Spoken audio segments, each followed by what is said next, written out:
battle for Middle-earth is about to begin.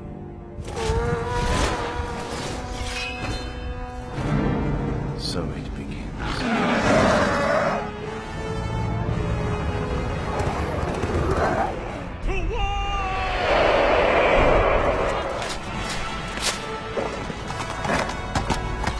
Send these foul beasts into the abyss!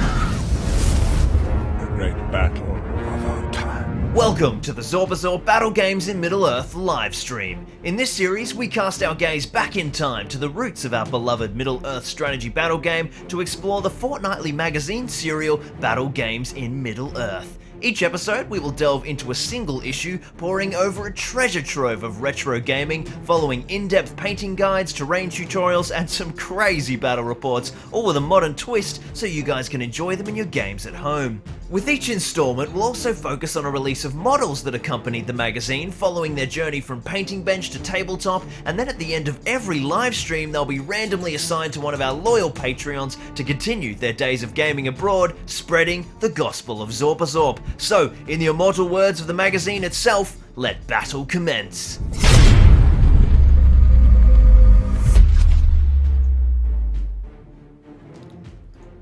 Welcome to Zorpazorp Gaming, my name's Lachlan Linton Keane, and welcome to lucky number 10, the 10th installment of our Battle Games in Middle-earth live stream. We've got a ripper of a stream up this morning or this evening, depending on where you're watching from around the world. We are diving into our first kind of reasonable sized battle report. We've got a bit of a massive punch on. We've got a lovely Rohan town here behind me, some pesky villagers defending it. We've got a whole bunch of uruks and dunlendings who are going to set fire to it. We've got some fancy uruk-hai captains, some cool evil heroes, and then all three hunters, Aragorn, Legolas, and Gimli. And there's even going to be a little bit of cavalry, a little bit of excellent cavalry action as we dive into our retro interactive battle report later on in the stream. And we're also going to be doing a bit of painting today. We are essentially doing about half of the issues of issue 9 and 10 from the Battle Games in Middle-earth magazine.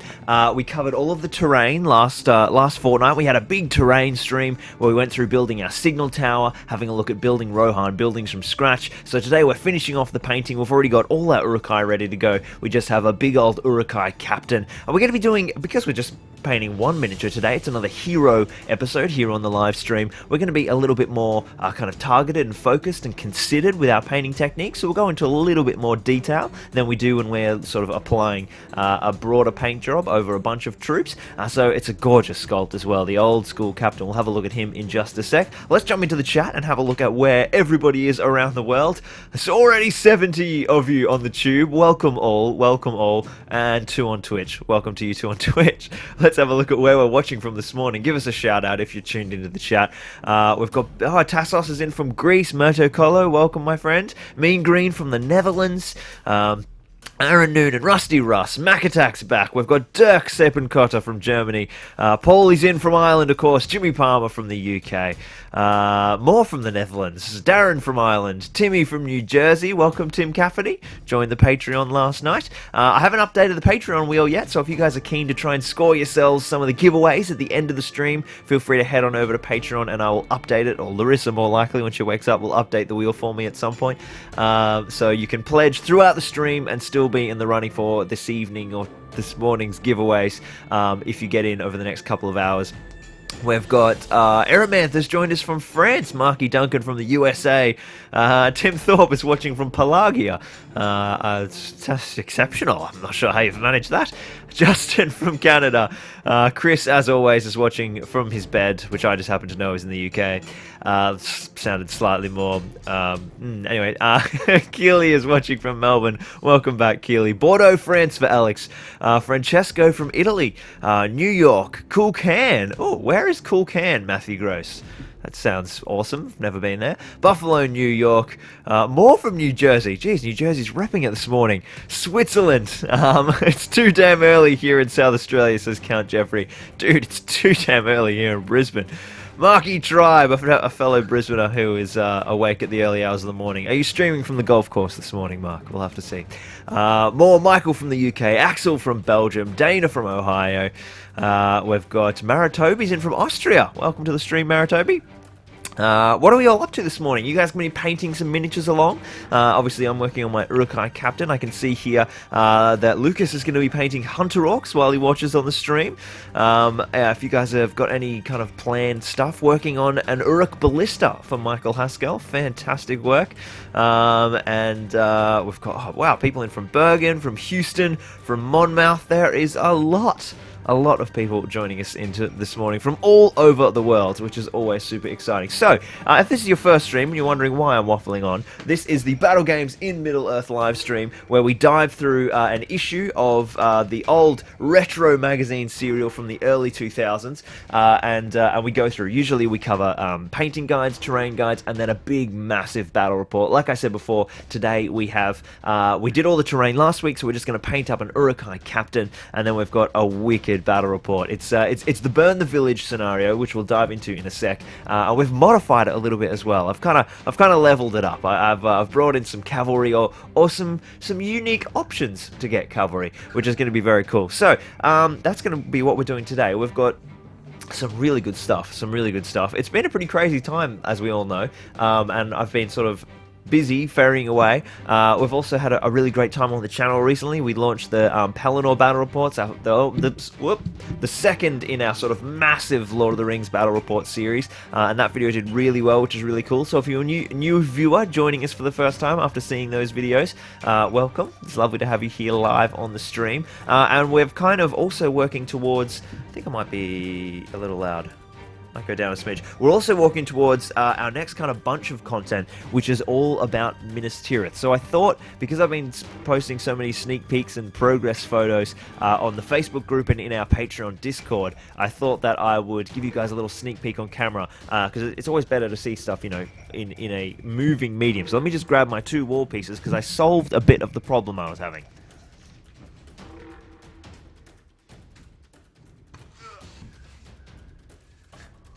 Okay, so first thing you'll notice is that these are pretty big. Let me zoom out. Alright, you can see the mess under my desk now for just a second. So, essentially, this was the first Minas Tirith wall that I did, and you can see it's a dark grey stone, basically. I kind of accidentally painted Helm's Deep. This wouldn't be finished if I was continuing down this thread, but I will repaint this eventually. But this is sort of a dark grey prime, bringing in some browns, picking out different tonings, and then doing some washes and dry brushes. And it's quite a nice grey stone, but we sort of want the white city. But you can see this is how high the Minas Tirith wall is. Let's get a model for some scale. Here we go. Grant, look, one of our Patreon miniatures for Damien O'Byrne. He's going to hop on so you guys can see just how big these walls are with a model on them. So they're about 30 centimeters high. So essentially this whole build is true scale to the film. So I've spent basically about a day doing some complex maths and geometry based off reference photos, the films, obviously, sort of taking finding a shot where it's nice and straight on. There's a man or a horse standing in front of the wall, measuring how high they are on the screen in ratio to how high the buildings are, and collating a lot of research to kind of get the right sort of height for these, so that they can be as high and intimidating as they should be. You know, you often see Minas Tirith terrain about that high. No, we're going this side. So this is the first section of wall, and we're going to be covering a lot of different parts of Minas Tirith. We're doing a pretty huge build, and the great thing is it's all going to be really step by step and really easy. But this is where we're heading towards. So this is only been primed. So this is my kind of approach by lightening the base coat and changing up the techniques. We're going to get much closer to that nice Minas Tirith grey stone if we're going for the movie look, which I am. But I will cover both painting tutorials in the guide that's coming out next week. I just wanted to show you, because this has been a problem of mine. Painting nice, lightly coloured stone has been the bane of my existence, because this is all hand sculpted from foam, so I can't use the broadest range of spray paints. We have to use foam safe spray paints, and I found a really nice Rust-Oleum that is just the perfect light grey. It's basically, it matches my go-to grey, which is this, the Tamiya Flat Surface Primer. This is a lovely light grey, and I primed our uruk-hai in it today. And it's a fantastic primer, but the problem with it is that it, dissolves foam, and it's also very expensive. So you never want to be using it. It's not very expensive, but considering the volume you would need for terrain, so it's not suitable for terrain. So what I ended up doing was I found a Rust-Oleum primer, which is 4 times the size, and the right sort of is almost identical grey. However, that dissolves foam, so like most spray paints. So I ended up developing a system of pre-priming this with my foam safe primer, and then applying my spray paint in such a way that I don't get too much concentration of pigment, and that means I can use dissolving dangerous spray paint on foam that it would normally melt. And that was such a terrifying process to work out. I've got a whole bunch of test pieces. I sprayed a little bit on the corner, a little bit on the front, a little bit on the battlements, just testing whether or not I was going to accidentally melt the whole piece, and it didn't. So we have some fantastic Minas Tirith priming action. So I'm super excited about that. That's just a little a teaser for you. Robbie says, could I seal the foam first before spraying? You can, but if you and that's sort of normally what I do. If I'm sealed, often I seal my foam work with textured paint, and basically what I wanted to do was I didn't want to texture it, because I kind of painstakingly hand carved all of this texture in.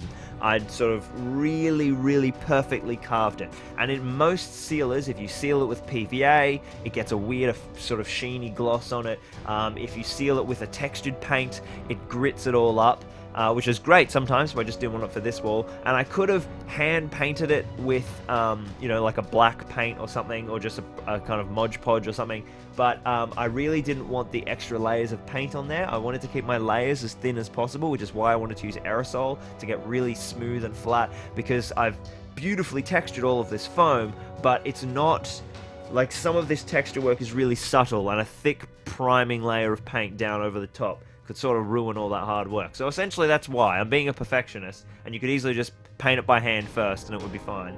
But I was trying to optimize to get really beautiful paintwork. So I really want to make this Minas Tirith special, and also really easy for you guys to work at home. So that's what's going to be coming out next week. What's today? Monday. So I should have that video out, I want to say tomorrow, for the first Minas Tirith walls. It might be Wednesday, but hopefully tomorrow. Yes, it'll probably be Wednesday, because I've got another video to come out on Tuesday, which essentially I'll do one video announcing the whole project and breaking down how it's all going to work, and finally giving you guys a bit more detail, because I've kind of been a bit elusive about it. And then we'll have our first guide come out the next day after all. Those videos will come out very close together. Now, Mac Attack has of course pointed out that yes, I could have just used an airbrush, but I don't have an airbrush. Not yet.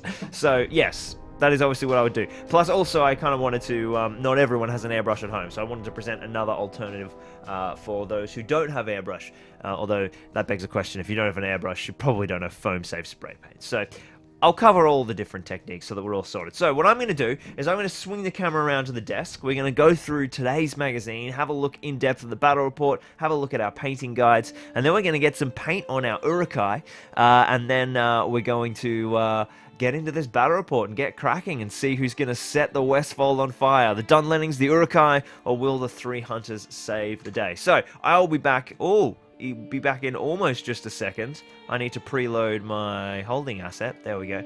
Now I'll be back in just a sec.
Alrighty, Roo, we are back, swung around onto the desk. So, issue number 9/10, number 9, we shall call it. We'll dive into that in a sec. I just had a few questions to answer. So, the first important one is Mitocolo says, is that an IKEA display closet that you have in the background? Yes, it is. And I spent about, I don't know, an hour and a half rigging my LEDs up inside it, and they're not flicker free, which is driving me insane. But anyway, we'll fix that up at some point. We had a few questions about Ministerial, which I didn't notice in the stream. We've got we've got lots of people working on some cool stuff, actually. We've got people building some Isengard. We've got Matty Gross assembling the Uruk command squad alongside. Very nice. Tom Lane is watching from Luxembourg. Aaron's working on his Numenorians. He's been deciding on a scheme for a while, so it'll be cool to see that finally come to fruition. Mato has converted and painted a mounted Easterling War Priest. Oh man, I've got some Easterling stuff coming up on the horizon. Holy wow. So keen, but it's probably a little while away, but oh, I cannot wait. JPS is working on Rohan Warriors. Very nice. Count Jeff asks, am I going to go through painting the uruk-hai hand, the white hand on the armor in the stream? Yes, I definitely will. That'll be our final detail. We love doing that, especially on the thing. And then, yeah, I think Darren says, Ministerial is looking awesome. Thank you.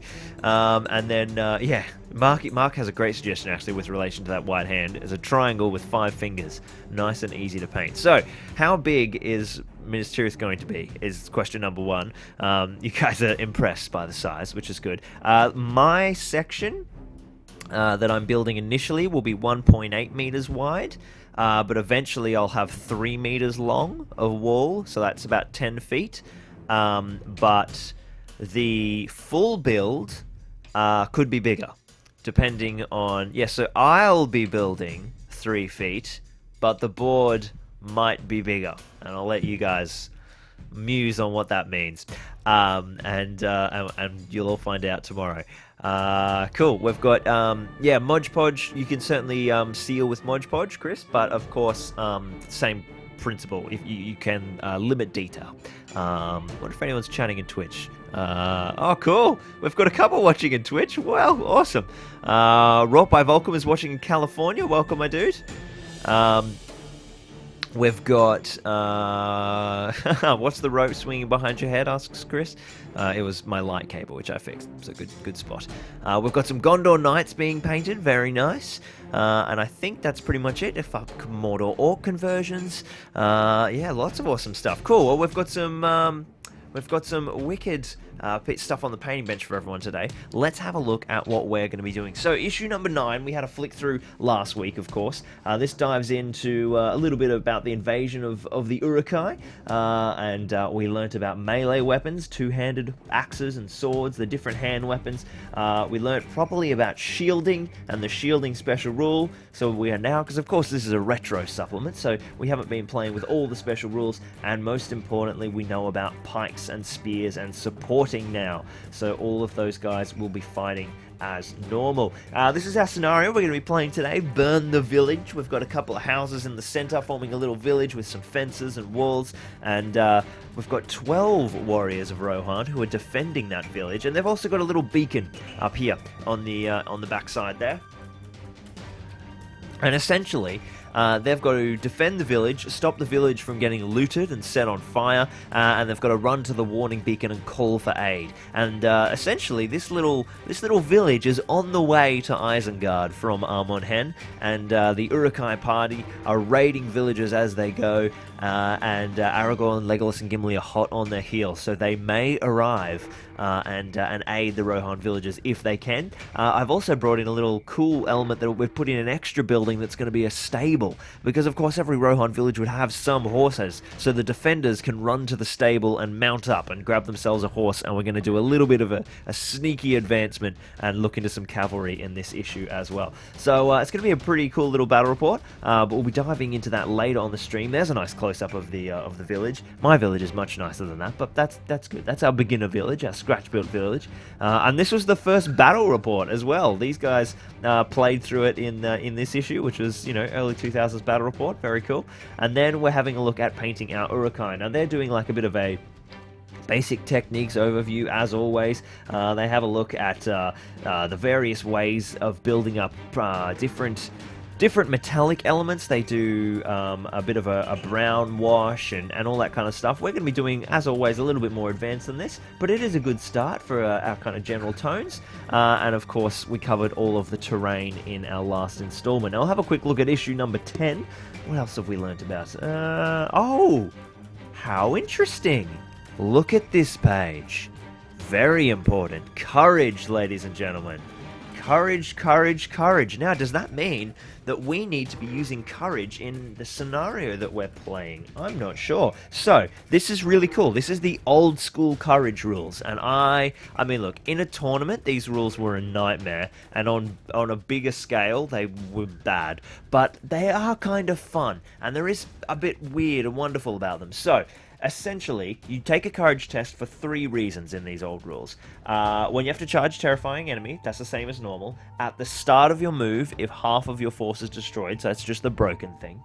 Or at the start of a move, if the model is on its own. So that means if you're not within 6 inches of a friendly model and you've run off, then you start taking a courage test. Now, in today's age, if you take a courage test and you fail, the model's just removed as a casualty. Not so in early Lord of the Rings. You would actually make retreats and flee. So when a model was fleeing, it would, I think, retreat to the closest board edge. Retreats. A retreat happens as soon as a courage test has failed. When a model retreats, turn to face directly away from the nearest model it can see and move its maximum distance in that direction. If no enemy models are visible, then it moves towards the nearest table edge. It suffers normal movement penalties. You can't move closer than an inch to an enemy. It'll move around them, and you can move around obstacles and things. So it's oh, that's right. If half the so if you take 2 tests, if you're broken and you're on its own, you only do 1 test. So that sort of rule is the same. It did bring in stand fast and all that kind of stuff. So I wonder if we should use our courage rules in our battle report today. We'll have to find out. We'll do a little poll and see if people want to run the early courage rules, because they're quite fun and it does change things up a little bit. You have to be careful. You can't send you guys out on their own. So, for instance, for sending guys to the signal tower, that will make things very tricky indeed. And then we get a little bit more of our battle report with a couple of very young-looking Mark Lathams, and is that Darren? Yeah, Darren Bowley. Some very old. These guys are looking a little more age these days. And then we had our look at the Rohirrim house. So that is what we're going to be diving into today. So let's grab some paints for issue number 9.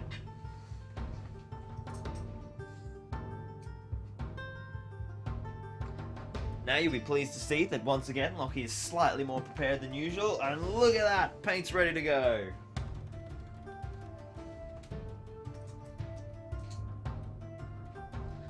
We've got ourselves our water and our uruk-hai.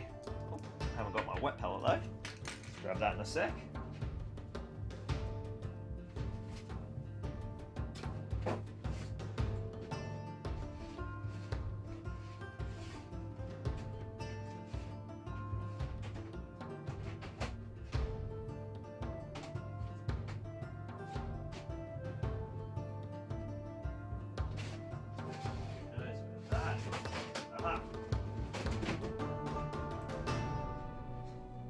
Success! Alrighty, Root. Wet palette life. Here we go. So, this is our beautiful little mini that we're painting today. Our fantastic uruk-hai captain. And you will notice that he is primed grey. We've gone for the grey prime. Now, my sort of priming rhetoric is usually, if I want to paint stuff quick, I prime black. If I want to use heavy contrasts, I usually use wraithbone. And if I care about a miniature, I'm priming him grey. So it's an awesome pose, and it's quite a simple scheme, which gives us a cool opportunity to really drill down on a few techniques, because there are basically, what can we see? I can see 4 elements. There is skin tone. There's a whole lot of metal. There's some hair and some straps, and that's basically it. And then we've got eyes and the teeth there. but there's not a whole lot of different layers. So it's going to be a chance for us to really have a look at some kind of cool metalwork techniques, which I've hinted at before, but I do love painting this uruk-hai metal scheme and kind of going to town with it, because it is a really, really cool metallic scheme. So what are we all painting today? Let us know if you're painting along with some more uruk-hai, or if you got a few bits and pieces. Aimer says he's painting up Dernhelm, which is quite fitting, very fitting indeed. People are getting excited in the chat about Minas Tirith. We've got people. Oh, Lord Sauron's painting up some Easterlings. Dana Skaggs is painting up first Lord of the Rings models ever, Moria goblins. Well, they're a good start. I love the old goblin models. We saw some goblins in stream number 1. Dan is painting up 2 of Heldir's elves. Very nice. I love. Are they the metal Heldir's elves, or are they the plastic Lothlorien ones? Yeah, they're such awesome models, the metal ones. I absolutely love them. I'm getting rid of all my plastic ones, though. I'm not a fan. Can't handle them. Ooh, yeah. Some very cool stuff being painted. We got some questions here from a few people that some others in the stream might be able to help better than I, because I can't quite remember. One question is the Easterling War Priest currently available? Or is that in discontinued at the moment? I'm not actually sure. That's a very good question. I thought maybe it was available in like the Easterling Command pack, although that might not be the mounted version, which I think might have been the specific question. G. Deshane is working on more Rohan warriors for Helm's Deep. Very nice. Very nice. Tim Cafferty's working on Umdur, the Lord of Blades. Oh, I love me some Umdur. Love me some Umdur. He absolutely did some work in our Pelennor stream. I won't spoil the outro, the ending for anybody, but to say that Umdur had a big impact would be somewhat of an understatement. So this is our little friend today. So as always, sword could probably straighten a little bit. Usually I like to start with my biggest layers or my contrast layers, and I only have one contrast layer on this model, which is the hair. I'm just going to start that off with some Black Templar. So I'm going to do that first. Just because I don't want to have to reprime underneath the hair. I mean, it's not such a huge deal, but I'll just get it done while we can, and then that'll have the longest time to dry as well. So a nice easy start, just a bit of Black Templar, which always works really well over the grey anyway. I just find it's the right, because it's, it doesn't have the warmth of the bone tone. It stays nice and cool and muted. So yeah, Black Templar always looks great over the grey prime. I do want to make sure I probably keep this off my hair, off my skin tone. Everything else doesn't really matter. Oh, I'm so excited for today's battle report. I've been thinking about it for ages. We were working on our buildings and working on our signal tower. This bat rep might sort of be the first battle report I ever played, or the first sort of match I ever played, because this is how I got into the system, was through these magazines back in the early 2000s, and I was just loving it. And we went over to my mate's place, and he had kind of accumulated, I'd say, the first 10 before we had like a big game. And we basically did something similar. We built up some really bad Rohan houses out of like cardboard, cereal cardboard, and had a big uruk-hai versus Rohan match. It's very cool. I guess I would have been playing a little bit earlier than that, because I started when the Fellowship models were out. But so I probably I was kind of collecting and playing some smaller games with the Fellowship models. But the first warriors on warriors, right? Because this isn't hugely about heroes. Although, as always, we've brought in a few extra special... Oh, can you guys even see? Let's go back to live view so I can keep an eye on myself. We're bringing along a few extra special guests, as always. Because we do like to spice things up a little bit with our battle reports and go beyond the suggested participants. So there's a little bit of hair that sort of goes across the face, and you know, comes the hairline is sort of changes a little bit here and there. So let it bleed onto the head a little bit in the right spots. But I'm keeping it off the ears. And then just getting a decent coverage. So there we go. It's basically a nice black prime, which will contrast up to have a little bit more magic than just a flat Abaddon black. That's just going to be our base coat for that layer. And now what we'll do... Oh, I need some blotting paper. Where's my pad gone?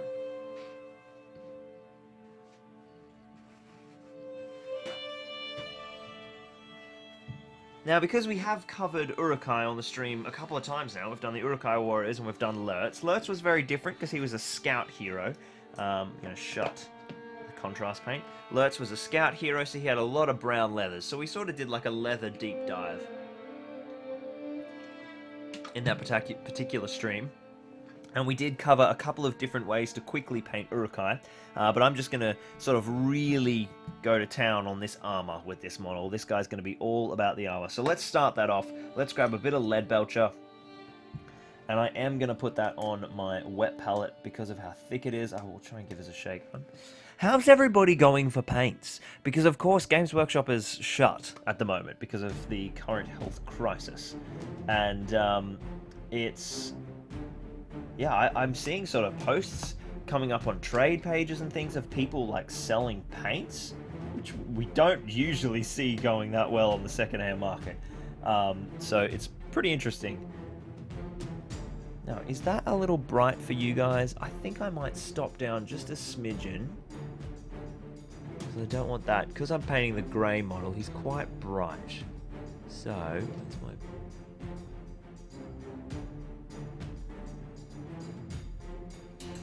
my mind here. No, I'm not. We're good. That might make it a little easier for you guys to see, just because it is so bright. Let me know if that brightness works for you guys. So yeah, I'm using my wet palette because it is quite a thin, quite a thick paint rather, and I want to preserve all the cool detail that's in this sculpt. It's got a lot of really nice detail in the various metalwork. As all of these medals did. They're just such great sculpts. This lead belcher is really thickening up. What I'm actually going to do is just grab a touch of Lamian medium to thin it just a tiny bit.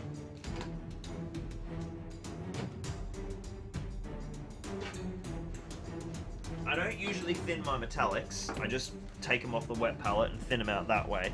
And I don't like to thin them with water because it messes with the flakes. So let's just grab a little bit more. It's been ages since I've had to really kind of pull a paint apart with Lamian. And I'm talking a touch here, really not very much. And the reason I'm doing this is because it's too thick. It's too difficult to spread on the mini. It's being a little tricky. So I'm just going to grab a little bit of Lamian medium. That may even be enough. Let's grab my other brush.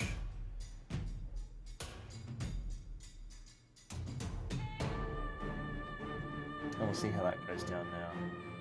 Oh, that's much easier. So much easier to apply. We just don't want to kind of thin the paint too, which is a weird sentence to say, too much, because you will lose the sort of flake saturation with metals. Here, we can test that on the shield. Look how easily that metallic is going down now.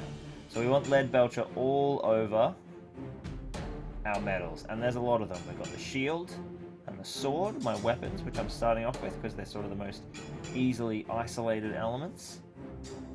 I want to get both sides of the shield.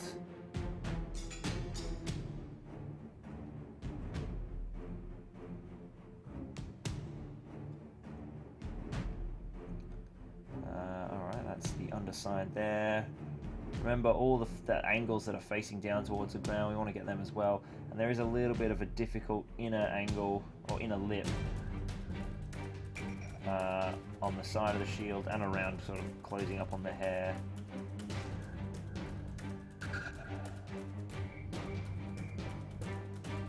All the way around across the top. Cool, beautiful, looking nice and bright and shiny, but don't worry, we'll be fixing that soon enough. That's our weapons done. Let's start with our armor pads down the bottom here. These are some huge steel pads. Now you could probably paint these as steel or leather. I want this guy to be like hardcore armored. So I'm going to do some steel plates across the tops of the toes, like iron shod. I don't know if these boot components, that little bit of boot component, I would say that would be a leather. So let's add a little bit of detail and not paint this foot all the one color.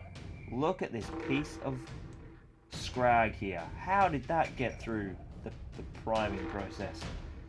I'm gonna grab my scalpel for that. That's massive. It's amazing how sometimes you miss this stuff. Like, that is huge. Look at that. That is a huge piece of metal. Still on the model before priming. Good preparation, Lockie. But that's alright. It didn't block too much priming, and it's a silver layer anyway. So it will survive. So we're picking out all of these metal plates going across the top of the shoes, but leaving the primary leather elements underneath nice and intact. And we'll finish off this shin pad as well. How's that going for focus and framing, guys? Am I keeping it in frame? Is it staying in focus? Let me know in the chat and I'll have a look in a sec. Balance, particularly when I haven't done this in 2 weeks. Oh, there's all my technique. Keeping it in the camera. Alright, along the sides, moving right up to the skin tone. Cool. These are, of course, our longest, most boring layers. So if you just take your time and get the base coat done. The double-edged sword of the base coat is they take the longest, but they do feel like you're getting a lot done as you put one down, because all of a sudden these big blocks of colour appear. Not quite as nice as when you put a shade down and all of a sudden the model goes from looking awful to awesome. So we want good pigment saturation on all of this chainmail. Don't want to leave any of it grey. So we want the silvery sheen under all of it. Chainmail is particularly important because it's got such lovely raised areas, and because of how we're going to treat it later to make it look slightly different to the plate. This silver layer is really important for all the chainmail. I'm going to have to grab some more lead belcher. That's storm vermin fur. That would be not great if we accidentally painted that. How much have I got left? Yeah, I've got all the plate armor, so let's get a bit more. Ooh, that's too much. Look how much that's thickening up. Don't know how much longer this paint's going to be around. Might have to get some Lamian medium in the paint pot now and an agitator and sort of mix it up before it's too late.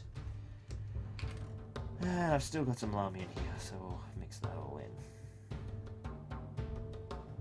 Beautiful.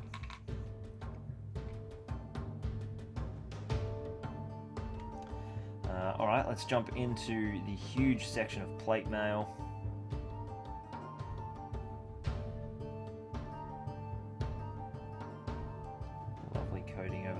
It's such a cool angular armor set. I really like this guy's armor.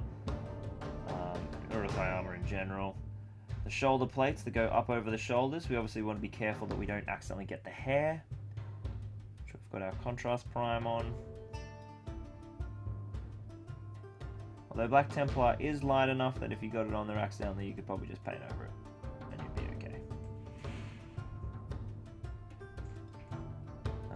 Alright, we've got some chainmail under that arm. Always remember with your chainmail to get all the sections. Especially the sides sort of facing away from the main surface. So the weird lips and things.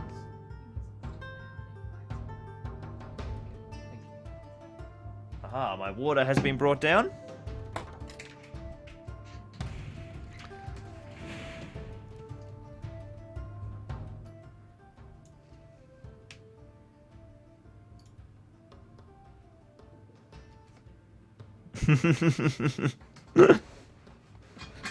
Yes, thank you to everyone in the chat who pointed out to Larissa to adjust my mic volume, because I knocked the setting with my elbow, which is always good.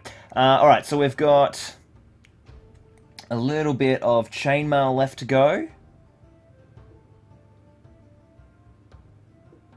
Just around this arm.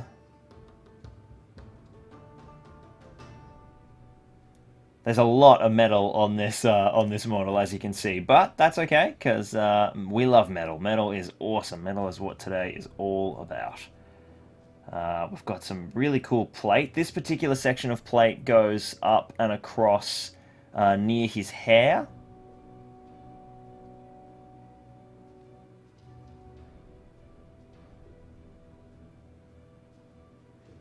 So we just want to make sure that we keep the hair clean. I think we're getting there. Definitely getting there. There's plate that runs... Oh, now is that...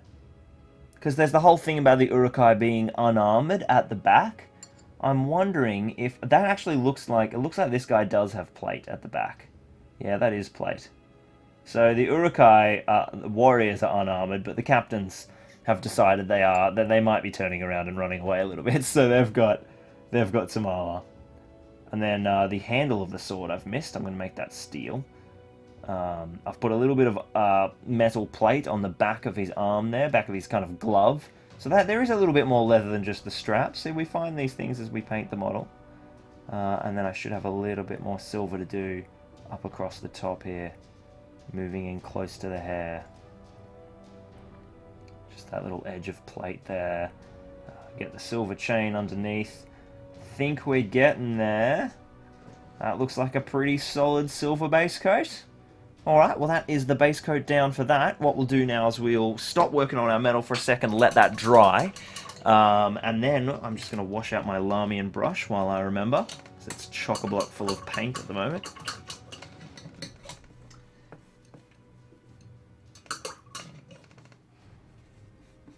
And then we need to, I think we'll go on to our leather next, and we'll just knock that little layer over, because it's nice and simple. We're just going to grab some charred brown from Vallejo, which is the scorched brown rhinox hide from Games Workshop.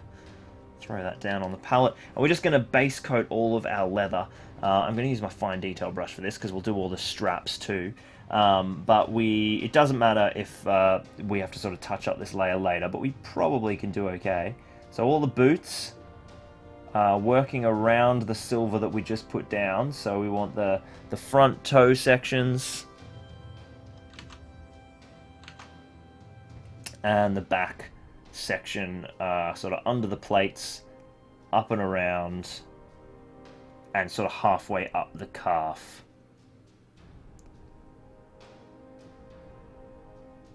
Halfway up the calf, that looks good.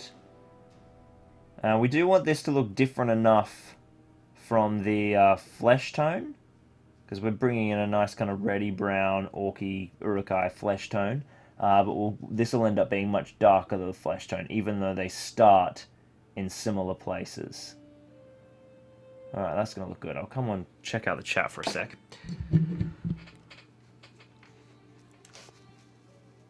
Oh god, JPS Painting Studio says he's on his last bit of Nuln oil and has no replacement. Oof, yeah, it's tough times for all of us. We're really struggling. What are we working on? All right, so we've got people working on, yes, Umdur, that's where we were. Metal Held is Elves, beautiful, beautiful. Killy's assembling the new plastic Gandalf horse and foot. Jordan doesn't have anything to paint, he's just enjoying watching along. Well, thank you for joining us, Jordan. The mounted version is not on the store, says Daystro. Interesting, so maybe the mounted Easterling War Priest that we were talking about earlier is discontinued. KS says he can't multitask, he has to either paint before or after the stream. Oh, well, that's okay. You can just enjoy and then paint. Jakob's painting up some Dunland. Microforge Minis just finished converting 12 Warriors of Arnor, and now they are primed and ready for some paint. Yeah, we had, I saw some amazing Arnor conversions up on our Zorpazorp Facebook page. I think it was it Albi doing the Arnor? So many awesome conversions been going around at the moment. Let me look. They're just here. I've got them open. So good. Using, like, basically kind of doing Arnorian head swaps. Yeah, it was Albert Fraval. Fantastic Arnor stuff. We've got Weepix is staring at all the models he needs to paint in despair. Yeah, that's an important stage of painting for everyone. Scott Nixon is painting up some high elves. Warriors of Rohan out of the Pelennor box for Rusty Russ. Fantastic. Chris agrees with Weepix. Dan says it was the metal held his elves that he's painting. Very nice, very nice. Yes, they've been re-announced on the Made to Order as well. If anyone wants the old metal models, they're coming back again in the next Made to Order. Which colour are you guys using for the Uruk skin from Games Workshop colours, asks Dirk Siepenkotter. We'll get into that in a sec, Dirk. But in brief, Games Workshop colours. I'm going to be using dark flesh tone. This is in Vallejo. I'll use dark flesh tone and then some gory reds. And then I'll mix in basically like a red-brown, some red highlights, washed with the red-brown wash, the Reichland flesh shade, and then I'll bring in some flesh tones to mix up some highlights, so that my top highlights go a little fleshier than bloody with the red. I do have a conversion chart. It should be linked in the description to go between Vallejo and Games Workshop, Citadel, so you should be able to swap them over, but I'll go through the paints as I'm doing it. Tim Cafferty says, I was working at Games Workshop when Lord of the Rings came out and fell in love instantly. Yeah, it was a cool time. It absolutely boomed, didn't it? Everyone was loving it. We've got KS is voting for Tariel look. One of the Uruks we'll see later today. Is that the wet palette from the very first issue? Asks Chris. No, it's the wet palette from last issue. It's very gross. Aaron says he's enjoying painting his Numenorians now that he's finally locked down the scheme. Aaron's been doing a whole bunch of different Numenorian schemes, and he's picked a good one. He's taken time to choose the scheme, but now that he's happy with it, it's going down nice and quickly, which is good. That's important. That's why you spend a little while doing tests.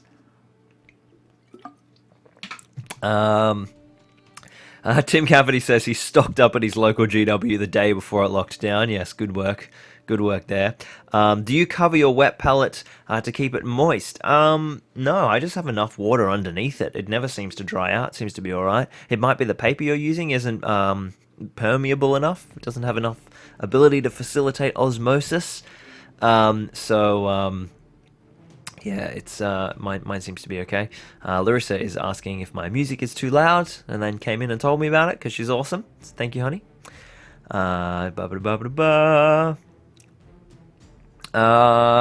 if the Uruks would benefit from the same AIMA treatment with the chain. Yes, that's a cool idea. So that was using, what did we use? Reichland Flesh Shade or Seraphim Sepia on the chainmail? I think it might have been Seraphim Sepia. That's a really interesting suggestion. KS, remind me what we did, because I can't remember, and we'll look at doing that, because that could be very cool. Kenny Gage says he's awaiting the day that he has to explain to his boss what a Zorpazorp is and why I spent so much time on the YouTube channel while working. Indeed, indeed. Count Jeffrey says he uses Doombill Brown washed with Nuln oil and highlighted with Tuskor fur for his uruk-hai. Very cool indeed. Very cool. Rhinox hide is not quite dark flesh tone, but it's like a shade of red lost.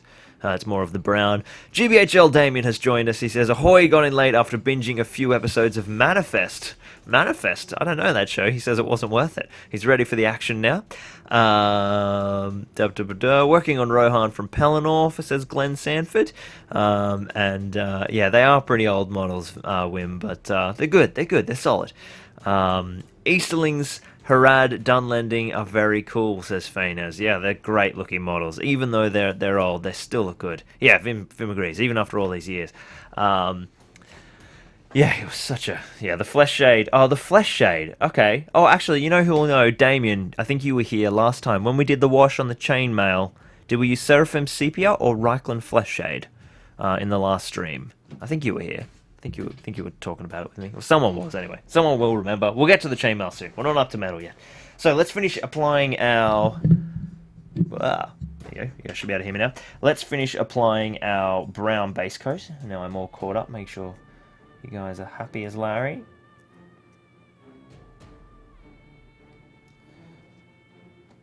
So I'm still finishing off. This is our second boot. I'm not too worried about the base. I don't care if I get brown on it. In fact, the base will end up actually being this color, so it's not a problem at all. So we can be pretty messy around the base of the boot with this quote-unquote fine detail brush. First thing I'm doing when shops open is buying new brushes. Far out.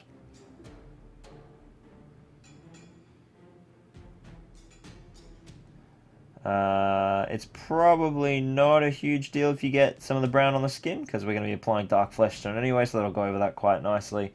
So don't be too alarmed if that occurs. Alright, that is the leather on our boots. Where else have we got leather? Obviously there's the straps, but let's do our big areas first. We could do like black leather on the gloves, but I think we'll keep going brown because there's going to be so much sort of monochromatic elements with all of the armor. I'm going to make a brown leather glove for the uruk-hai. Because yeah, we could sort of be at risk of not having enough detail or enough variation. It'll get very one note if we're not careful.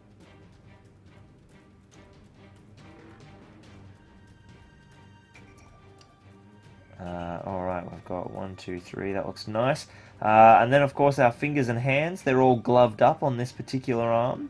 And we can probably say that I think they're gloved on both actually, so we've got glove action, sort of like, probably like a male backed glove, or maybe they're just leather. Maybe the uruk-hai captains didn't get particularly well upgraded. Alright, that's our leather down there. And then we just need our brown down here. Now, when I'm doing the brown on the shield hand, I do need to make sure that I keep it off the metallic of the underside of the shield. But don't be too worried about the skin. You can get close there and get a little bit on the skin. It's not going to be an issue. Alright, that's base coat number 2 almost finished. That's that glove done. Alright, straps. There's only a couple of straps. We've got our strap on the shield, of course, going across the arm, right here next to the glove. There's a little leather strap here at the front, holding this dangling piece of groin plate. It's one of the weirder armor designs. But you got to protect that region. It's important. I don't know how important it is to uruk-hai. Not exactly breeding, are they? And there's... Why is this paint betraying me? There we go. We've got a little bit of strapping here under the shoulder plates. There's a little bit on this one as well. This one's nice because it runs all the way around because of the pose. And it's important that you do pick these out because they break up the big block of metal with some just, a little bit of extra detail. All these little details are so important. So important.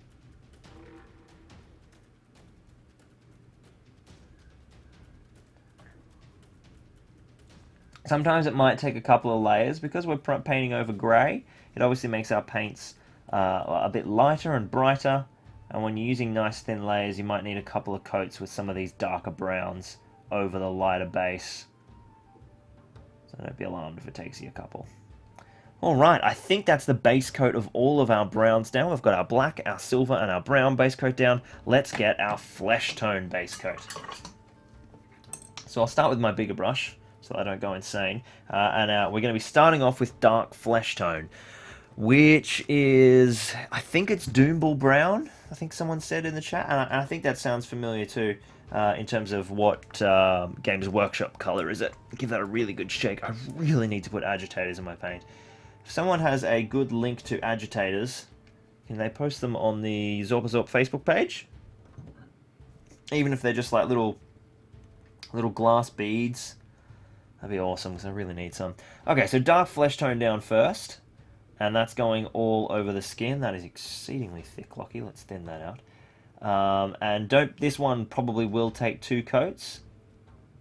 I could have primed it first with that dark leather brown that we just did. Oh, I missed some of the leg straps, but that's okay.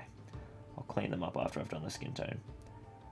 Yeah, I could have put the brown down first, but I quite like having the pure dark flesh tone over the grey. It allows that red element of the hue to be a little bit more prominent. So I'd rather paint 2 layers of this than put down a brown prime and then layer this on like I normally do for leather. But because I'm doing for flesh and I'm really starting to work in that red space, I'm doing it this way. All right, so let's go in behind the shin guards, on the calves. We've got obviously that strap there that I missed, which we'll go back and do in a sec. Right up to the armor plate.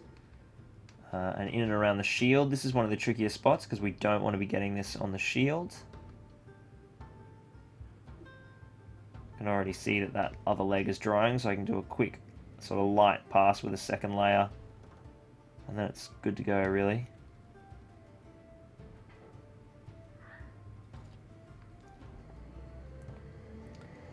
Oh, look at these big muscly legs.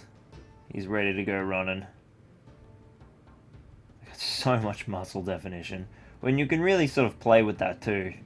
Really highlight the crap out of it and make it sort of prominent. We'll have a look at doing that with some fleshy highlights a bit down the track.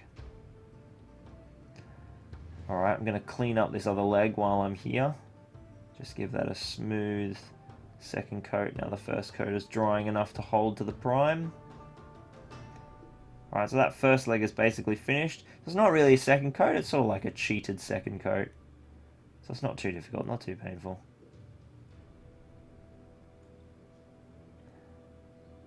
And the same with the other coat now. It's basically tacky enough, or almost. It will be in a sec. Let's jump on to our arms. We've got a big exposed section of arm up here. This Uruk's forearm on his sort of rearing blade.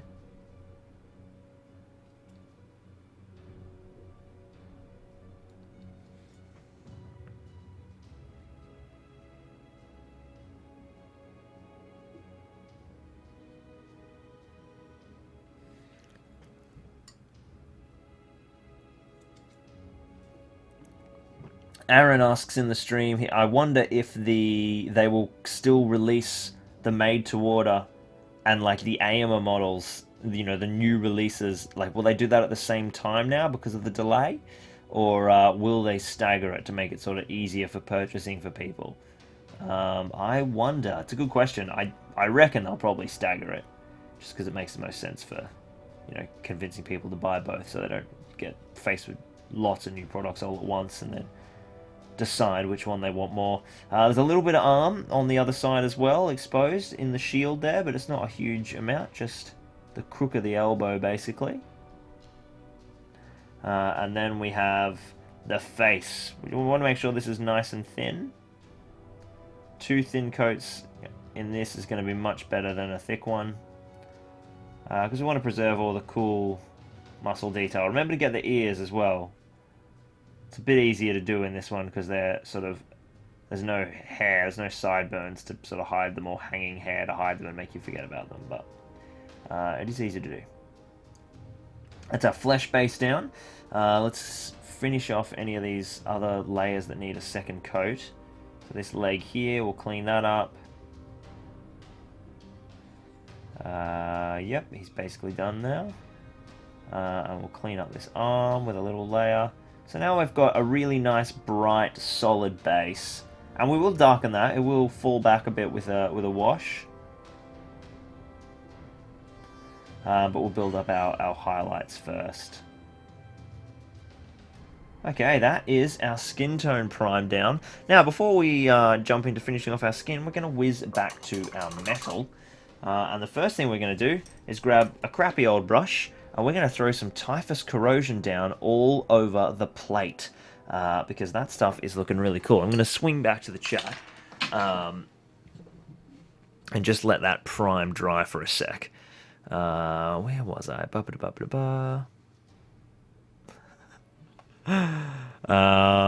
Alrightio. Damien says the TV show that he's watching, Manifest, is like Lost, but with a plane. So it's exactly like Lost. Okay. I'm actually a bit of a Lost fan. I do like myself some Lost. I go and binge it again every now and then. Great characters, good arcs. Falls away a little at the end, but have I even finished it? I always binge like four seasons and never end up finishing. I can't remember if I've seen the end. The Flossmeister says he watched the films this week and decided to check to see if I still had any of the original models from way back then, and found the Fellowship and a few of the plastics. Lovely work. Lovely work. Aaron says, welcome to the show today. He's welcoming Damien. They're discussing TV shows again, these two. Damien says he voted for Reichland Flesh Shade. I can't remember what you used. Yeah, I thought it was Reichland. It was Reichland. Great. So we'll hit Reichland up all over the chainmail to keep that looking a little different. Ben Jones is working on his Royal Guard. Yeah, dude, they're the best models. I love them. Some of my favorite sculpts ever. Joe Grant says the nostalgia is mental for him. This is the model that he started on. That's awesome. Mark Tribe is moving on to the old school Witch King. Oh, the reared up model. Very cool. I know Mark, you'd been trying to track that down for ages. How much did you end up paying for that, Mark? It was a pretty penny. I think like $50. Yeah, oof, I love that model so much. That's one of my favorite sculpts as well. The normal Fellowship on Horse Witch King. Yeah, it's awesome. Awesome. Big Daddy says he's finally getting around to working on his Knights of Dol Amroth foot and mounted. Okay, so let's settle something. Knights of Dol Amroth, original big helmets or new Forge World helmets? Not counting the nice dynamic posing and lovely quality of the new Forge World models, do you guys in the chat like the big classic fiefdoms ridiculously oversized Dol Amroth helmets, or do you like the smaller, a bit more chilled down one with less prominent wings? I'm going to be working on some Dol Amroth myself soon as I get ready for my contribution to the Minas Tirith project in terms of models. So I'm going to bust out some Dol Amroth, use that as an excuse. Joe Grant says, I got to get me some hobbits. If only they'd been recast in plastics. Yeah, lots of metals. I'm actually about to sell a whole bunch of hobbits probably later tonight or tomorrow. I've basically decided to only keep enough hobbits for the Scouring of the Shire scenarios and get rid of all the spare stuff I have, because I'm never going to run a hobbit army. It's just too many armies, not enough time.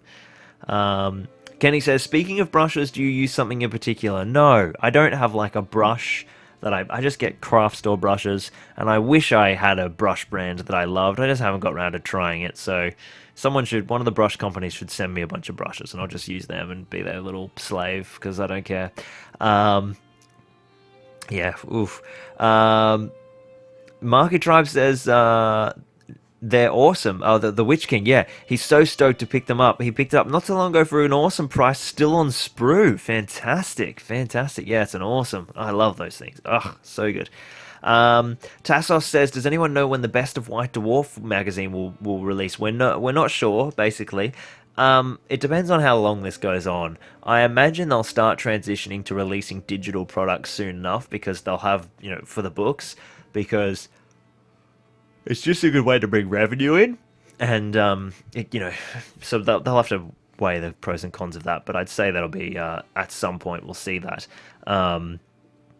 Dirk says, I'll look for my captain now. I'm motivated to paint him up. Yeah, it's a great sculpt. I love it. This is the awesome thing about these this series, is it makes you kind of look at models that you wouldn't normally paint. Like, I never would have bothered painting this uruk-hai captain or picking up any Legolai. And now I'm in love with painting Legolai, and I'm loving painting this uruk. So it's awesome. It was awesome. Alex says, I was disappointed with my Warg Rider, poor quality. Do you have any advice on which army I could buy? If you're looking for more Warg Rider models, they're harder to find, although not necessarily. The original metal Wargs are amazing quality. The plastic Wargs are trash. They're such bad quality, or at least in terms of the Warg Riders. Yeah, the metal Wargs, and they're about to go up on Made to Order, I'm pretty sure. So go that way if you're really concerned about quality. They're awesome. Greetings from the Czech Republic, says Langley. Welcome, thank you for joining us. Yeah, Marky says $50 for the Witch King mounted. A steal. Yeah, it's a good buy. It's an OOP model. It's an awesome model. I've seen them for way worse than that. But we need context that Mark thinks everything's a steal because he just loves buying models. So Tim likes the new Dol Amroth. KS says he didn't even know they made new Dol Amroth. Microforge Mini says smaller helmets for sure. I'm thinking of doing a custom conversions to make the wings a little smaller. James Palmer says the Forge World ones, much like the plastics, better scaled. The old ones looked way too heavy to wear. And, well, you're all fired, because I love the massively oversized old metal helmets. They're so badass. But yeah, they do look slightly less realistic and look like they belong in what's it called? Warhammer Fantasy. But they absolutely look badass. I love them. They're just so nostalgic for me. They're like from my childhood. So I'm going to paint up some of the old metal ones. Alright, let's have a look at this guy. Everything should be dry now. We're going to start working on our metal. So up next is going to be Typhus Corrosion. We're going to give that a good shake. I've already messed up my paint order here. Oh, actually, we might do a little dry brush of Brass Scorpion first, actually. Just to really bring that kind of ready, rusty element in. Just a subtle one. This is sort of... I usually use a bit of Brass Scorpion in my uruks when I'm doing my kind of paint from black technique. So it might come on a little strong, being painted over the silver. But it's just to start bringing in a bit of that grime. I'm just going to do it on the plate and maybe like a little bit on spots in the chainmail. So this is essentially what I'm doing, is basically just a really subtle dry brush at this point. Or a little overbrush. Just tinting the steel a little bit so it's not as perfectly silver. Starting to build up the color of the grime just a bit more, and that's, you know, and this is kind of putting down the start, and then the Typhus Corrosion is going to finish it off and just grime up everything. And we're going to be pretty heavy in our Typhus Corrosion because Uruk armor is black, right? It's not silver. So a lot of you will be like, oh, why is he painting it silver? Well, it's because we're going to have all those beautiful silver undertones and then turn them to black and steel with a buttload of Typhus Corrosion. So yeah, I think that's enough. A little bit on the sword. Cool. All right. I don't mind if the sword always looks slightly different, so I'm not going to put too much of that coat on the sword because sword steel and armor steel is made from different things. They're hardened in different ways. So impact versus sort of, you know, big slashing impacts versus big piercing blows and crushing blows and things. Different types of steel. Alright, so let's just dump on a whole bunch of Typhus Corrosion basically all over the steel. You may want to thin it out in some regions. You know, you can sort of let it pool in certain areas. Obviously, Typhus Corrosion is like this textured technical paint, so you don't want to use a good brush. But this is going to create a lot of grit and a lot of texture in the armor, as well as that really gross, oily tone. Oh, it's just so good. I love Typhus Corrosion.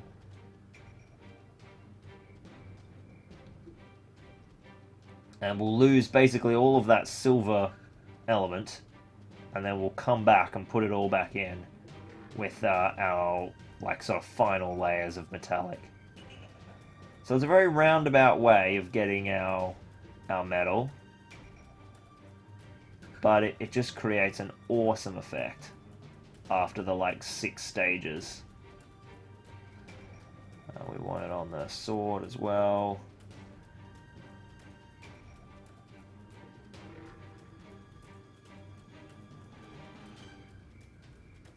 Anywhere that's metal, is plate metal, I should say. I'm not doing this on the chainmail. I want the chainmail to have a little bit more of a true silver that's kind of gross and grimy, but still silver.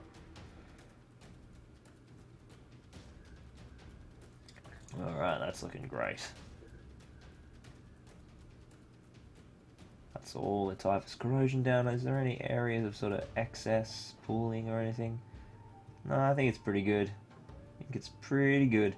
So now what we'll do is we'll grab our Reikland Flesh Shade and we'll shade up. I'm going to wash that brush up pretty substantially.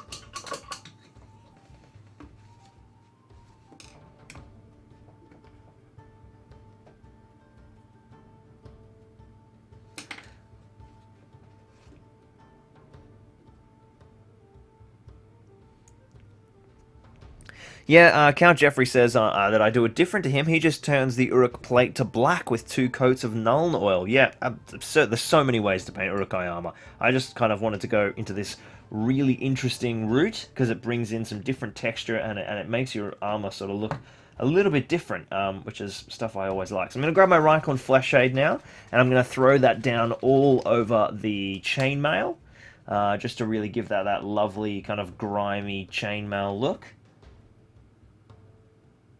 It always looks really nice. And then we'll probably darken that wash up anyway with some Nuln oil down the track, because it creates a lovely red, but it might still be a bit too bright, the chainmail. And there's so much chainmail on this model that we don't want to leave any region sort of too bright, because it'll be really kind of harsh because there's so much of it.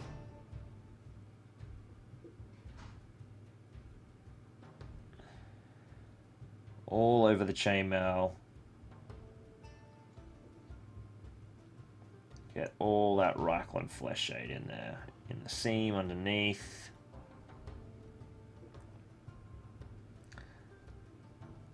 Beautiful, beautiful, beautiful. We can see that technical paint, the typhus corrosion, is really cooking off now and gridding up and separating and going all crazy like it does as it dries. Alright, that Reikland Flesh Shade is looking lovely. We'll have to wait for that to dry before we put the Nuln oil down.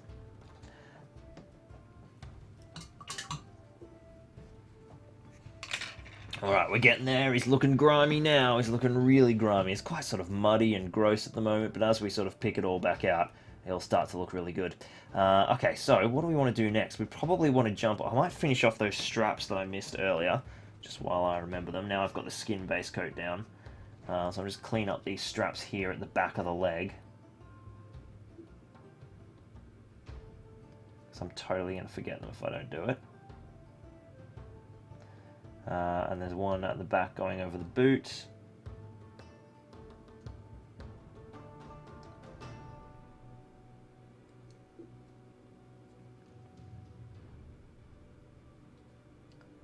Very nice. Oh man, this fine detail brushes making my life difficult. It's not particularly fine or detailed. Straps at the back. One more on this leg.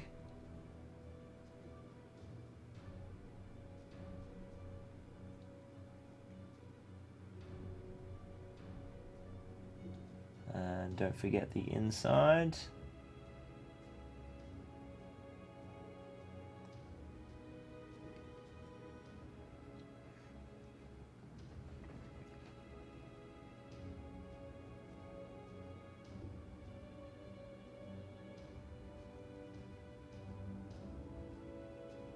Alright, I think that's... Oh, there's a little bit of brown there. Why is this paint is being very thin today? There's enough there. It's interesting how much a prime can change how bright a paint is. It's just, you know, like you know that, but it really blows you away sometimes. There's a little bit of brown I missed up there as well. Cool. Alright, so that is... Jeez, he's looking really gross and grimy. Let's keep working on our armor, I think. We want to get that to a point where we're finished, and then that's sort of will be the bulk of the model then, and then we can clean everything else up. So then what we'll do is we're going to start bringing our silver back in, and what I'm going to do is edge highlight sort of broadly in a kind of rough style with Leadbelcher, and then we'll go really detailed with Stormhost Silver. Now I'll use my bigger brush And I've still got some lead belcher here in the wet palette. I don't know if this will be too wet for this technique.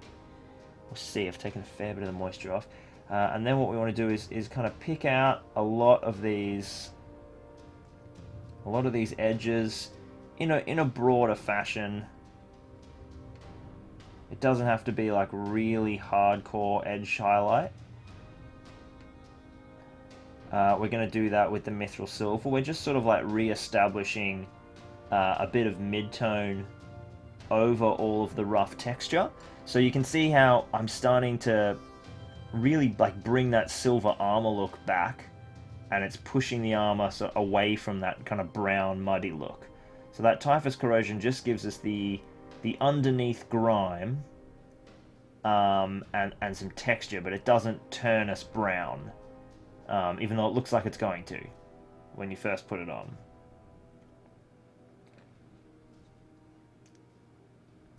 Just got to make sure that I don't get any of the what's it called, Reichland flesh shade loaded up and make my silver go all gross.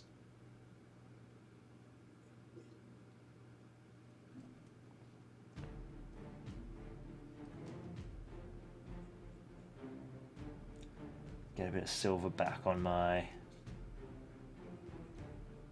the sword. I don't mind if that is sort of quite silver compared to the plate, because it obviously does a lot more hacking and slashing.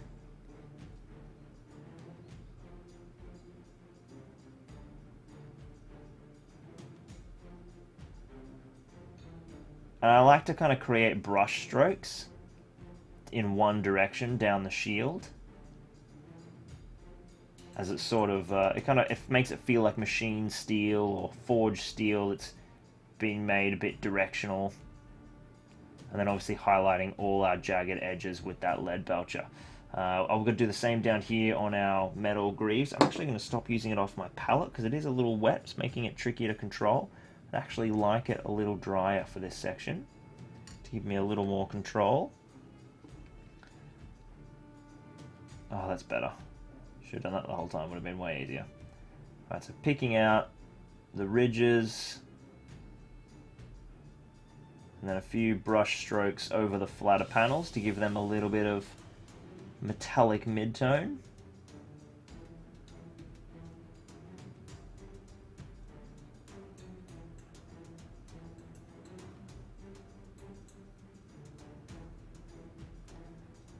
Yeah, I think it's working pretty well. It's quite fun experimenting with sort of different metallic techniques, because we paint metals so often in so many kind of classic ways. It's really nice to like try different stuff, and I think the idea of like making the chainmail really different is a great one, because it's really helping break the model up. Which I think it was KS in the chat who suggested that, because it's so much metal. It is a bit ridiculous. That is already looking really good.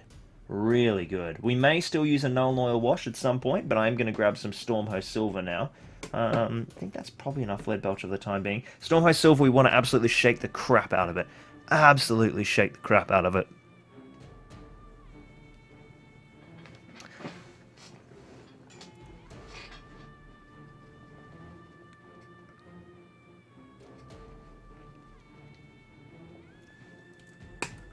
Alright, there we go. That's looking good. I'm just going to let that lead belcher settle in on the model. Swing over to chat for a second. Yeah, so Aaron says, back in the day, I would have used tin bits and then dry brush chainmail. Yeah, absolutely. That's like the old school classic way to paint uruk-hai armor. Paint it black, dry brush tin bits. I'm using brazen brass for that exact reason earlier in the stream. And then dry brush chainmail.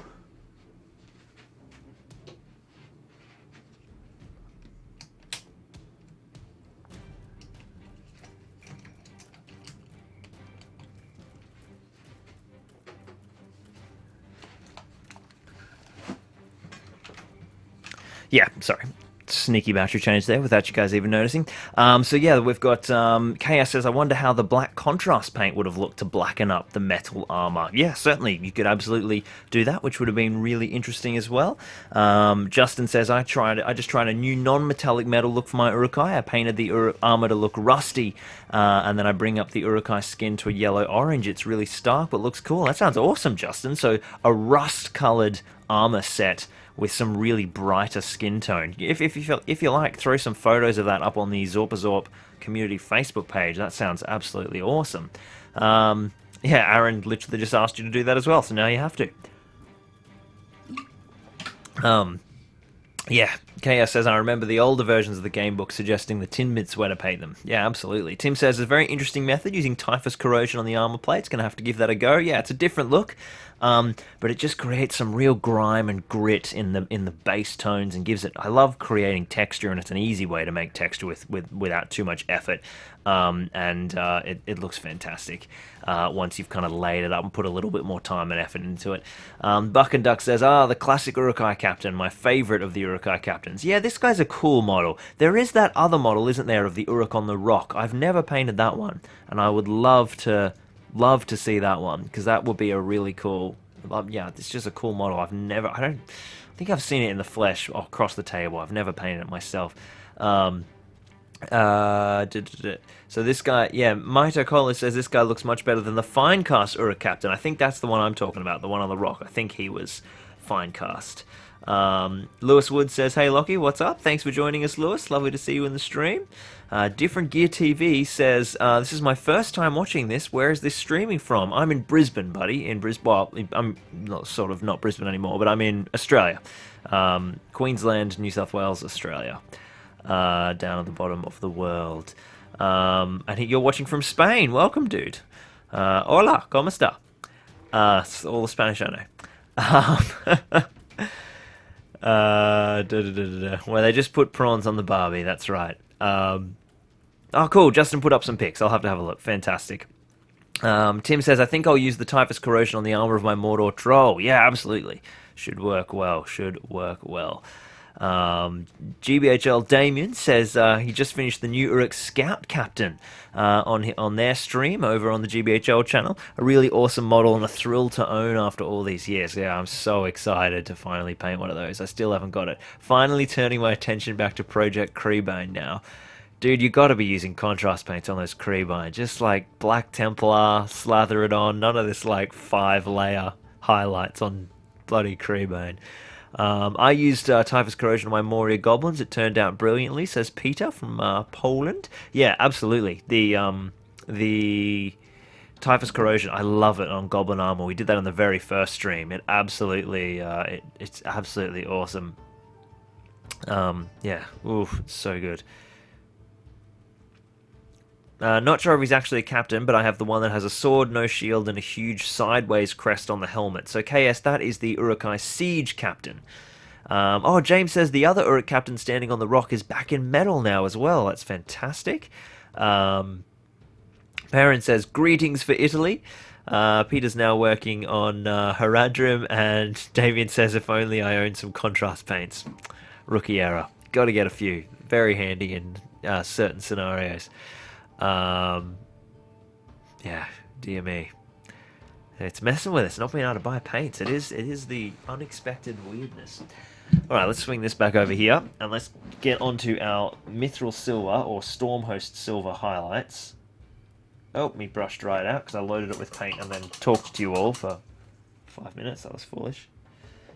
I might even give that another shake, because that's looking a bit watery and thin and not what we're after. Stormhost Silver is very separatable. It likes to separate. It likes to do its own thing. So I'm going to really shake the devil out of it. There we go. Look at that smooth, consistent silvery texture. I'm going to get a little bit of that. I'm not even using my fine detail brush. That's how annoyed I am with it. I'm going to use the finer tip of my non-fine detail brush. Now you can see that lead belcher has dried. Now that lead belcher has dried, it's a lot more subtle than it looks when it first goes down. So now we're picking out all the edges in really quite a bright silver. So we just want to hit edges here. And it doesn't have to be every edge. It's quite nice if it's inconsistent and breaks up in different regions.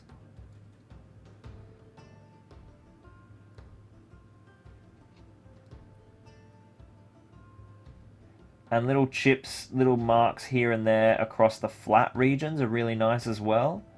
So if you've got this big flat area of kind of typhus corrosion brown steel, putting a little mark of Stormhost silver can really make it sing. Works quite well. So I'm hitting all of these different shoulder pads with a little bit on that tipped section. All of these, I'm picking out all of these ribs. I'm doing not a rush job, but not the most careful job. But honestly, with these uruk-hai armor, sometimes it's better to just go for it rather than being so measured and controlled. I've got the armor plates around the back. I'm going to get a little bit more on the brush. And I'll sort of flatten that out on my nail there. Let's keep doing the armor. So let's do our shoulders now. Our shoulders, the other shoulder pad. Picking out all of the lines. This armor isn't as nicely defined. It's a little flatter in detail up here on this arm. So that's where the Stormhost silver layer is really useful, because you can use it to accent those bits of steel that are a little flatter in detail, and all of a sudden they pop because they've got the highlight.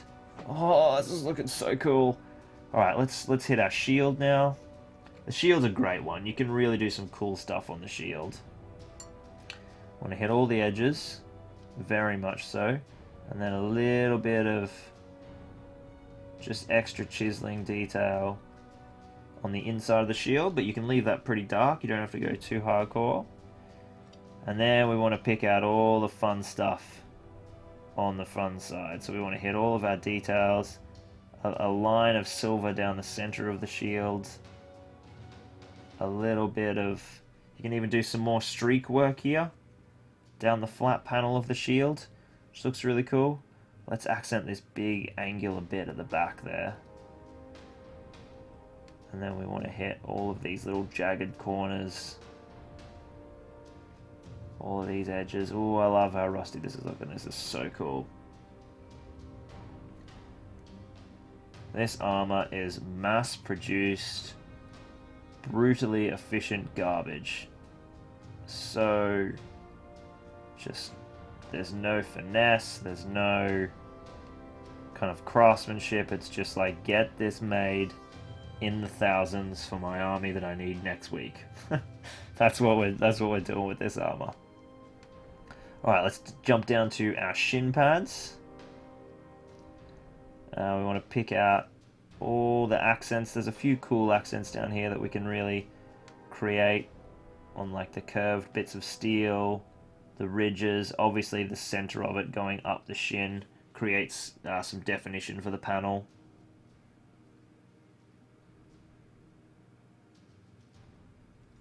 And then the shoes, same thing as the shoulder pads, not as well defined as some of the other bits of the armor, so we can define them by using this highlight to pick out the different ridges.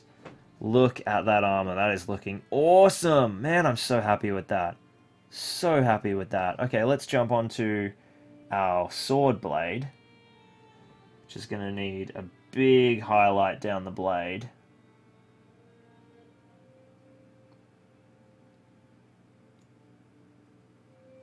As the blade should be sort of a brighter steel because it's been sharpened. And then a little bit on the handle. A little bit on the handle as well. I am loving that. That looks so great. What do you guys think of that armor so far? That is looking fantastic. Tens of thousands, says James Palmer. Oh man, I'm really enjoying painting uruk-hai. And just in general stuff I wouldn't normally paint.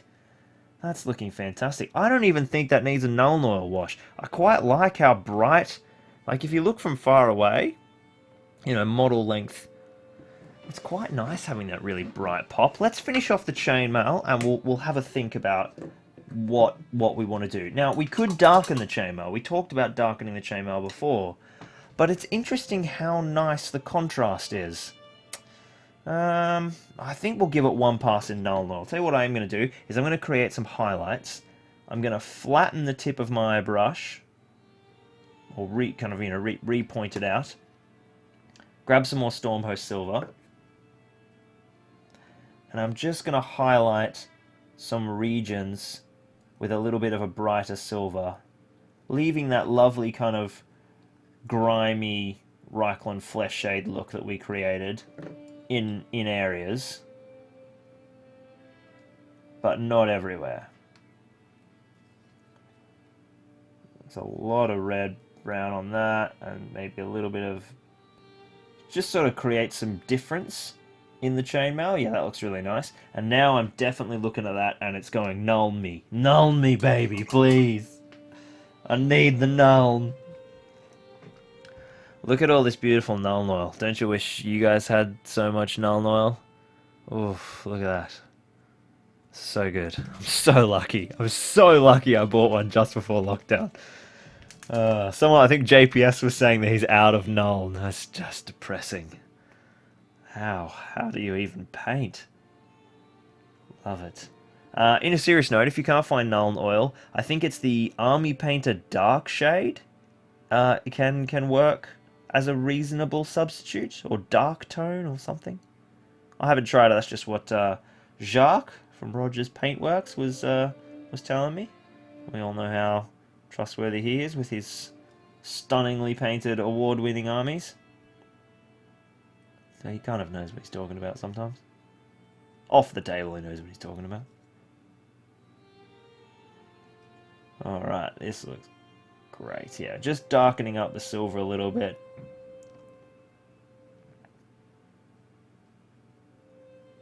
Darken, darken, darken. Yeah, and I'm just applying this to the chainmail, keeping it off the armor. While I've got the null oil out, actually, I am going to hit all the leather. So the boots and the gloves are the predominant layer here that we care about.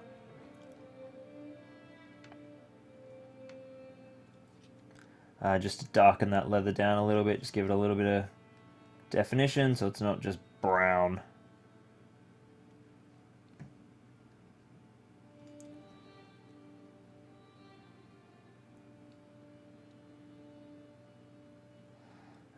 Looks really nice on the gloves in particular. Breaks them up. Gives them some lovely definition. Which is important. We like definition. We like things to be defined so we can see all our details. Null in the recesses. And we'll do a final pass of null oil at the very end. Just to clean up any extra shadows that we want to create in the model. But that is pretty much Null's job for now. Looking very nice. Yes, I'm happy with that chainmail. We'll obviously have to wait and see how it fully dries. That's looking good. Alright, so we've got some big layers left. The metal is probably done. The flesh, obviously, is our big one. Let's finish off the hair. I'm just going to grab some Storm Vermin fur and just do a little kind of overbrushed highlight across all of that hair, leaving the Black Templar in the recesses. Nothing particularly fancy here. Just put a little bit of grey into that.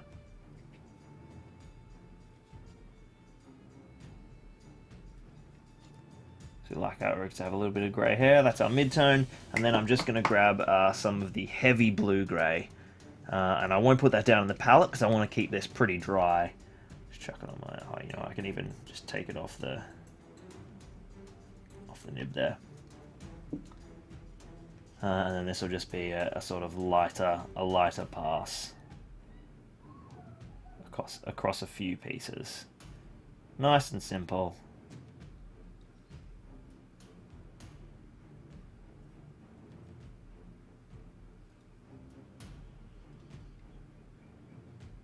There we go, that'll do. And then when that dries, we'll probably give that a null oil. Or maybe we'll give it, and we might agrax it actually, just to put a bit of grime in the hair.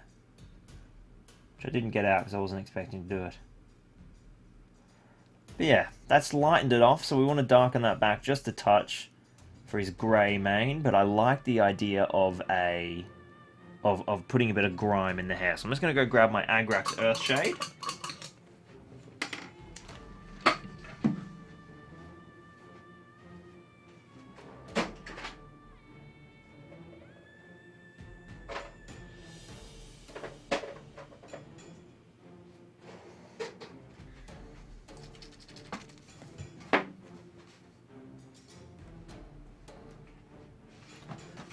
Ugh. Alright, Agrax, here we come. Oh, it's 20 to 9 already. Racing through it. That's honestly probably dry enough for Agrax. And we'll grab this guy, and we're just going to dump a bit of Agrax into the hair.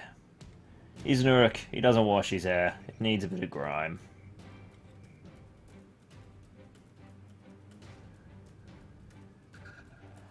Lovely. Okay, skin tone time. Closing the lid on Agrax Earthshade. There we go. Let's start looking at our skin tone. So what I'm going to do is we've got dark flesh tone down. I'm going to do a little sort of highlight in gory red, which is a really nice thin layer. We love gory red. I'll throw that up the back there. So we want to do...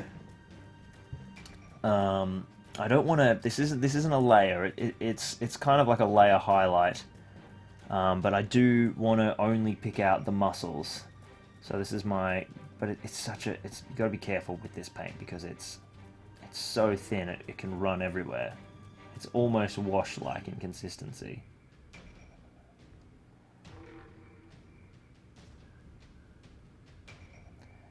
So I'm putting that all over. Creating some muscle tone, picking out all of the raised regions. It is seriously almost wash-like. I'm going to really shake the crap out of that. Try and get a bit more of a better mix of pigment so that it isn't as wash-like. It's still very thin. It's just a very thin paint.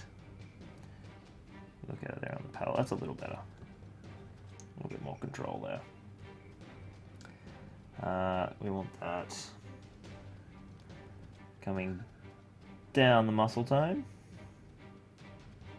The great thing about it, because it's such a translucent paint, it's so thin, is it blends really nicely, which is why you're always seeing me wet blending with it. It just looks awesome wet blended, and it gives the muscle tones a real tint.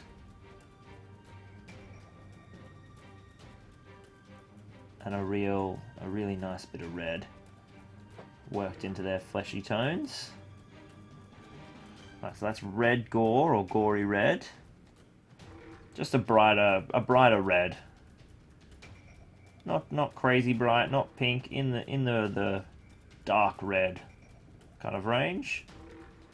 And also get some on his face. So I'm going to go cheeks. Across the brow and the eyes can basically be a layer highlight on the skin there.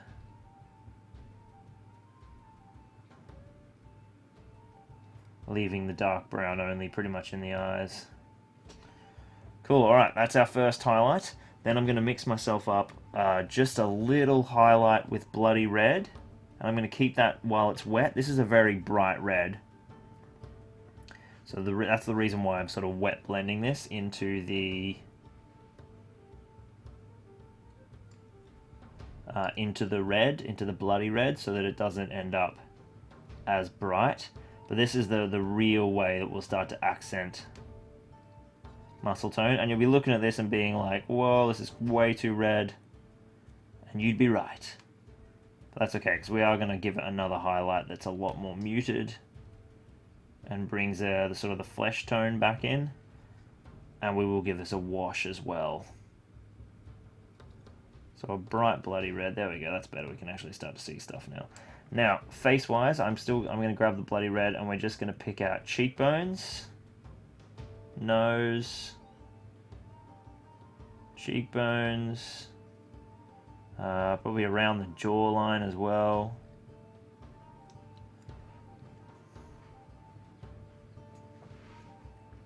We're going to pick out the brow lines, the devil's horns, going up towards the hair.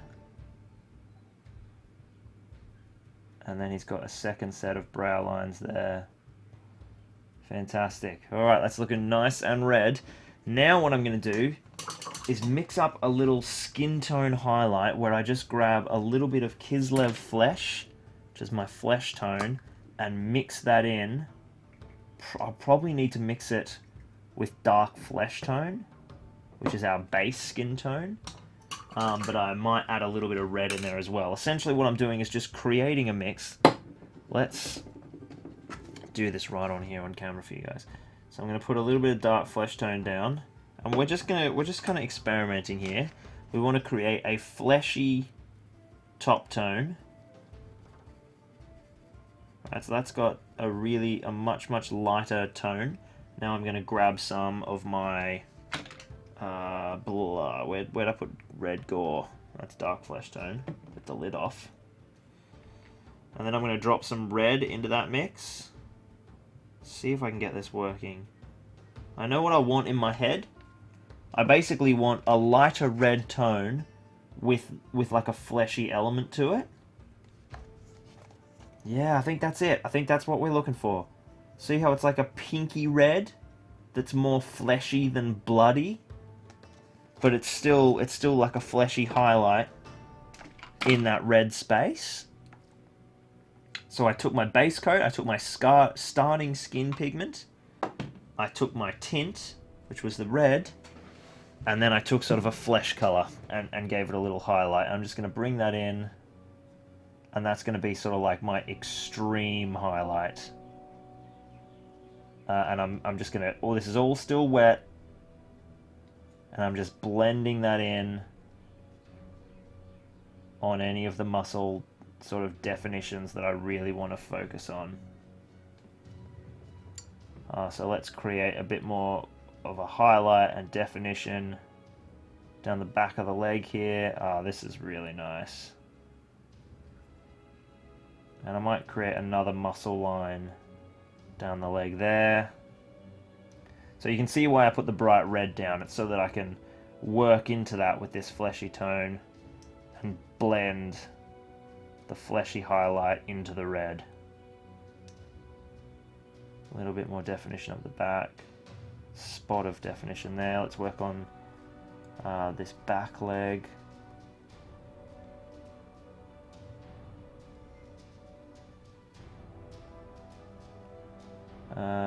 The arms. I don't want to hit all those defined muscles.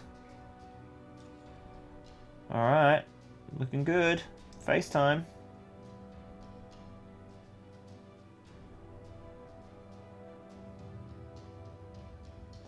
I'm just focusing on the cheekbones. They're my first port of call.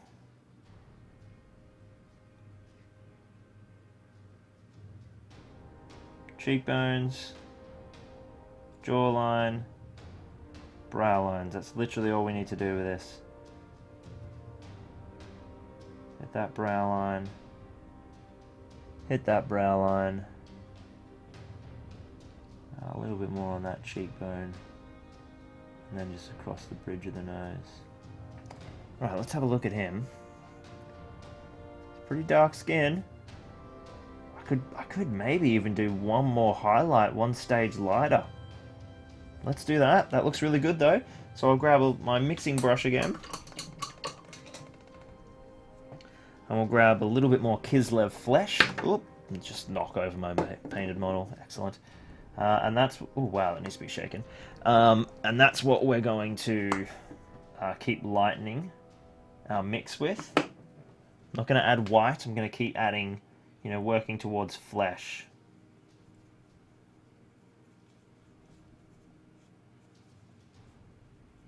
There we go. So I've got another fleshy red pink.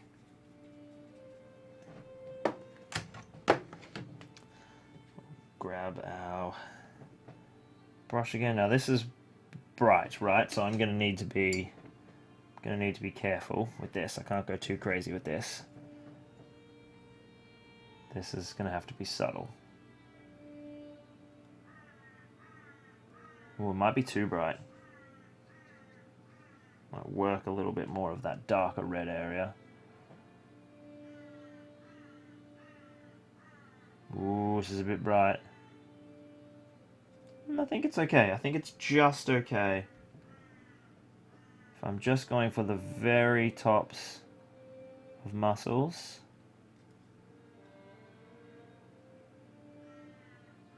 Give them a bit of definition.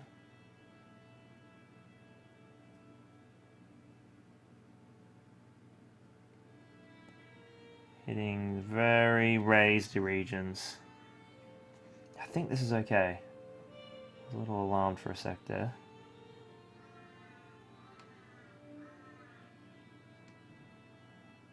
Get these back sections of the legs, in behind the legs as well. Oof, jeez, we're so close. We're so close to this guy being done. And it's bat rep time. Yeah, no, this is good. This is the right level of highlight. It's really making that skin be like, whoa, look, I have tone. I'm not just two colors.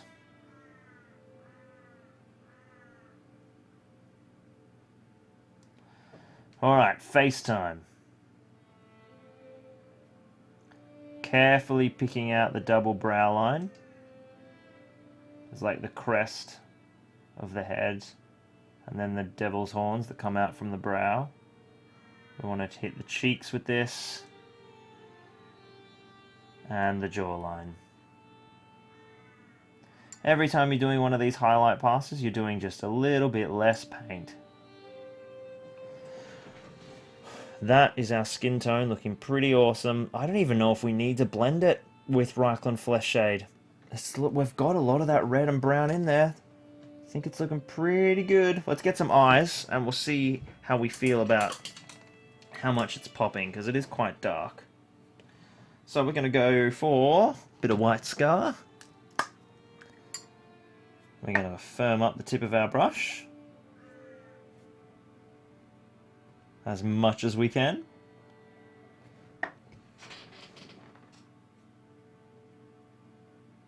Thanks so much for watching, Michael. We'll see you next time. Thank you for joining us, Kendon.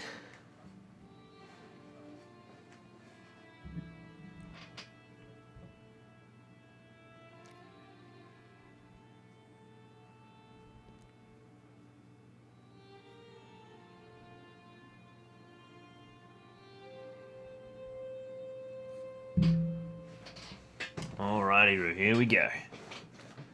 Eye time. I cannot manage to get this brush tip all that good, but it's going to be good enough. Maybe. I'm almost considering using my big brush. That's how bad it is. Okay. Two tiny dots. Where are our eyes? Where are our eyes?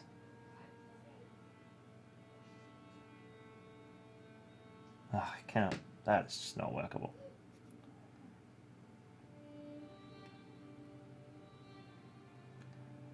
Get a tip on that brush. Okay, that's doable. Maybe. The things we do. Can a brush company please be watching this video? I need brushes. Alright, in we go. Just a little dot of white in each eye.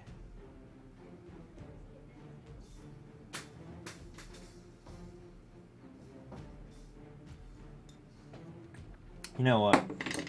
Sod this. Where's my big brush? My big brush has a better tip. It's obviously got a much larger reservoir, so there is a little bit of danger of overdoing. I think I'm getting visited. Hello. Hello. See you later, Daddy. See you later. You look funny with your head going. There we go. More control with my huge brush, because it actually has a tip. That's why often you see, like, you know, pro painters painting with big brushes, because they want a large reservoir, so they don't have to keep reloading their brush. But the brushes they're using are good enough that they have a quality tip.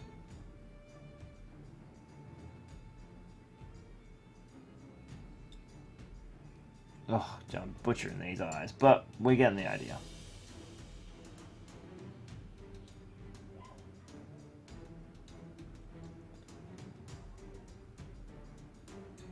He has very recessed eyes,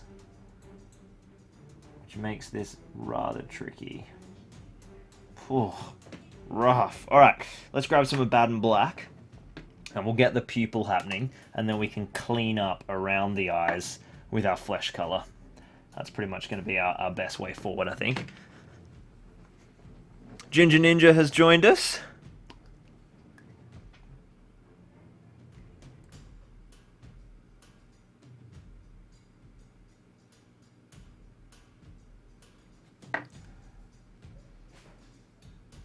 A little bit more black. Wow, my Abaddon Black is drying up. Crikey. This is a bad time for paints to be drying up. Wouldn't you guys agree? Oh, dear me. Alright, let's get some pupils in there. Sorry, I'll stay on camera for you guys.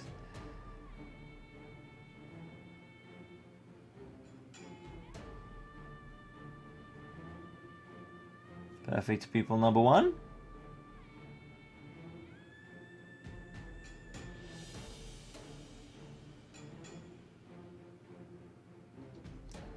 And perfect pupil number 2.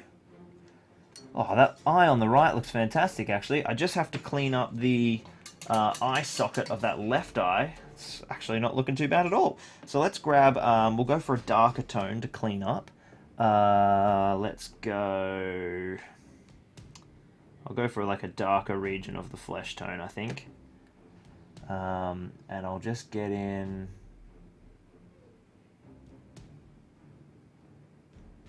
there. And bingo. They're pretty workable eyes, I think. How does that look? Let me just have a look up close. Maybe just a tiny tad.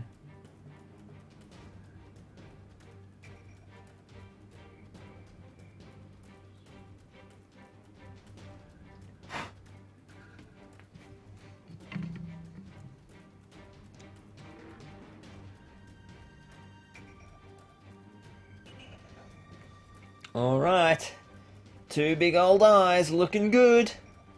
Hell yeah, fantastic. Alright, now the question is does our flesh need a shade?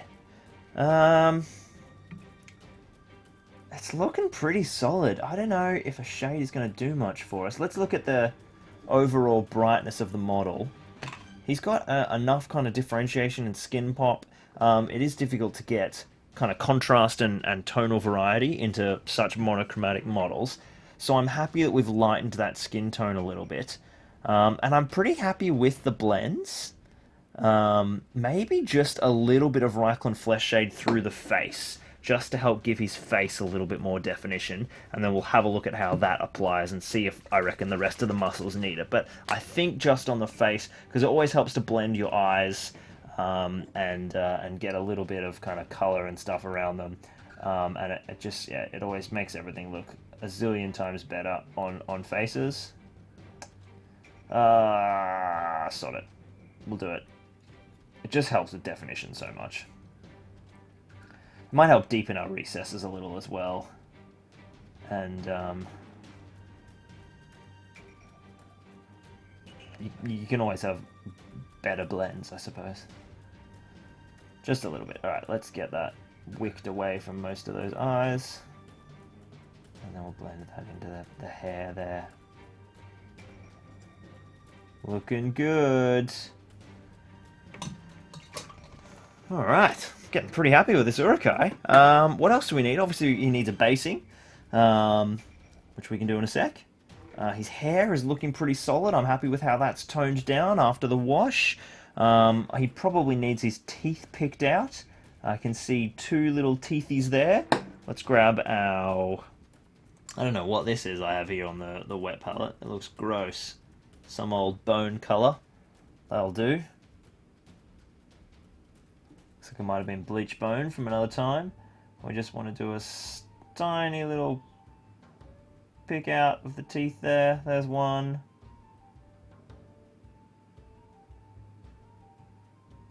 Oh, I'm not on camera. Sorry, guys. There's another teeth picked out. And then we want a nice bright red for the tongue. That uruk-hai red. Everyone loves a red-tongued orc. We'll just put a little bit of red in the mouth itself. Alright. I think he is looking good to go. Yeah, I'm pretty happy with that. Let's jump into basing real quick. Get that palette out of here. We're just going to, of course, do the classic Helm's Deep base. Close the black paint pot. Someone's yelling at me in the chat. I must have just closed it then. Any advice for assembling metal minis? Asked Fainers. I haven't worked with anything metal in about 10 years. Super glue, obviously, not plastic glue. So cyanoacrylate. I prefer using a gel-based super glue rather than a really high-flow super glue. I just use, there's heaps of different gel brands, but gel is just a little bit easier to work, and has a little bit more substance to it. So it kind of makes better bonds. Sometimes you'll have to pin things, but a lot of the time you won't. A sharp scalpel. Honestly, unless you're getting into like conversions and stuff, you're not going to need like a razor saw. Where is all my brown? I don't have any brown left. Brown, brown, brown, brown. Just going to go straight on the base then. So yeah, we're going to be, we'll do a little Helm's Deep scheme, because of course this is an uruk-hai. And I've been doing, we had like the Helm's Deep Legolas and the Helm's Deep Aragorn, so we've been doing a bit of a Helm's Deep theme the last little while. So I'm just going to get brown all over. Just creating a nice brown rim.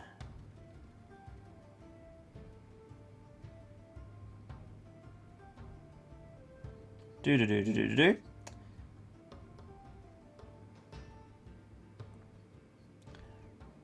Try and keep that rim nice and smooth, nice and even, free of brush strokes. 2 coats will usually do it, but you can kind of cheat your way into one smooth coat if you uniformly apply the brush strokes. Alright, that'll do. We'll let him dry. Alright, that is done for painting. We just need to sort ourselves out our basing materials. Let's pack down these paints and throw them back to the painting bench.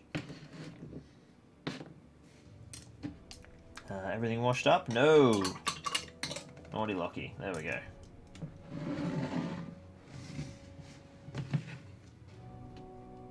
Alright, we'll let him dry. Get that stuff over there. Alright, let's grab ourselves some basing materials.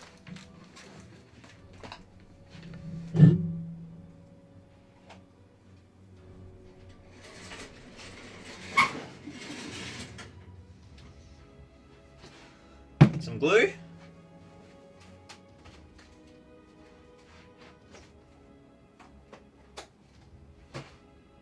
Where is my aha?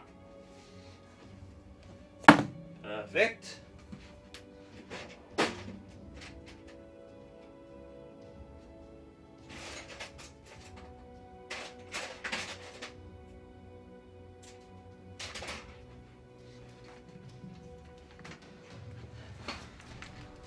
Alrighty, so basing time. Today we're going to be using Volcanic Island from Geek Gaming Scenics. This is just the perfect Helm's Deep mix. It's like a blue-black mix of stone and gravels and slates, different aggregates of different sizes. It's good stuff. If you guys want to buy this, you can head over to my online store over at Zorpazorp.com and sort yourself out with all your basing and terrain supplies. As always, I'm going to use the Ready Basing Glue. This is a latex glue. available from the store as well. Basically, the difference between latex and PVA and that sort of glues is this actually stays sticky. So you can see it turns into like a sticky gel when it's dried, rather than you know, PVA, which goes hard and then, you know, brittle and it leaks and stuff. And you can see just how crazy it gets all clogged when it dries, because of just how mental sticky it is. It's so sticky. So I'm going to be a bit sneaky. The rim is still a little bit wet, but that's fine. I'm going to throw down some latex glue.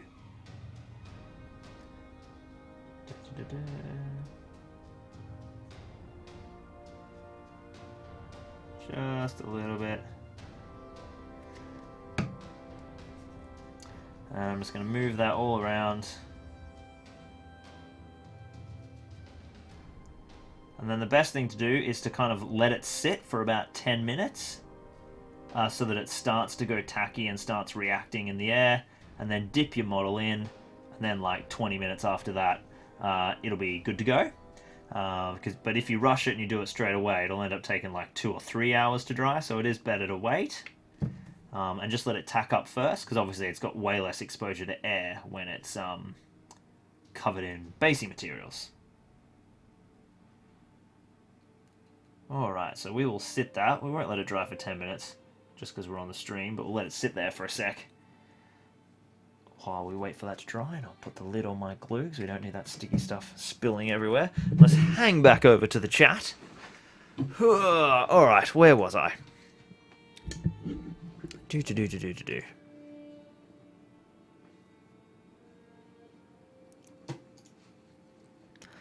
Oh man, that is everyone joining in. Crikey, you've been talking like crazy since I paid attention.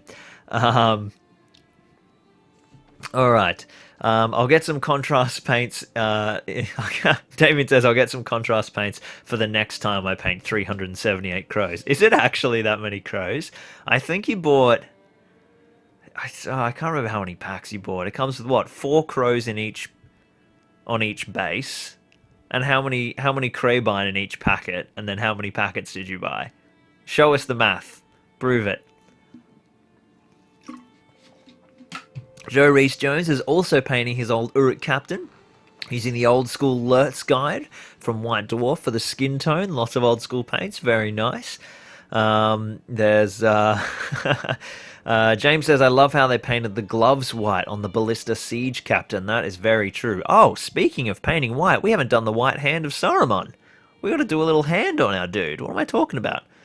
Skipping a stage. That's okay. We'll do it after basing. James says he wants to buy 2 Ballista once they reopen. I'm guessing someone wants to run the Legendary Legion. I intend to have well over 1,000 points of uruk-hai. He wants to be able to play the Helm's Deep scenes. That's Justin. That's pretty cool. I think uruk-hai in the old Games Workshop photos had black armor with edge highlighting, says Peter. Yes, you're correct. Which is sort of like the scale I'm replicating without starting from black. Instead, I'm putting a bit of rust, a bit of color in. And, a bit of rust, a bit of color, a bit of grime. And by building up those grime layers, it makes the steel look black, but it has a little bit more texture when you get up closer. It's a good scheme, I think. It looks pretty cool. Alex says he painted up his Tauriel in isolation. Can't wait to send her against a friend in a bat wrap. Yeah, she's a beast. She's a beast. Harry Bates has joined us. Welcome, Harry. Mato Colo says he would wear that armor. Yeah, it's mass-produced good stuff. Fran is also joining us from Spain.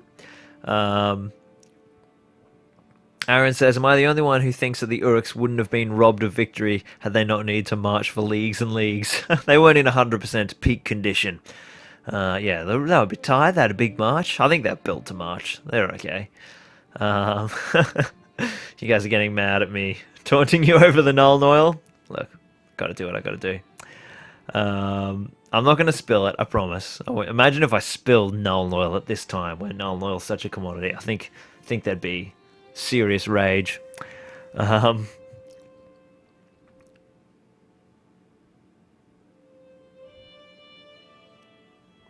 James says he's been making some Osgiliath scenery, some ramps to access the higher parts of the GW ruins. They're inspired by the video game level, where you go up walking over a broken wall segment. Yeah, awesome. James, we just played through the Osgiliath level on the live stream. That wasn't this weekend, that was last weekend with Frodo and Sam.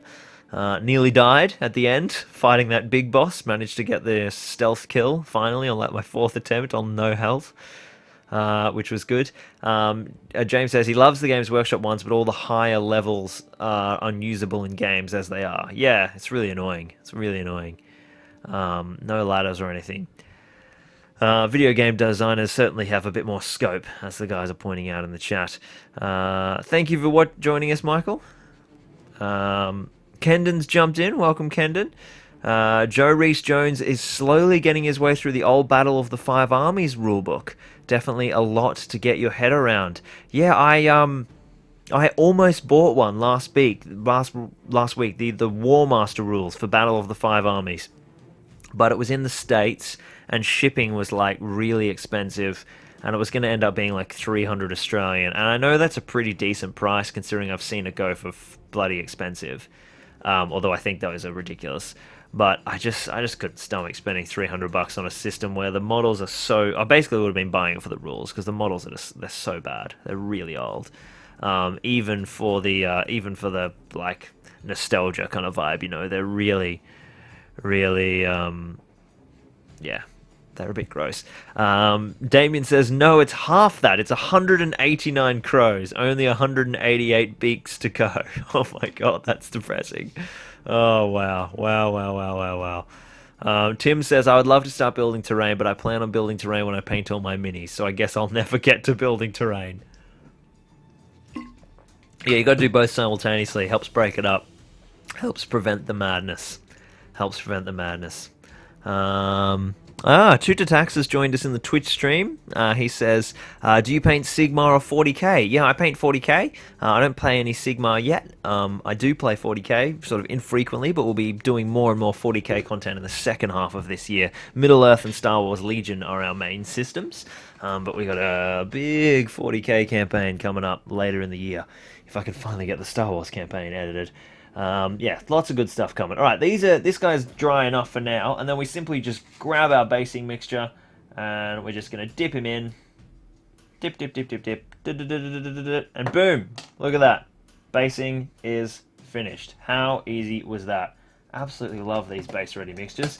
They make basing a whole army take about 4 minutes. It's fantastic. Now, we did say that we wanted to paint ourselves a white hand, which I sort of forgot about, so let's grab ourselves the white scar. Alright guys, it's time to vote. Where are we doing the white hand? Our options are the chest plate, the shield, any other suggestions you want to make, basically. We can put one on the shoulder pad, so shoulder pad, chest plate, shield. We could do one on the face, but uruk-hai captains don't usually have it on the face. Lurtz has sort of like his big thing. Yeah, so yell out in the chat where you want to put one. Peter says chest, so we'll start there. All right, let's jump on. We're going to do a little chest guy right here over this flatter section. Going to do the square first. And then really carefully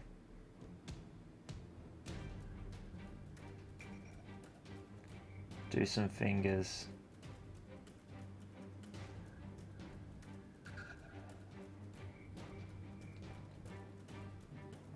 One, two, three, four. Does that finger look more like a thumb? No, that's a finger, that's fine. And then we want a thumb coming out that way.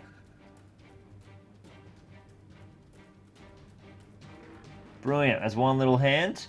We made the palm look a little big, but that's okay. Where else we got? Chest. On his left side, so right hand side when facing. Yep, we've got that. Has to be chest, crotch, says Tim. Brilliant. We want shield. Damien wants one on the crotch, of course. So let's try and make a triangle. Let's do a bit of a bigger one.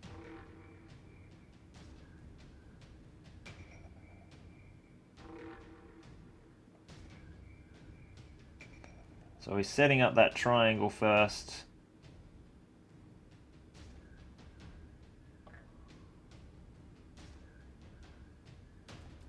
So no, I mean, yeah, look, they don't have to be neat. They're being slapped on with paint, you know? So I don't really get too worried if they're not particularly beautiful. They're war paint. They're literally, you know, they're kind of busy when they're putting it on. They're getting ready to psych up for war. They're listening to all their favorite military speeches, amping each other up.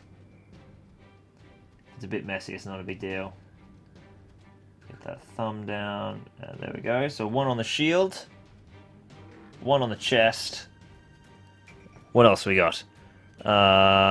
Slapped right onto the thighs. Yeah, let's go over skin tone. Great idea. So this one should be sort of the right size. Oh, I like this. And this will be really stark as well. You know what? Sort this bloody brush. Don't know why I'm washing it up, because I'm throwing it in the bin in a sec. Alright, let's get my big brush for a bit more control on the thighs.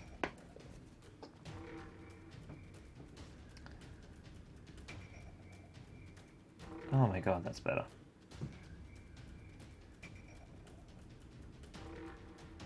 You guys see there? Hope so.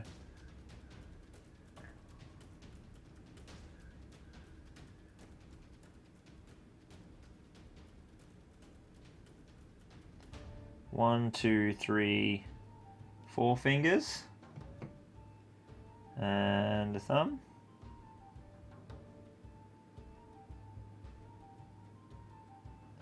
That scar is such a thin paint.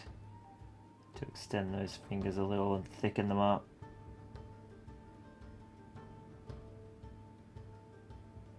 And we'll get that thumb looking a bit thicker as well.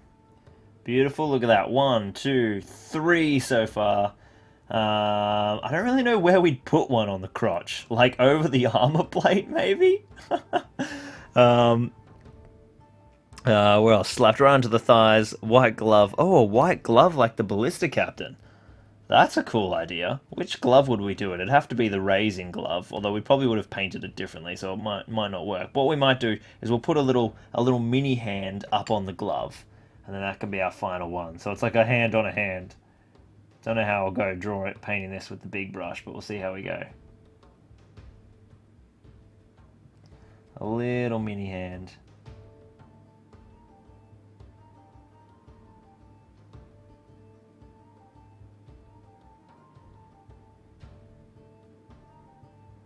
Well, that actually worked alright.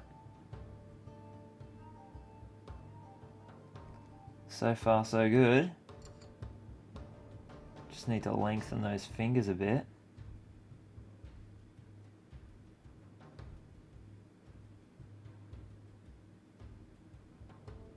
Boom. Alright, 1, 2, 3, 4 white hands on our dude, and he is based and ready to take to the table. So there is our finished uruk-hai captain. Nice and monochromatic, but with enough tonal variety to kind of make him visually interesting, particularly with the little pops of white as well. Pretty happy with how he's turned out. He's a good little El Capitan. We'll have to give him a name, or the Patreon, the winner of this week's Patreon giveaway, who gets to take that model home at the conclusion of the campaign. We'll get to give him a name when we give him away at the end of the stream. But now it is battle report time. Aaron says, camera question, do you have it positioned over your shoulder or off to the side? It's sort of in front of me and I'm working underneath it. So it's above my hands and I'm behind to the side of the camera, sort of a combination of both. I try to, it's almost as if it would be shooting over my left shoulder because of the angle that I'm holding the models. Because obviously I paint with my right hand, so I try to make it sure that my right hand is not obscuring. So what I'm going to do is swing around the camera, and we're going to get ready for the big old battle report. There is a lot of models over on that table. It's going to be an absolute ripper. You know what? Before we go, let's actually have a look through the scenario here at this desk, where you guys can get a good little picture of it. 1 second.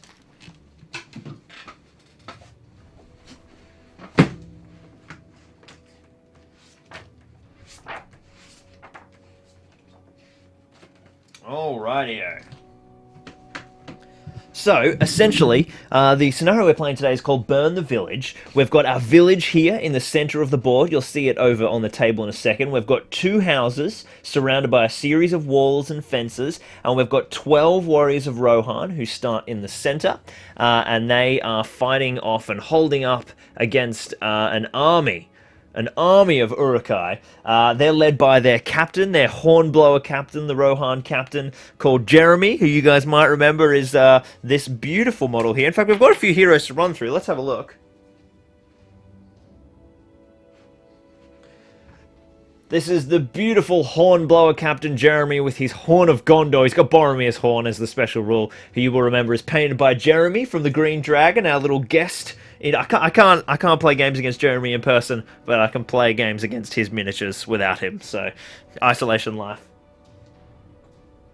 And so they're bunkered down in the village here, and they've got to run over to the fire and call for aid. We'll have a look at how calling for aid works, but Aragorn, Legolas, and Gimli are going to be busting in and joining us, and then we've got an army of uruk-hai that is lined up all along the board edges. We've got 20 uruk-hai warriors, including some bowmen. And it's also a mix of Dunlendings as well. We decided to spice it up. And there's also a little bit more exciting action on the board as well, with a stable and some cavalry. So I'll dive into all of that in just a second. So I'm going to throw away to my holding screen, and I will be back in just a sec once I've swung the camera around. Back soon.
Alright, here we go! The burning of the Rohan village shall commence. We've got a wicked battle report lined up for this week's stream. We have a whole lot of forces and a whole lot of special objectives to go through. So before we dive in, I'm going to go straight to the stream and I'm going to get you guys to start declaring who you'd like to be in charge of. Obviously, we have the Lord himself, GBHL Damien, is captain of the evil side today because we have his uruk-hai on the battlefield. We'll run through them in a sec. So we need more players for evil because we've got uruk-hai, we've got the Dunlendings as well, and then of course there's Rohan, but Aragorn, Legolas, and Gimli are in play as well. So if any of our Patreons in control of those characters are joining us, yell out and let us know. In the center here, we have 12 warriors of Rohan. We have the beautiful Captain Jeremy in here, and then there's just a mix of bows, throwing spears, and swords. And then over on this building here, this is a little extra special rule. This is our stable. Now, if we have a look in here, inside and around the side, you can see there's a bunch of horses. So, at any point in an Warrior of Rohan's move, if he goes in base contact with either of the horses or the stable, he can just perform a little climb test, and then he's going to mount up and turn into a rider of Rohan, just for a little bit of extra excitement, because we've changed the forces a little bit from the old classic scenario. Over here is our beacon. A Warrior of Rohan needs to get over to the beacon and light it before our 3 hunters can arrive. When the 3 hunters do arrive, they come on from this back board edge and then they move as normal in the turn they arrive. And I believe once you've lit the beacon, every turn you roll for them, and when you roll a 6, they will arrive. I think it's a 6, which is pretty difficult. 3 hunters, 3 hunters. Where are they? 3 hunters, burning the buildings, lighting the beacon. Reinforcements. Oh no, it's a 4+. It's a 4+. So after you roll a 4, and you've got to roll for each hero, so they might not all come on at the same time. So Aragorn, Legolas, and Gimli will be coming on up the back here, and then we have a whole horde of uruk-hai. So up the front, we've got our new uruk-hai captain, and then the Jurassic Park contingent. Oh, that's Emluck. Emluck is supposed to be over here. And Malcolm Luck is supposed to be over there. Alright, there we go. Now it's the Jurassic Park contingent. We've got Malcolm Luck, Ham Luck, Muldoon Luck, Sattler Luck, and Grant Luck, all over here, led by the uruk-hai captain. And then on this side we have M Luck, Tauriel Luck, Tam Luck, and Sharlock, of course, and then Goldie himself. We all know Goldie, and Goldie is ready to go right near Goldie's hill. And then we've got a couple of uruk-hai bowmen, 2 on this side and 2 down here as well. And they're on the way. They're fleeing from Armon Hen. They're fleeing from the 3 hunters, raiding villages as they go, and they've stumbled across a Dunlending war party. So over here we have a Dunland chieftain with 2-handed axe and bow. Yeah, I know, right? And then 7 warriors of Dunland, a wildman of Dunland, and there's 1 bow over there as well. So let's swing over to the chat. Alright, we've got Alex Alex and Damien are jumping on for Team Evil. We've got Joe Reese-Jones in charge of the Evil. Damien says, don't forget to use Tom Luck as a meat shield for Sharlock. Don't worry, that's why I put them on the same battlefield. I'm all over it. Mato Kolo is joining Team Isengard. We've got KS joining Isengard. Tim joining the Isengard. Oh my god, everyone wants to be the Isengard. Renger's on the Isengard. James is on the Isengard. Oh my goodness, there is, we've got what? Joe Reese-Jones. It's basically you and me for Rohan at the moment. I'm sure more will join in. I'll check the Twitch stream in case anyone there has joined in. Haha, good joke. Hello to all our Twitch stream viewers. There's 3 of you today. That's fine. We have 70 of you on YouTube, so it's all good. Alright, don't forget to use Tom Look. We've got lots of Rohan. Alright, let's get into it. In terms of priority, it's pretty much normal. The last question to ask you guys in the chat is whether or not you'd like to use the old school courage rules or whether we ignore courage as normal. So we can play with that. It obviously doesn't matter right now, but we can mix it up and do all the old school retreats. We'll see how we go. Aaron's jumping on for the 3 hunters, and Dana is jumping on for Team Rohan. Fantastic. Let's set it off. Rohan and Isengard dice. And the first priority goes to Rohan, interestingly. Well, we have to remember that we need to get to the beacon, and we probably want to go and send some guys to mount up. Oh, and of course, I didn't talk through the objectives. So, the evil players need to get inside the city and then finish their turn in base contact with one of the houses. And if they do, I don't even think they have to make a roll. No, they got to roll a 6. That's the 6. That's right. So they have to get in base contact with a building, and then roll a 6, and at the end of the turn. And if they do, kaboom! The building is set ablaze, and they have to burn both of the buildings. They don't have to burn the stable. If they do, that's a bonus objective. They'll still achieve a normal victory if they burn both buildings. So if there's a good model engaged with the building, then it won't be alive. So that's essentially to stop the Uruks from just camping outside and setting it ablaze. If there's a good model inside in base contact with it, that'll stop it from being set alight as well. So it's at the start of the move phase too, not at the end of the turn. You can tell Lockie really read the objectives before the game. Alright, so Rohan has priority. We need to keep some guys, obviously, for defense. We probably should go and get some cavalry, and we obviously need to go and get 3 hunters.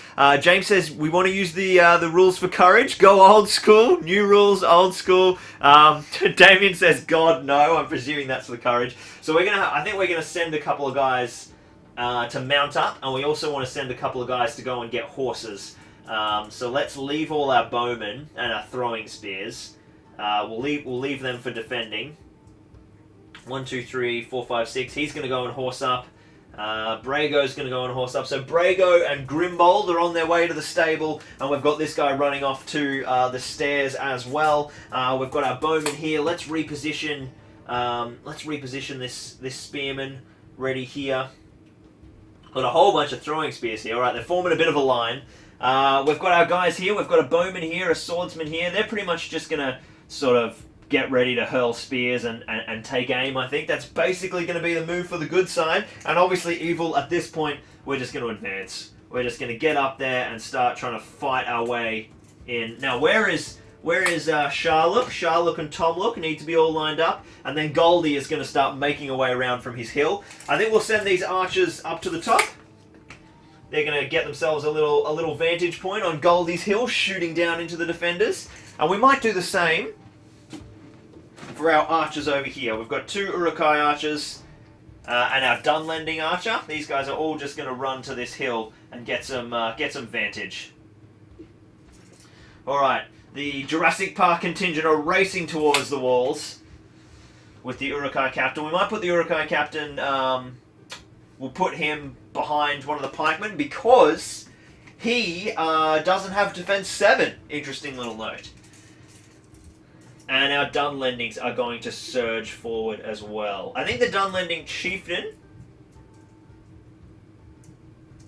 We'll send the chieftain forward for now. He's got his bow, but he's also going to be pretty good in a scrap. In fact, what we might do is send a couple of Dunlendings off this way to try and intercept the horsemen and the stable and stop them from mounting up too many models. But we'll swarm the rest of them. In fact, that's probably a good idea if we send about half over there. Alright, guys. First round of shooting.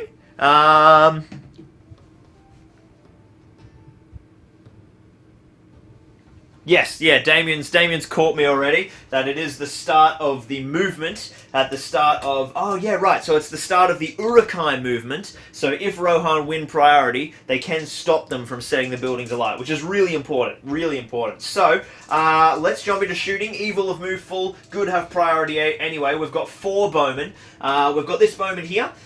He is going to fire straight into, we'll just target one of the pikemen, who are kind of all on the same side, actually, now I've noticed, which is interesting. Forced to hit because he hasn't moved. Ooh, a 6, a big hit. And he is strength 2 bow and defense 5 for the heavy armored uruk. So we're going to need 6s and a big old 2. Nothing there. The other bowman, I think we'll go into the Dunlendings because they've got less armor.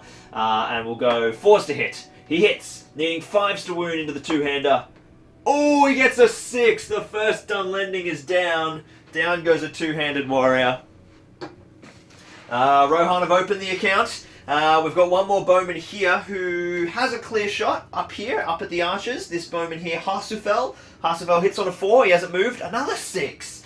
Rohan are on fire so far, and he will need still 6s to wound because of that heavy armor. A 3, nothing there. And one last bow shot, which is Harloff. Here, nestled in behind the building, and he's going to fire straight into... Oh, Taurieluk is coming. No, it's Tomlook. Let's shoot into Tomlook. Forced to hit.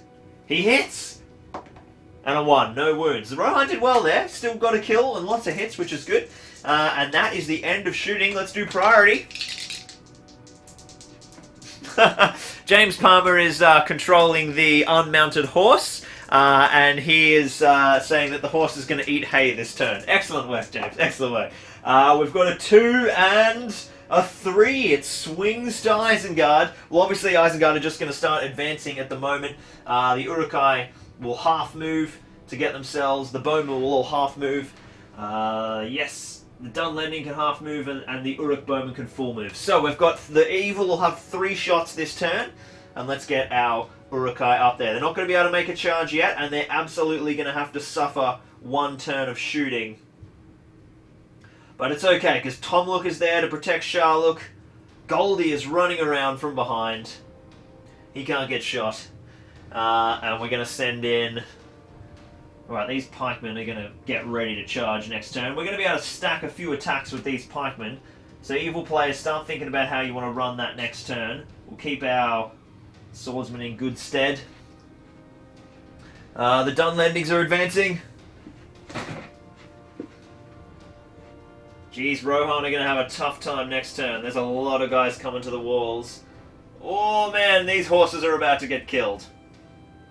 Very close to getting killed. The Dunlendings over there are on the charge. Okay, Rohan time, guys.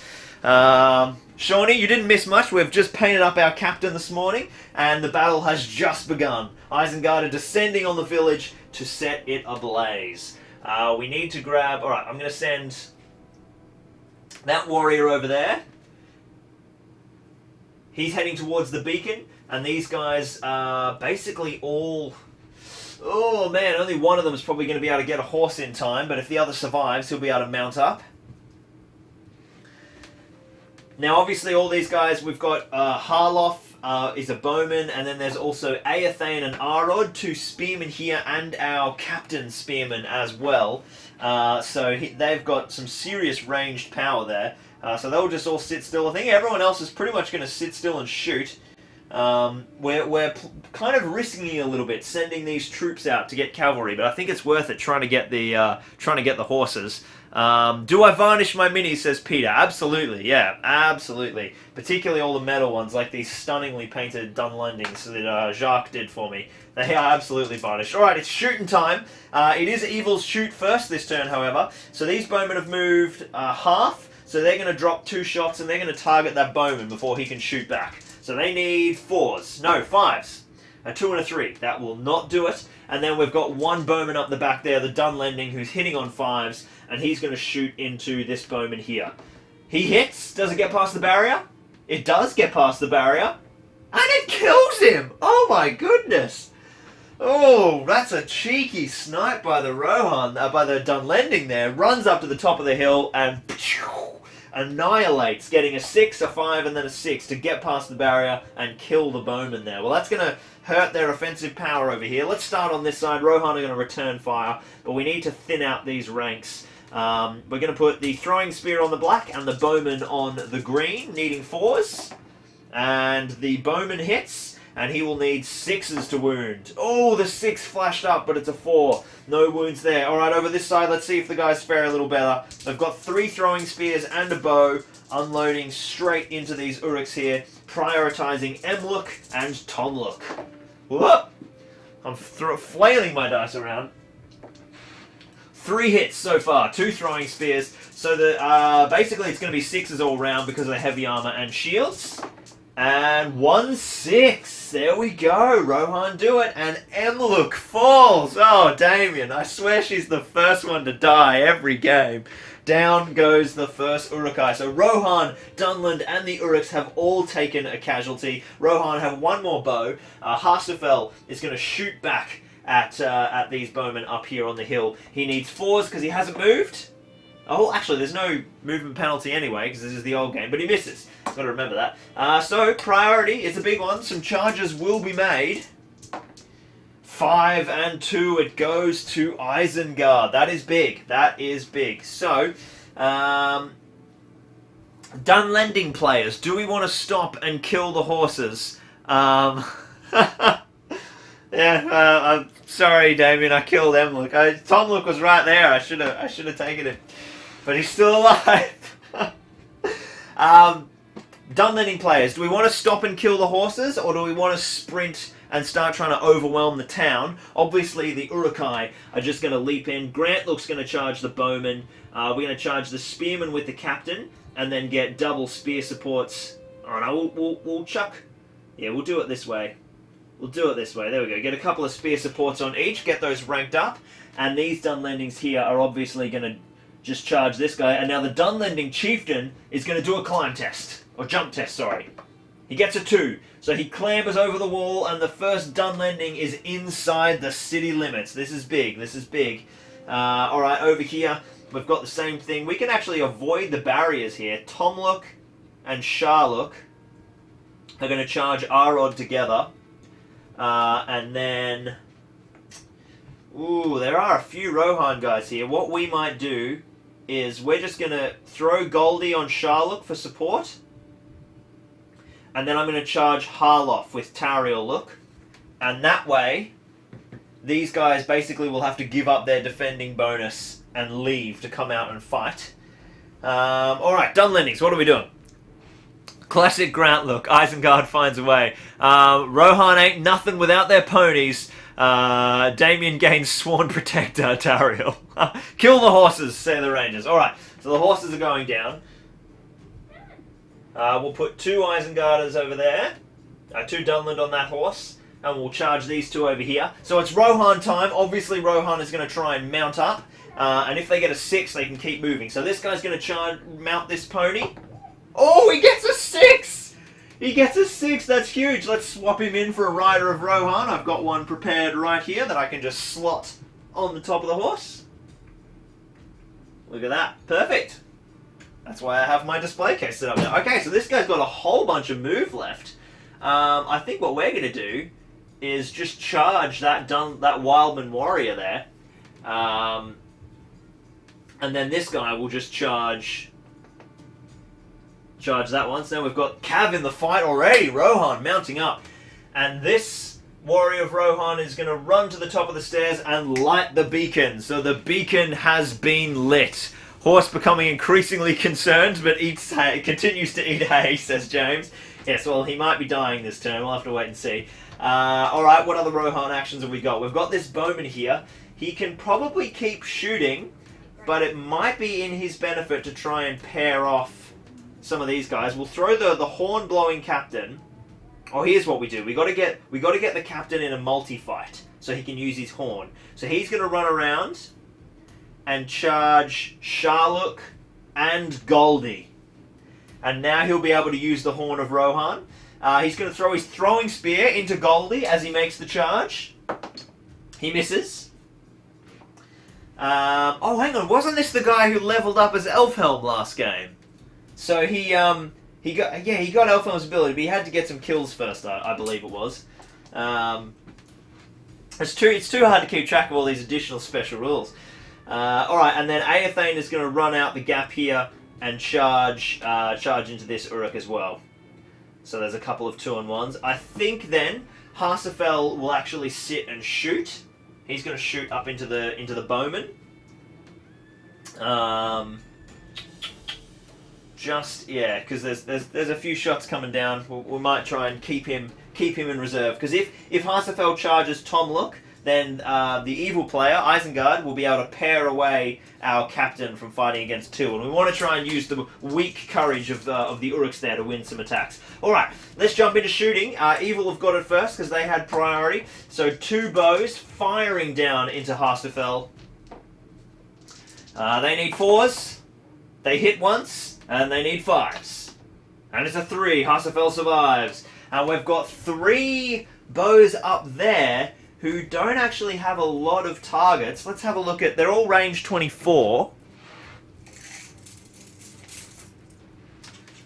So they're in range. I think they can't snipe... No, they're just out of range of the guy who's lighting the fire. So I think they're going to have to shoot into combat. So let's go into... they might as well shoot into a combat that favours them just as equally. So let's shoot into this Dunlending combat over here. We've got 3 bows, 2 hits. Does it hit in the way through the wooden cart? 1 hits the cart, 1 gets through. Does it hit good or evil in the combat? It hits good, but it doesn't kill him. Alright, no evil shooting to... Oh, that guy, oh no, he would have moved more than half. So it's combat time. Well, the first thing we're going to do is start on this flank over here. We've got a Dunland chieftain fighting against, or Dunland warrior against a warrior of Rohan. Geez, these guys are going to get overwhelmed pretty quickly. This is kind of alarming, actually. I think we probably just need to hold them at bay. So I think Rohan are just going to shield. Just going to shield. Oh, 2 dice isn't enough. The Dunlending grabs it, and he'll need a 5 to wound. He doesn't wound, but he will back away. So the defender holds the wall. Then we've got this swordsman here, whose name is Thengel, and he's fighting against Hamlook and Malcolmlook. He's going to shield as well to level out against the pike's attacks. Obviously no fight value though. Ooh, double 6s for the warrior of Rohan. Doesn't make any strikes, and the 2 pikemen back away. So far so good for Rohan. Let's keep shielding. This is working for Rohan. The uruk-hai captain now. He's supported by Satlook. And he's fighting just a poor old warrior who's going to shield. And the captain gets double 6s this time. Well, the captain is strength 5, so he only needs 4s to wound. I think they're strength 5. Let's check the profiles in these old times of the early U's. Uruk-hai captain. Oh no, the uruk-hai captains are only strength 4. So he will need 5s to wound. And it'll be 5s to wound all round. And wow, 1, 2, 2, 3, 4. They fail to wound and back away. Jeez, you should have rinsed that guy. Rohan's doing very well here. This bowman, however, cannot shield, so he has to fight as normal against Muldoonluck and Grantluck. And he loses it on a 2. Could this be the Uruk's time to leap over the fence? And it is. They get a 5 and they obliterate the bowman. And the swordsman leaps over. So the Uruk's got a kill, and they got an extra warrior over the walls there. That's pretty big. Let's jump over to this side here. We've got Harloff and... who's that? That's Aethane fighting Tauriel-Look. Tauriel-Look hasn't been doing that well so far. Tauriel-Look's never going to shield. Never going to shield. The Rohan warriors get it, and they will need a 6 to kill Tauriel-Look. And they fail. Tauriel-Look survives. Strength 3, defense 6, a 5 is not enough. Now the chat is exploding. GBHL podcast Damien says, Lockie needs to roll for the barriers. Roll to get past the barriers. Of course. What am I doing? First, so did those guys wound to make strikes against the barrier? So that Rohan bowman might not be dead, of course. So that 5, that was the strike to kill him.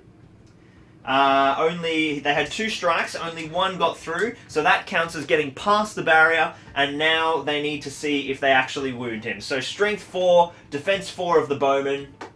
He survives on a 3! Oh, it makes a big difference. Well done, chat, for keeping me honest. Of course, they have to strike past the barriers. So, in the end, Rohan haven't lost anyone this turn, and they've only got this 1 Dunlending chieftain inside the walls. So that is a good outcome for Rohan in the end there. And then we have a few more fights over here. Tauriel-Look backs away because she lost. We've got a one-on-one here with Tomlook fighting Arod. I think the warrior of Rohan's got a shield, and Tomlook is obviously not going to shield. Tomlook is fighting at -1 though, because he has a broken sword, as we all know. Tom's very inept, impotent, some might say. And he gets a 6 just to spite me. He gets, but he's at -1, but Rohan only get a 5, so he wins on fight value. So he pushes back the shielding Arod, and now does he stab him? No, he doesn't. He rolls a big one. He rolls a big one. Alright, and now it's Sharlook and Goldie. Goldie himself fighting against the captain. Well, the captain is going to make these guys take a courage test, and we've got courage 2 for uruk-hai. Let's have a look. Uruk-hai are the courage 3. Courage 3, so they need 7. 7 to stay in the fight. And they get a 6. Oh, the captain automatically wins! Automatically wins! He'll put a strike on Sharlock. She's on the black. And a strike on Goldie. He's on the green. He is strength... He's a captain, so he is strength 4. And these guys are defense 6, so 5s to wound. Oh, they both survive. They both survive. Alright, no luck for the captain, but he pushes them back. So no casualties for Rohan over here. We've got the Dunlending fights left. Let's do the Dunlending Axeman versus the Warrior, the Warrior of Rohan. That's Grimbold over there. I think they're going to fight normally. We got to get some kills. We got to get some kills. Oh, the Dunlending takes it. Oh, he doesn't wound him though. Rohan survived. Okay, the charging cavalry against one wild man of Dunland with defense 3. He does not want to lose this fight. And he does. He rolls a 2, and the Rohan warrior only rolls 3s. So the Dunlending warrior is knocked prone and being wounded on 4s. And he's killed twice. That is a good outcome for Rohan. They get some more board control over there, and another evil Dunlending falls.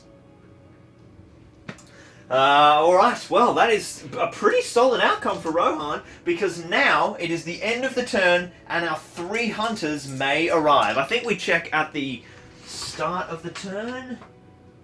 Reinforcements.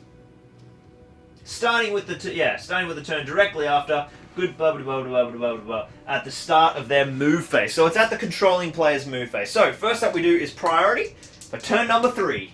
And it goes to Rohan. Alright, let's see if Aragorn, Legolas, or Gimli on a 4+ will arrive. We have 2 1s and a 4, so that is Gimli arriving. Gimli, son of Gloin. Oh, well, you know, very dangerous on the short distances. We dwarves are natural sprinters. Let's send him in. He's going to march straight on past the beacon. 5 inches, so that is... to there. In comes Gimli. He's heard the call for reinforcements, the beleaguered cries of the Rohan warriors, and seen the smoke, and he is here to dish some pain. Well done, Gimli. What's Gimli's stats like in this old edition? Let's have a look. He is 2 attacks, 2 wounds, strength 4, defense 8, fight 6. He's still absolutely awesome. What a... Jeez, Rohan are... this is going to be good. These 3 hunters getting here pretty quickly. This could be useful for Rohan. Alright, let's continue with the Rohan move. I'm thinking we go... Can the camera be zoomed in ever so slightly? Yeah, absolutely. We can get that in. Let me come in. Especially now as we've moved in a little bit. We've got past most of the deployment. We don't really need to see back there now, so we'll pan that up and give you guys a slightly tighter angle. In fact, we can probably go all the way in there, because I don't think any of that other stuff is going to be relevant. Is that a better angle for you guys? Let's have a look on live view. You guys should be able to see a little bit more now. Yeah, I think that's perfect. We don't need to be any closer than that. And that Rohan up the back there. Any further away than that, I should say. I'll keep moving in as we get more centralized as well. Thank you, James. I think that was who suggested that. Yeah, James Palmer. Good idea, man. Alright, so let's keep moving on with Rohan. So we need to lock down these guys over here and set up a 2-on-1. So I think the captain is going to run around the back of Goldie and Tauriel look, throw a spear into Goldie. He hits, needs a 6 to wound. No wounds again, and he'll charge them both. Arod is going to throw a spear into... He's going to throw a spear into Tomluk. He hits. He fails to wound because of Tomluk's shield. Tom is very, very lucky there. And then I think these archers have got to get back over this side. I don't think we're going to hold up that well again. So let's send Harloff over here to try and help out over there. And then Aethane is going to run around. Oh, he can't actually get to Sharlook. Sharlook is safe.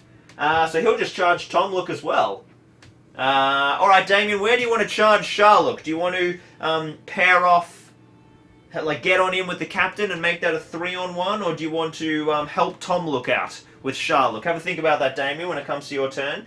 Rohan over here, we are going to... Oh, we forgot to do the Dunlendings against the horse. Let's see. Okay, so the Dunlendings automatically win. The horse is defense 4 and their strength 3. And one of the Dunlendings is 2-handing. So he needs... we're looking for 3s on the black and 4s on the green.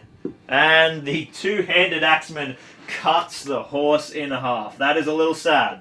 Not gonna lie, that's a little brutal.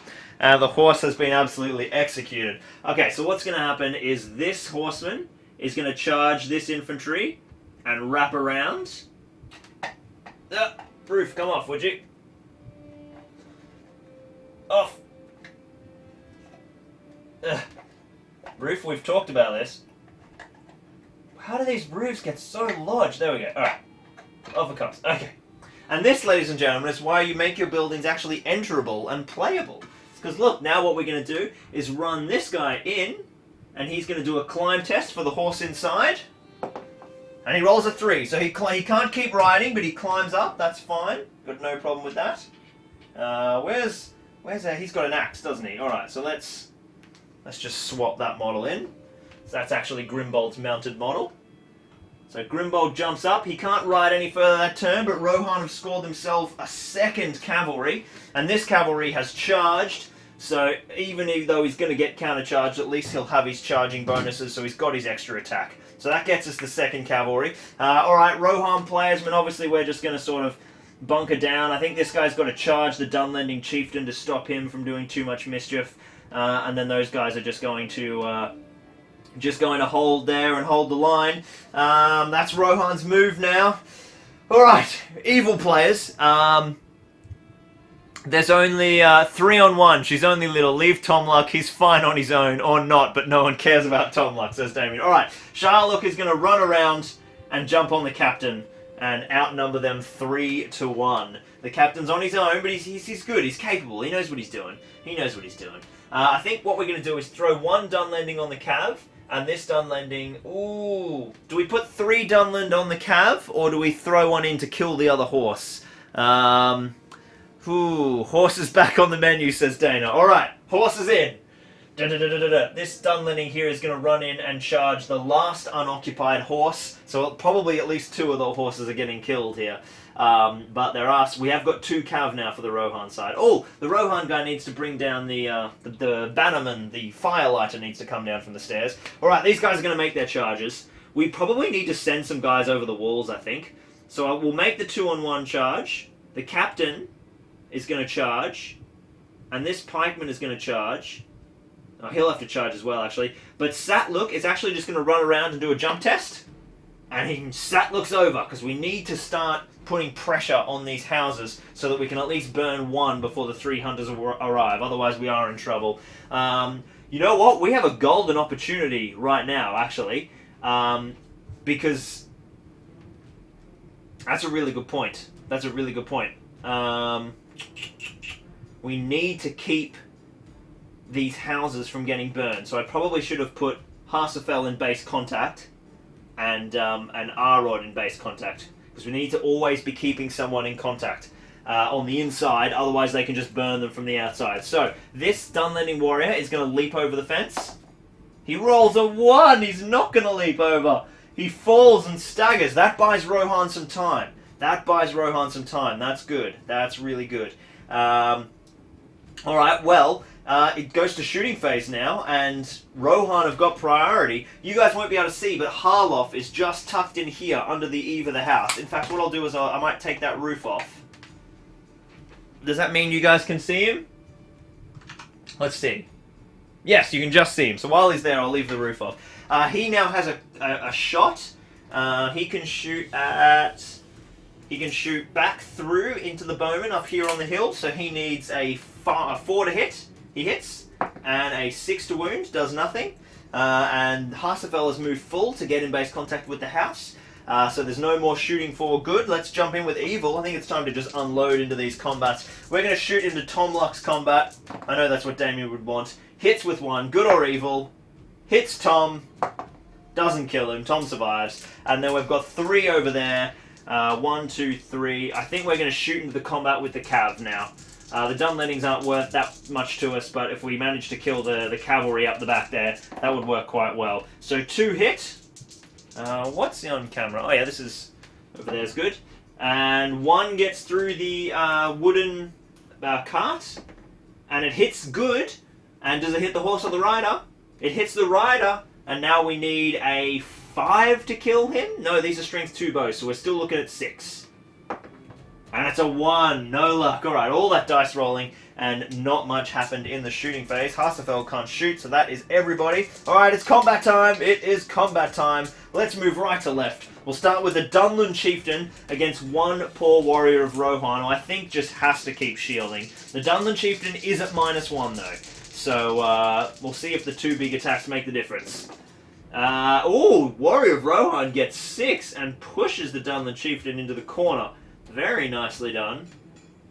Alright, we've got Malcolm Look and Hammond Look fighting against Thengel. Thengel's going to keep shielding. We've got to hold these guys at bay. We've got to wait for help to arrive. Ooh, it's not enough. The Uruks win the fight on a 6, striking past the barrier. They get 1 strike past the barrier, and they will need 5s to wound. Oh, that dice is off the table. That dice is off the table. And it's a big 6! Down goes Thengel, and Hammond Look leaps over. That is another uruk-hai inside the bounds of the town. Oh, got my dice. Alright, the next combat, it is the captain. The captain fighting... Oh, I'm knocking over all the trees. The captain fighting one poor warrior of Rohan. He's got a shield. He's got to hold this captain at bay. Oh, he wins it again! Captain gets pushed back. Jeez, Rohan are playing well. Alright, we've got Muldoon Luck and Grant Luck fighting against the bowman, who cannot shield. They won this combat last time, but failed to kill him. They win the combat again, striking past the barrier. Oh, both hit the barrier, and they back away. The barriers are doing their job, or at least partially doing their job. Alright, we've got Tom Look fighting Arod and Ayathane over here. Tommy, I don't think Tom shields. I think I'd be right in assuming that Damien doesn't want Tom to shield. Oh, he loses it just. Will he pay the price? They need 6s to wound him because he's got the shield. And they get him. Tom Luck has fallen. It's all coming up. Rohan. It's going very strong. Oh dear, oh dear. Don't forget Gimli, says Lewis. I moved Gimli at the start because he moved on. Spend no expense. Alright, priority time. No, one more fight, one more fight. We have Tauriel Look, Shah Look, and Goldie. But first... The Horn of Rohan has been blown. Courage test for the forces of evil.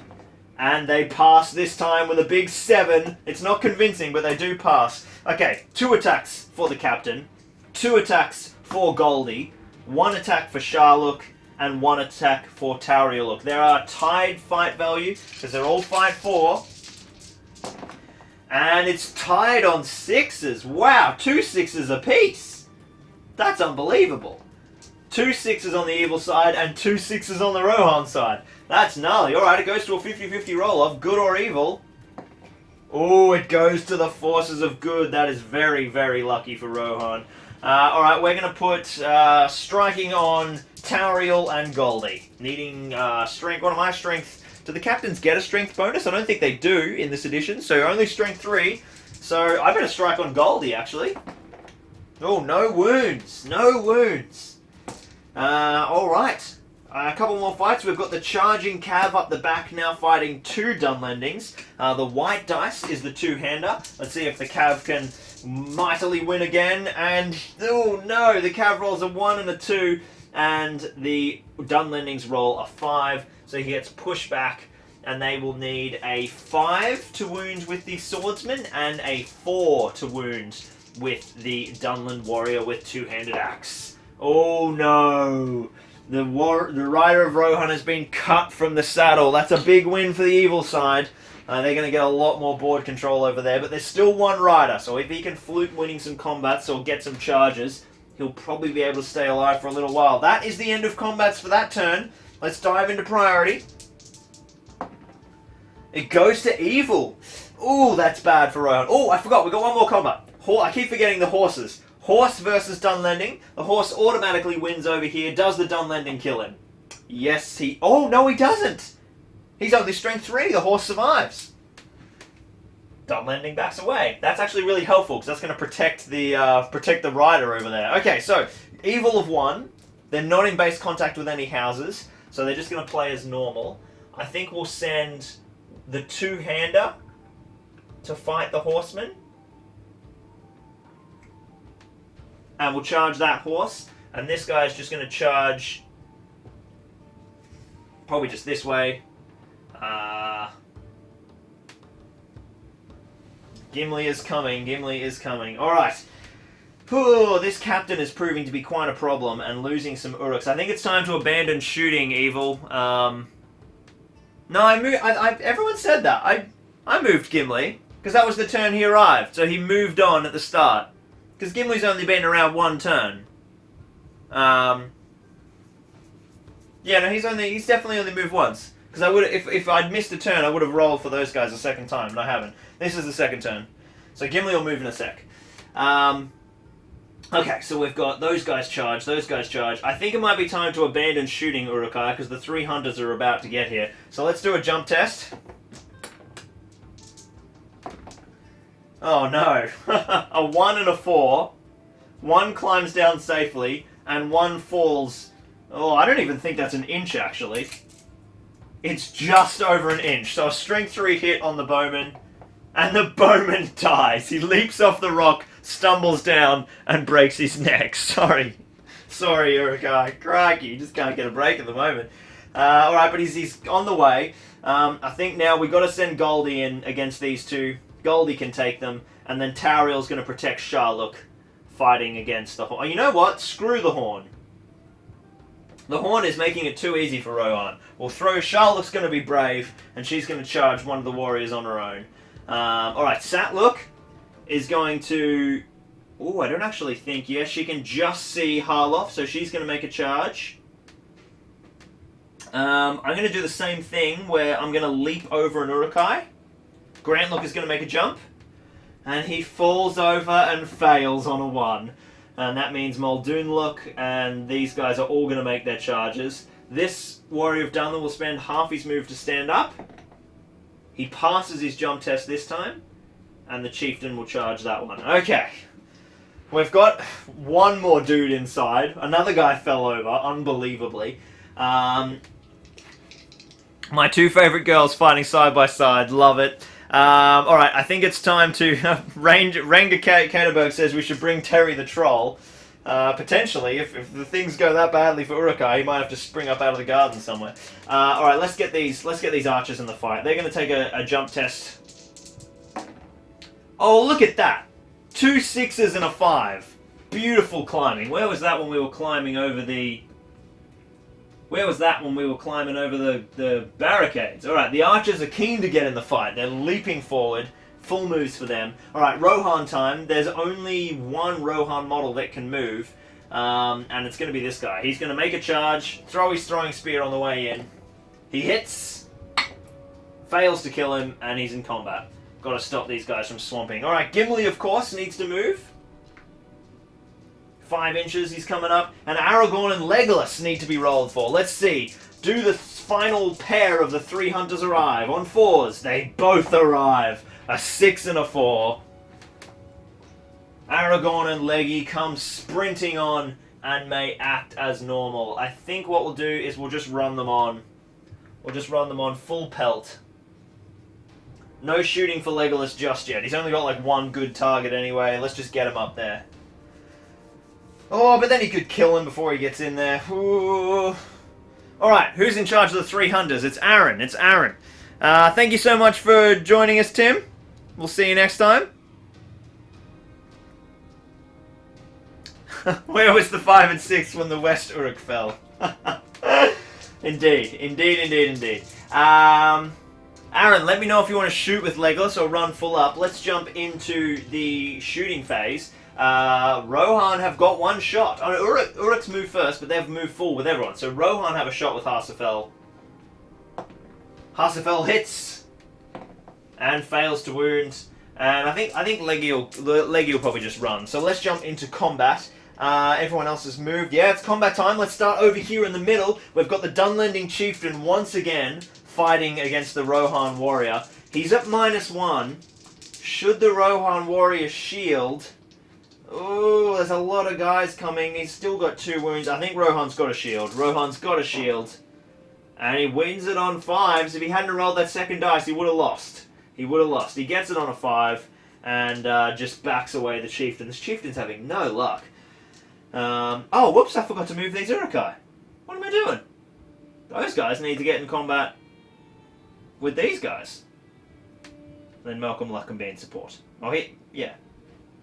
Whoops, daisies. Alright, the captain and one support fighting against another shielding warrior of Rohan right here.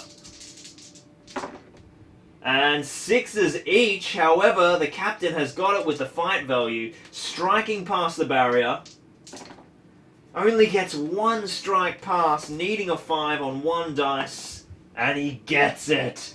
The captain is inside the city limits, finally getting his first taste of blood. Alright, this is looking a little less exciting for Rohan now. They're going to run out of people to keep these houses unburnt, I think. We've got Hammond Look and Grant Look fighting against the one bowman who can't shield. And he loses the fight. I think you lose all defending barriers if you've got anyone on either side. Or does that model still have to strike past the barrier? I think we'll just play it logically and say that he can just make a clean strike, and he kills him anyway. Kills him anyway. Don't even have to worry about it. Another Rohan falls. That was a big swing that turn. We've got one little fight left in the combat. It's Satluk fighting Harloff, who can't shield. And Harloff loses it, needs 4s to go down because of the lack of shields. Oh, a big 6. Another Rohan warrior down out of nowhere. Out of nowhere. We'll leap back to the shooting phase because Aaron does want to shoot with Legolas. 3 shots for Leggy. 2 hits. And needs Elf Bow. Only needs 5s. Fails to kill him. Fails to kill him. Alright, keep going in combat. We've got Aethane fighting Goldie. Goldie's got the 2 attacks, and Aethane's got a shield now. We've just got to start buying time for Rohan and keep these models alive. It is... Oh! Goldie loses it again! Nice work, he gets backed away. And now Arod versus Sharluk. Arod's going to shield, and gets a 6, backing Sharluk away. Alright, Tauriel Look fighting on the captain. The captain's got 2 attacks, and Tauriel Look just the 1. That's over here. And on a 5, it goes to the captain. On a 5, he will finish off Tauriel Look. Actually, 6s, because she's got the shield. And he gets a 6. Tauriel Look falls. That's gonna help Rohan on this side because they've got good control here with the 3 hunters about to arrive. But there's a lot of Uruks piling over the walls over there. I mean, Rohan just got like obliterated, really. All right, let's jump into one more combat. I think yes, one more up the back here. No shielding. We're all going for it. It goes to Isengard. Oh, Dunlending wipes the Rohan off the map. How many models have we lost this turn? This is rapidly accelerating. Crikey. And then we've got the 2-hander fighting against the cavalry inside the stable here who didn't charge. And the 2-hander gets a 6, which goes down to a 5, and the cav gets a 1. That means he only needs a 4 on the wound roll, and he gets a big 6. Both cavalry down for Rohan. They've lost their quick response. We didn't get to see much of the cav. And then we've got the Dunland over there fighting the final horse. And he fails to kill him. The horse is still alive. Maybe he should try and mount the horse instead. Bust out the Dunland cavalry. Okay, that is all the combat's over. This is going to be a big priority now. It goes to the forces of good. That is very important. Because they've got to try and do something about all of this madness over here. So they need to just get some people on the houses to stop them from being set on fire, I think. So the captain is going to charge Goldie and Sharluk. Aethane is going to hurl his spear at Satluk. He hits. Oh my god, he just killed him. Strength 3. Yep, you beauty. Down goes an uruk-hai. Lovely work, Aethane. And that way he can just finish his move in base contact with the house, because he's got a few inches left. And then Arod, I think Arod's just going to run over here and bait a charge just to try and get some kills. Harzafel's going to stay there in base contact with that house. So there's no way... Ooh, actually there is. So what I'll do is I'll put Arod here to protect Aethane. So that way no one can make a charge there. This guy is just... Well, I'm just going to leave the... I'm going to leave the control zone of the Dunlending Chieftain and stop these two guys from advancing and make a double charge there, because that's going to be slightly more productive, I think. Buy me a little bit more board control with that. I tell you what. Here's what evil can do. Well, we'll get to it in a sec. Where's the good... Any more good models to move? Just the 3 hunters, I think. So, Gimli. Gimli is going to sprint forward over here. He'll just run for the door. Aragorn, 6 inches. I think it's time for Legolas to move full now. Alright, Evil's move. This bowman is gonna we got to kill this captain. He is a huge problem. A huge problem. This bowman, Grant Look is gonna stand up and make a climb test. He successfully climbs over. Malcolm is gonna make a climb test. He successfully climbs over. And Muldoon Look, he rolls a 6. Wonder if he's in charge range. Ooh, he is! Muldoon Lock will jump in on him, get a big charge. This Dunlending warrior is going to move just in base contact with the house. The chieftain is going to move just out to the middle, I think. This Dunlending warrior is going to charge Harsufel. Now, that's big. If that Dunlend warrior kills Harsufel, it's tough over the barrier, but if he does, that model, there's no way good can stop that house from being set on fire. I mean, obviously, he's still going to roll a dice, but... Yeah, actually, so we should probably put some more rolls onto it. Alright, let's get these guys up here. These guys are just going to run straight for the side of the house to try and get some extra rolls, and so is this Dunlending. This Dunlending's going to run straight for the house. He won't make it this turn, and then he's going to keep fighting the horseman. He's going to keep fighting the horseman. Pretty sure Tauriel Look has 3 attacks, says KS. Damien's screaming in pain. So is Alex Kaiser. The Blade Mistress is gone. Gimli to split off towards the stable. Okay, we'll split Gimli off towards the stable. He can try and intercept all of those guys around there. A sad day for Isengard, says Alex. The bravest and best Uruk has fallen. A red sun rises, blood has been spilt. How many evil are dead? If they lose 10, they lose. I don't think that criteria is in this game. I think that's in the first battle report.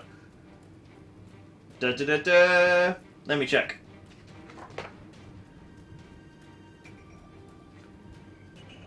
Yeah, I think you just... Oh no, the game ends when 10 uruk-hai have been killed.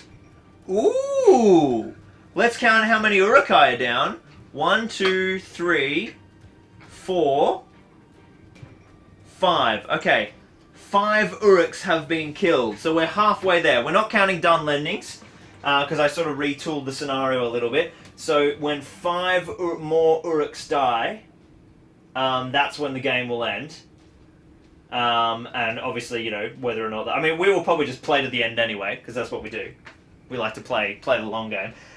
Okay, let's jump into... I don't think there's any shooting. Legolas has moved full. There's no one to shoot at anyway. I think it's combat time. These are some big combats. Let's go backwards. Let's start with the Dunlending versus the horse. Can he finally kill that horse? Yes, he can. Horse is finished. Now we can just run through next turn. Let's go to the big one. Harsufel versus the Dunlending. If the Dunlending can win and kill Harsufel, he's got a chance of setting fire to the house. Ooh, double 6s. That's a tied fight value with the Dunlending fight 3. And it goes to the forces of good. Harsufel pushes him back. He's even going to make a strike at him. Fails to kill him. Alright, so no attempts to wound the house next turn, but that's okay, because we're getting there. We've got the Captain and Hammondluck fighting against 2. No, just the 1. He's got a shield, I think, this Warrior of Rohan. He gets a 1 and a 2, and the Captain gets a 5. No barrier to protect him this time. Ooh! A 1, a 2, and a 4. He lives. These Rohan are being very durable. And then Muldoonluck versus the Rohan with shield. He's going to shield. And he gets a 6 and pushes him back. How are Rohan not dying? They're overwhelmed.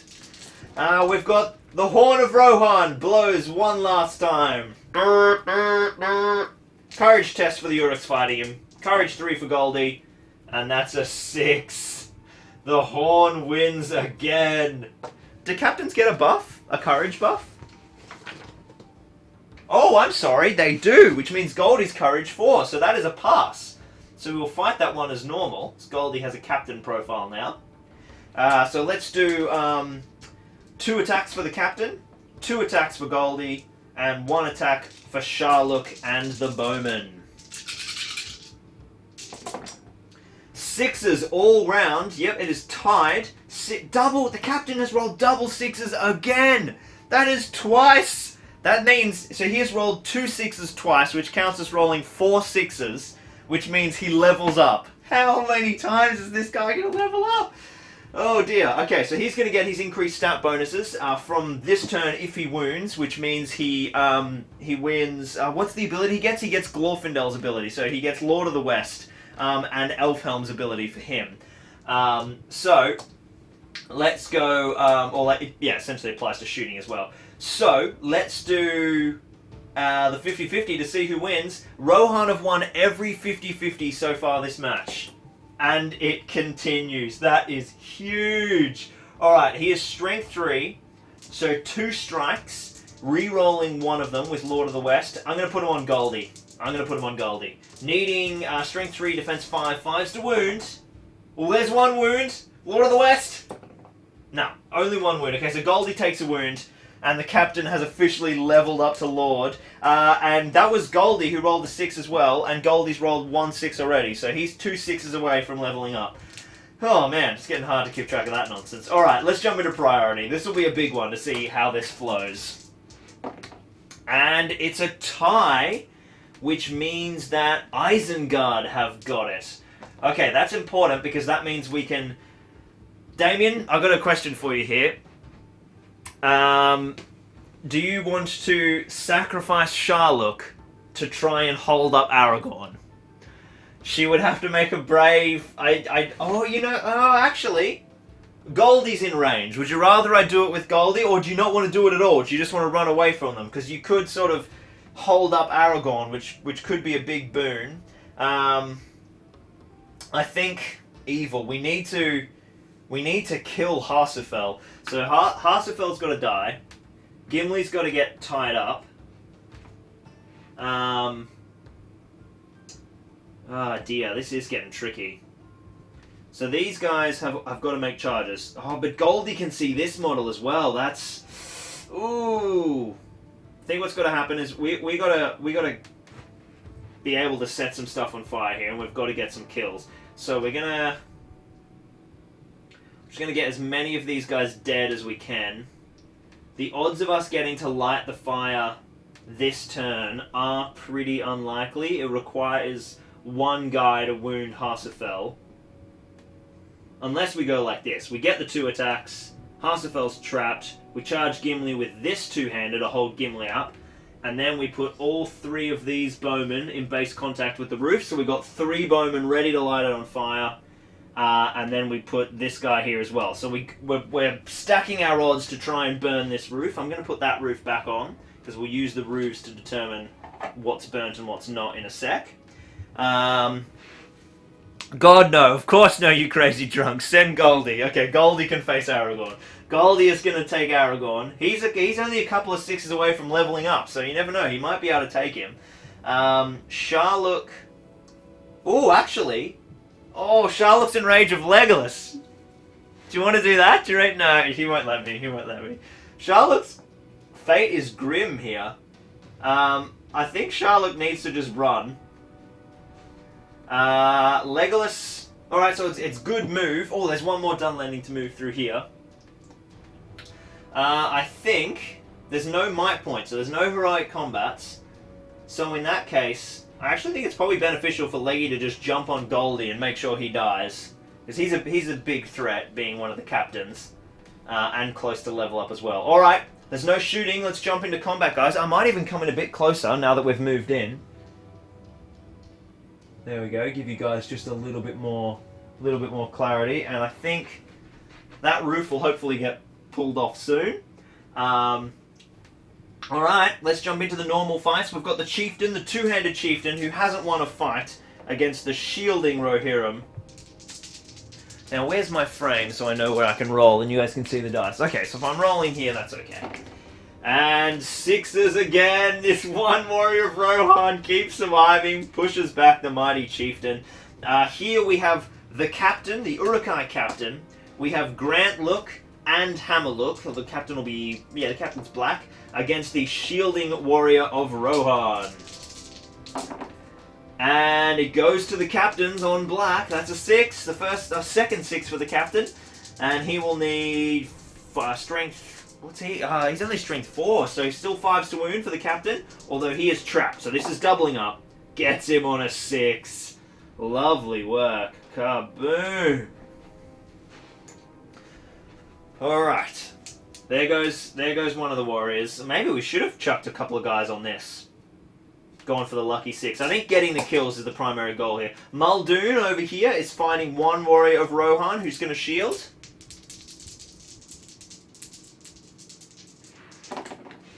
The warrior of Isengard gets it. Needing a 5 to put him down. Oh, he gets him! It would have been a gamble, but had we had any uruks on that building right now, we could have made some fire lighting attempts. Damien says, send Charlotte to burn stuff down. She always makes a mess of the lounge. Alex says he's playing a game while watching this and Tauriel just killed Boromir in one turn. Crikey, crikey. James says this battle is crying out for an uruk-hai demolition team. Those houses wouldn't last long, judging by what they did at Helm's Deep. Fair, fair. Oh, I haven't checked this Twitch chat in ages. Well, there's a reason for that. Alright, clever girl. Okay, so, Sharlock is right near the house. They're in a prime position. We got a combat over here. The warrior of the Rohan captain can't actually use his horn, so he's just got to fight normally. So we got an Uruk bowman fighting a Rohan. This is Jeremy, with the Rohan captain Jeremy, who has leveled up to Lord of the West. Oh, they both get a 6. Jeremy, I don't think has an increase in fight value. Oh no, he does. He does. He's 5-4. The captain's still got 5-5. So he wins it on a tie, pushes him back. He's strength 3, but he's defense 5, so he'll need 5s to wound with Lord of the West reroll. Ooh, fails so far, rerolling. Gets him on the reroll. Lord of the West strikes again, and that's another 6 to win a fight for Jeremy. He's not far away from his second level up. Soon he'll turn into Jeremy. No, Glorfemi. Jeremandel? I don't know. Someone mash up Jeremy and Glorfindel for me. Alright, so that's a successful fight for Rohan. That's very nice indeed. Let's do Gimli. Gimli up the back. 2 attacks, fighting against one 2-handed warrior. Gimli's got on the fight value because the 2-hander goes down to 4s. And Gimli is strength 4, so he's going to need 5s, I think. Actually, 4s would have done it, but he fails. Warrior of Dunland backs away. Aragorn and Legolas fighting against Glorfindel. Now, bearing in mind, if Glorfindel gets a... Not Glorfindel, Goldie. If Goldie gets a 6 here, he will level up. Oh, he doesn't get the 6. He gets 1 cocked die and a 4. He needs the 6. No, he gets a 2. Oh, this could be the end of Glorfini. Aragorn gets 5s and Legolas gets a big 6. So, Aragorn is strength 4. Glorfini is defense 5. Leg is strength 4, so it's 5s all round. 2 5s and Glorfini is Godskis. Oh, 1 5. Glorfini survives. Goldie. I keep calling him Glorfini. That's the High Elven hero. Goldie survives. Alright, Goldie takes a wound. And now we have 1 fight left, and this is probably the most important fight of the game so far. It's just 2 Dunlending warriors, and they're fighting against Harsafel. If the Dunlending warriors win the fight, Harsafel is trapped, and if they kill Harsafel, this building has a 4 in 6 chance of setting on fire next turn.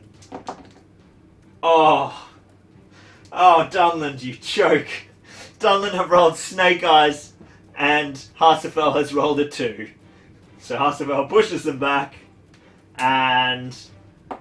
oh, just add insult to injury. Kills one of the Dunlendings. Harsafel, you legend. Unbelievable scenes here.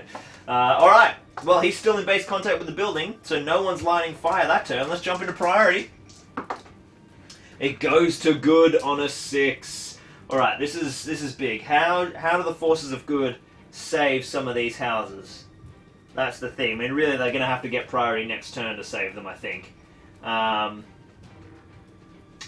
Gimli is going to... Oh, this is tough. This captain is going to throw a spear at Sharluk. 4s to hit. Misses. Of course he does. He could never throw a spear at her. He's going to charge and wrap.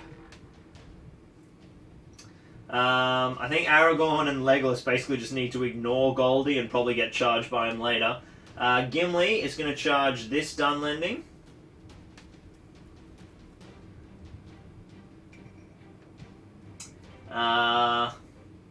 Harsafel. Oh dear. Harsafel's going to end up fighting, unfortunately. There's nothing he can do about it. This guy here is going to charge Malcolm Look to stop the Dunlending Chieftain from being able to get to Harsafel. So he'll just probably make sure he dies. We'll leave the 3 archers there ready to burn. In fact, we'll put the other Dunlending warrior here on him ready to burn. We'll get another Dunlending warrior on Gimli. And we'll send in a couple of these lads to fight against Harsafel. Throw in the pike supports. Oh, but we're missing out on chances to burn if we do that. We've got a good chance to burn here. Aragorn's like about to get here. Maybe we just let that building go and see what we can do about it later. And we just go 1, 2, 3, 4. There we go. All 4 of them going for the burn. We have 4 uruk-hai in base contact, and there's nothing Rohan can do about it. So they've got a chance to burn that building down next turn, but they have forfeited a chance to kill Harsafel. So Harsafel is basically unengaged now. Oh, which actually means he can shoot, which is hilarious. So let's jump into shooting. Legolas has moved full, so he's got nothing. Oh, Goldie rather has to move. Goldie's going to take on Legolas. I think Goldie can take Leggy. What do we think? Let's see what everyone reckons in the chat. Jeremy Hunthor, Lord of the West, the bravest of the Green Dragon podcast. Damien said he's running to grab a drink. I'm not allowed to kill Sharluk while he's gone. Fair.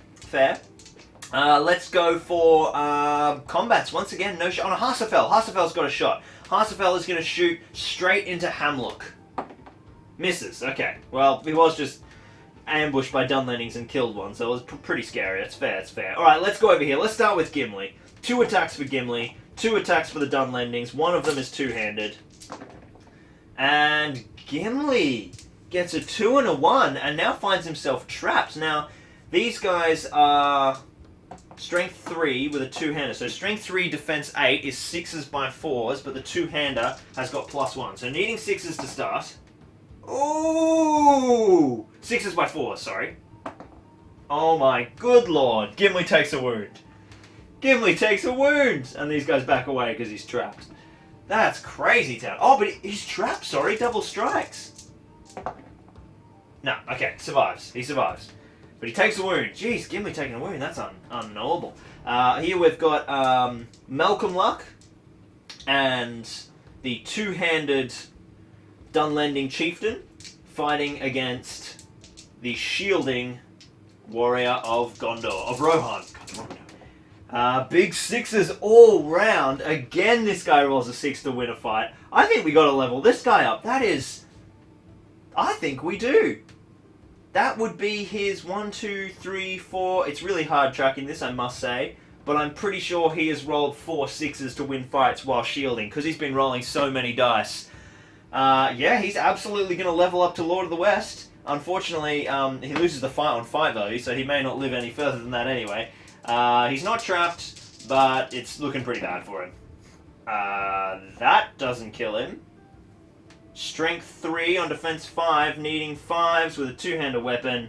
That'll do it. Well, he leveled up for a second, but was then annihilated by the Dunlending Chieftain, who's done nothing all game, finally got to do something. Alright, that's going to be very lucky that Harsafel's still alive. Alright, we got 2 fights left. Goldie versus Legolas. Let's see how they do. Goldie's got Lord of the West. Oh, he's going to need it. Legolas has got a 6. And Goldie has leveled up to a 6. However, of course, Leggy has the fight value anyway. That is also now Goldie's second 6. So he's 2 6s away from leveling up a second time. But Legolas is probably going to finish him off here. Strength 4, defense 5, a 5, and Goldie dies. Ooh, 4 and a 2. Goldie lives. Goldie lives. Alright. Sharluk versus the Rohan captain.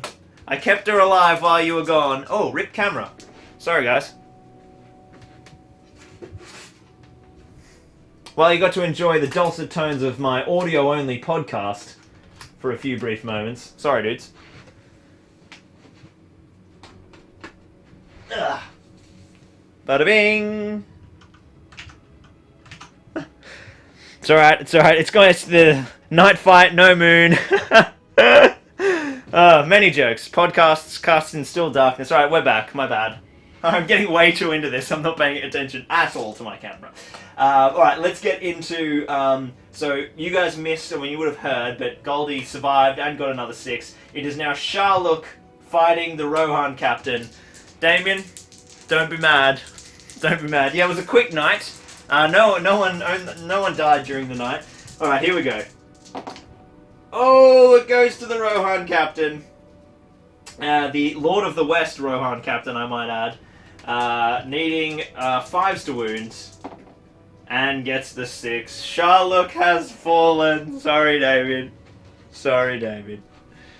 Oh, dear, dear. Alright, priority.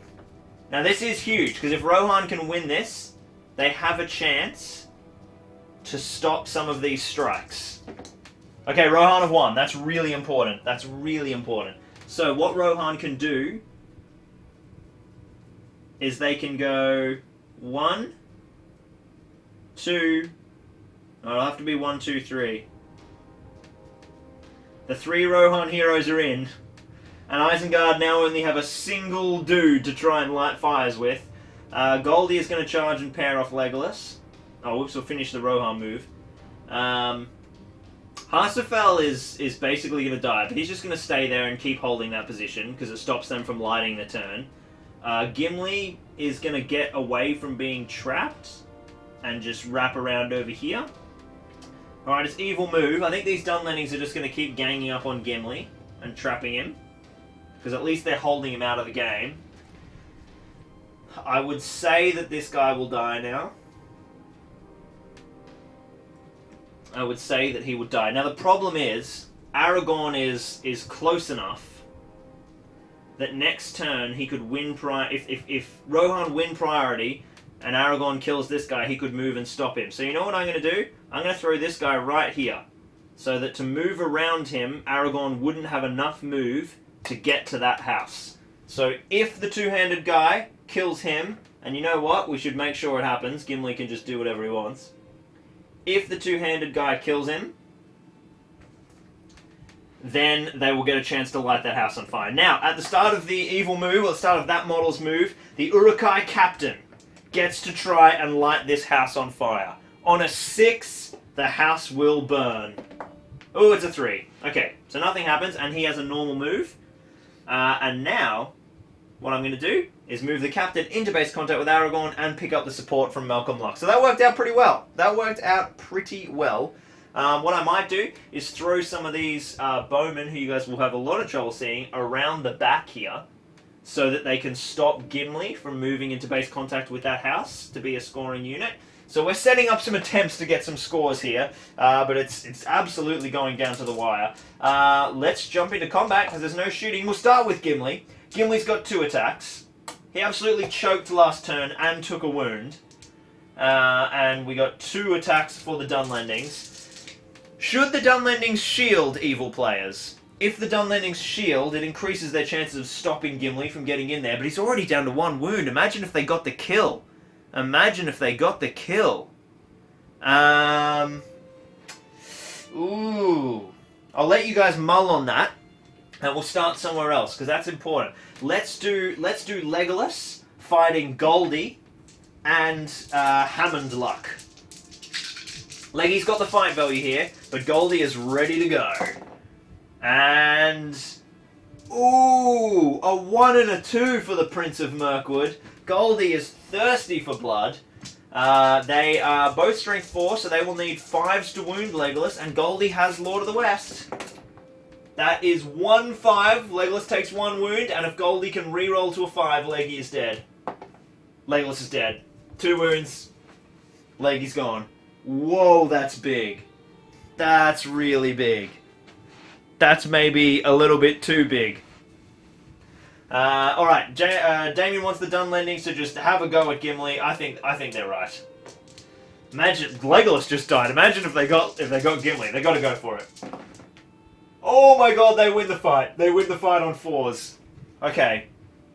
They need 6s by 4s on 2 dice. It is highly unlikely. It's, what is it?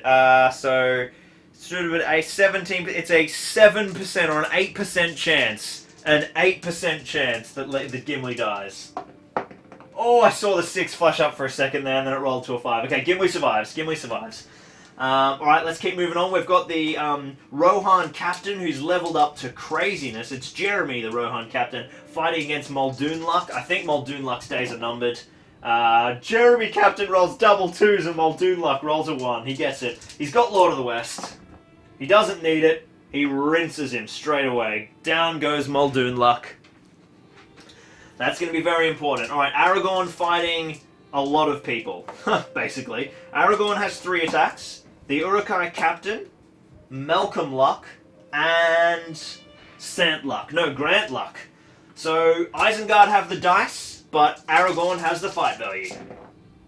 And, wow, Aragorn only pulled a 5 high, and the Uruks only pulled a 3 high. That is big. Alright, well, everyone is the same defense, because they've all got shields. So I think Aragorn's just going to sink his attacks into the new captain. Oh no, we'll go for numbers first. So we'll prioritise the first Uruk. So strength 4, 6, needing 5s. And no wounds from Aragorn. A classic Aragorn moment. And he doesn't get the chance to back away, so they can create control zones that have worked in their favour, actually, because this has allowed Grant Luck to back away, still in base contact with the building. This is going to be okay if evil win priority. Let's jump over here. We've got Harsufel in big trouble. Harsufel fighting the Dunlending Chieftain at -1 and the Dunlending Warrior at -1, and he has a single attack himself. So if he can clutch a 6 here, he will automatically win. Oh my god, he clutched a 6. How did I just call that? Look, there it is! Harsufel pushes him back. This guy's on fire! Let's see if he did it. Last time he fought 2 Dunlendings, he won on a 6 and killed one. Let's see if he kills one. Oh my god, he did it again! No way! Alright, he's leveling up. Calling it. Hands down. That's his. That's enough. That's enough. That's 4 6s. Holy wow. Rohan, that's what you need. Alright, no house burning for those guys. I thought that was a surety. Alright, so who have we got leveled up? He's leveled up, he's leveled up. It's just those 2 at the moment. Crikey, that is insane. Okay, priority. Another big one here. It swings to Rohan on a tie. So, the Isengard player have done well to box out Aragorn. But what it does mean is they got another chance to burn this building. Another chance to burn this building, because they've got 1 dude in base contact. On a 6, this building goes down.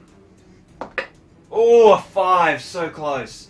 So close. Okay. Oh, actually, I've got Hamlook as well. He's in base contact too, because he retreated from killing Legolas. Doesn't make the difference. Okay. So what we got to do is somehow get some surety. Make sure this actually happens. Let's keep pinning Gimli. That worked well for us last time, guys. I think we got to put Goldie on the captain. Yeah, he did. He did. I think Goldie's got to get on the captain.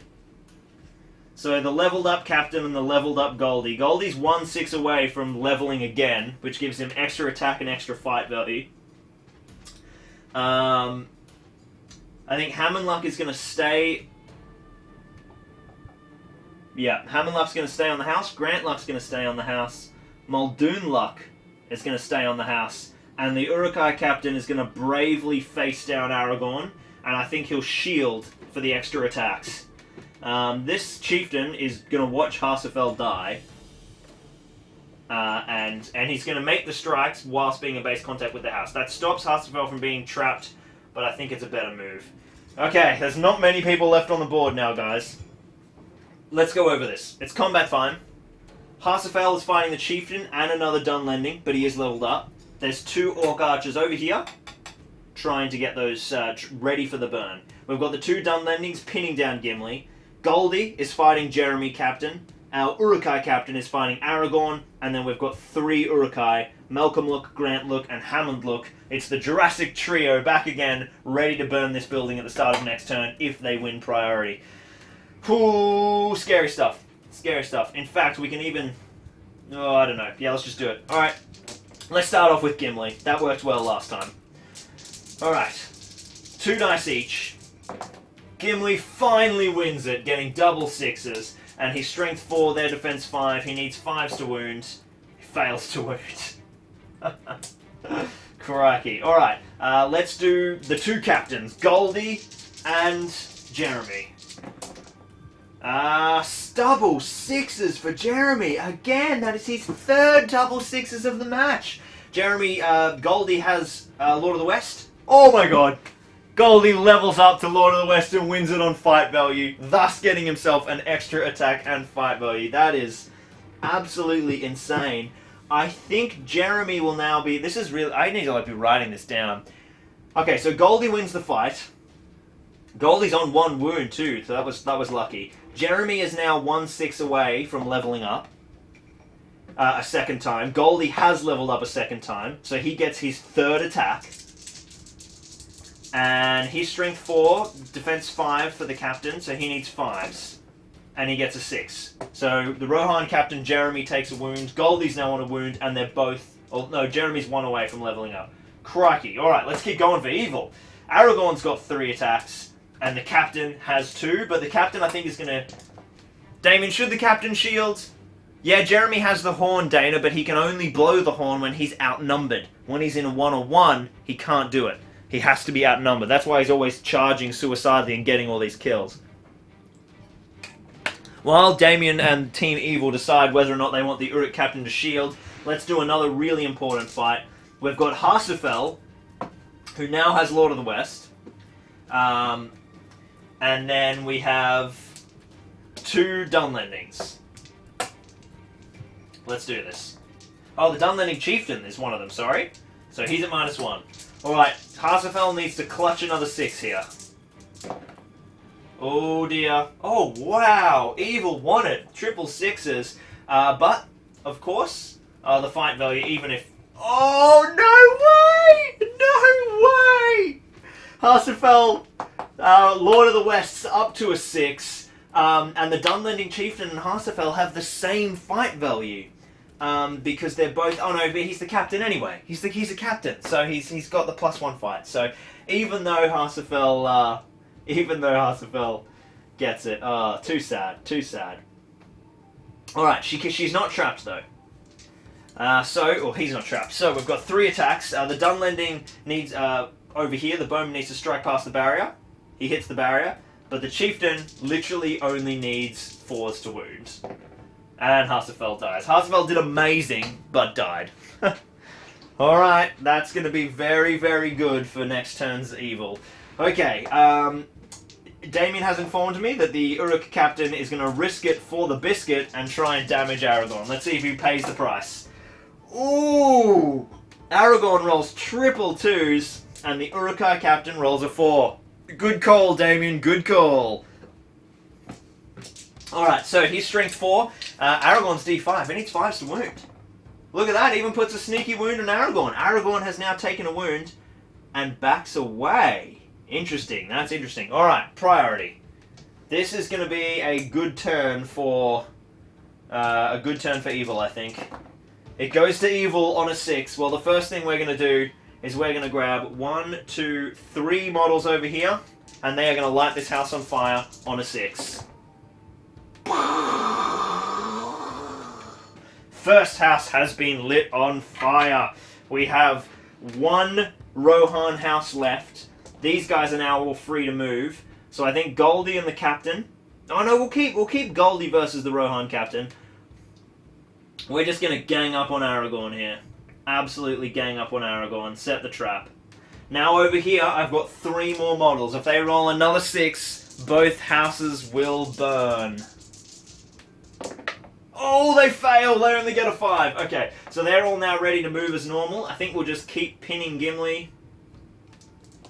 We might even run a 3rd around and trap him, and we'll leave. Oh, you know what? We'll send the chieftain. He's not going to get there this turn, but he's keen. He's keen for next turn. Keen for next turn. Alright, that leaves 3 there, ready to have a go at lighting that one on fire next turn. That's enough. I'm confident we can pin these guys in. Okay, we'll start off with Gimli. Gimli fighting 2. Gimli loses. These guys get a 6 again. Needing 6s by 4s. They only get 5s. Alright. Over here. Goldie versus... Oh, Goldie's got 3 attacks now. Versus Jeremy Captain. They've both got Lord of the West. But Goldie now has extra fight value. And Goldie gets the 6. Can Jeremy Lord of the West up? He can! He Lord of the West up to a 6. Insane. But it's still not enough because of the fight value. Oh, but it levels him up now. Because then he... This is insane. Okay, so he levels up, which increases his fight value, gives him the extra attack, and they now both have 6s each. And now it's a tied fight value. This could not get any closer between these two. Oh, for goodness sake, that is the 5th 50-50 roll-off to go to Rohan. Poor Goldie. Alright, Jeremy now has 3 attacks.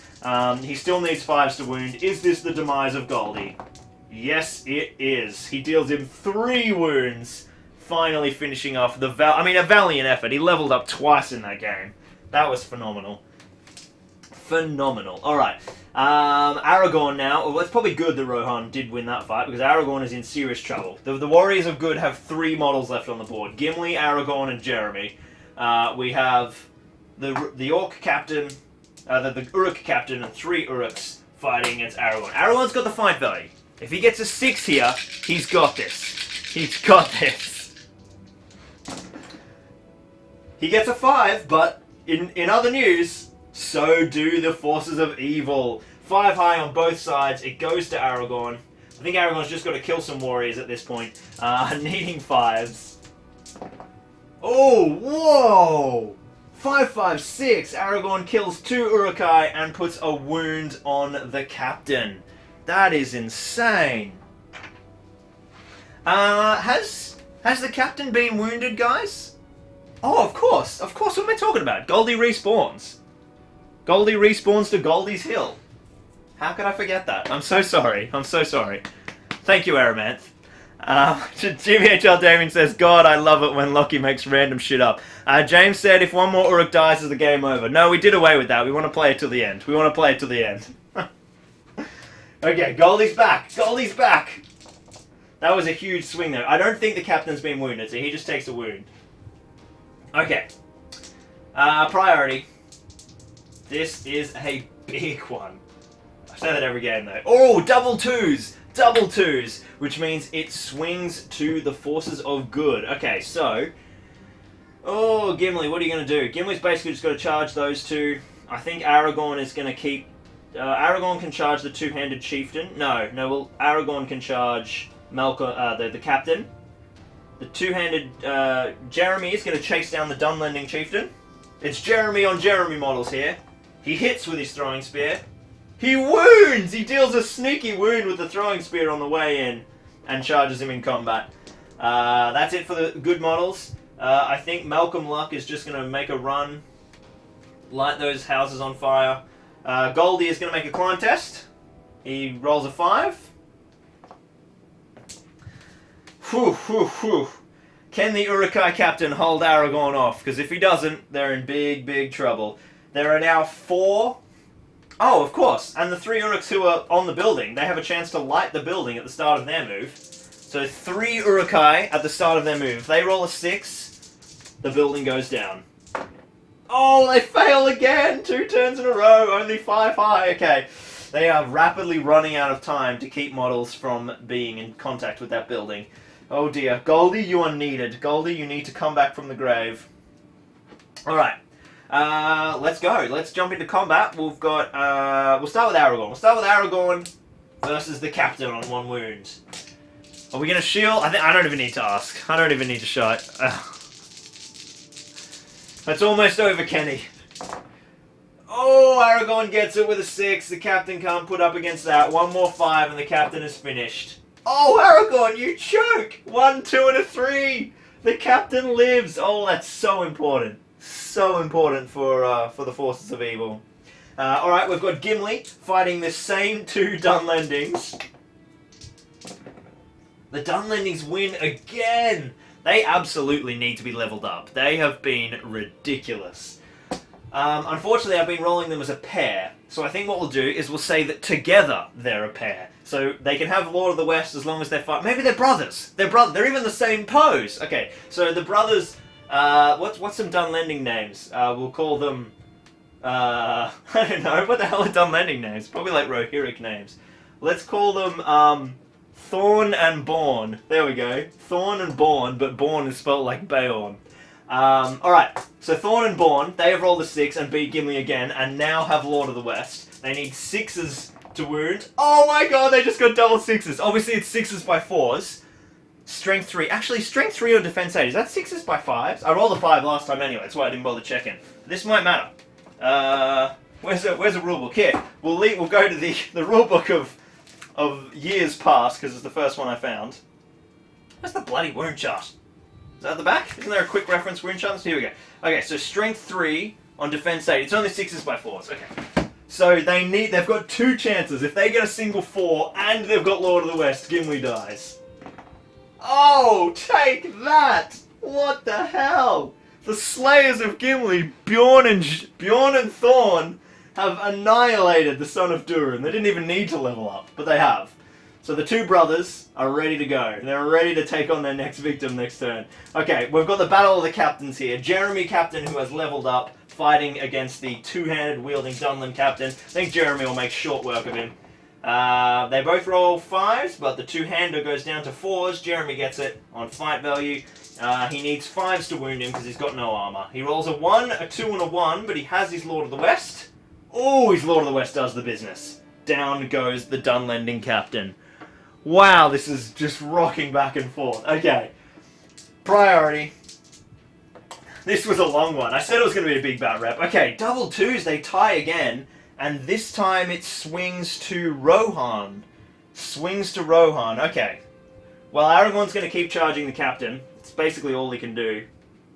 You know what? Aragorn can charge Malcolm Look, rather. And that way he'll finish in base contact with the building. That's perfect. Oh, that's a problem, because Aragorn is now in base contact with the building. How are they ever going to like that? Alright, well, and then Jeremy Look is going to throw at Bjorn and Thorn. Throwing spear. He hits. Needing a 6. Rerolling. He fails. And he's in combat with the 2 of them. Goldie is going to sprint up. And I think these 2 are just going to have to sit tight. What we're going to do is we're going to cleverly charge Aragorn so that if he loses the fight, he'll have to back away from the building. That is very, very, very sneaky. Very, very sneaky. Alright, let's jump into combats. Let's do the big one first. It's the leveled up Rohan captain, Jeremy, fighting against Bjorn and Thorn, the newly leveled up brothers. And well, it's 5 high at the moment, but of course they both have a Lord of the West roll. Let's do those.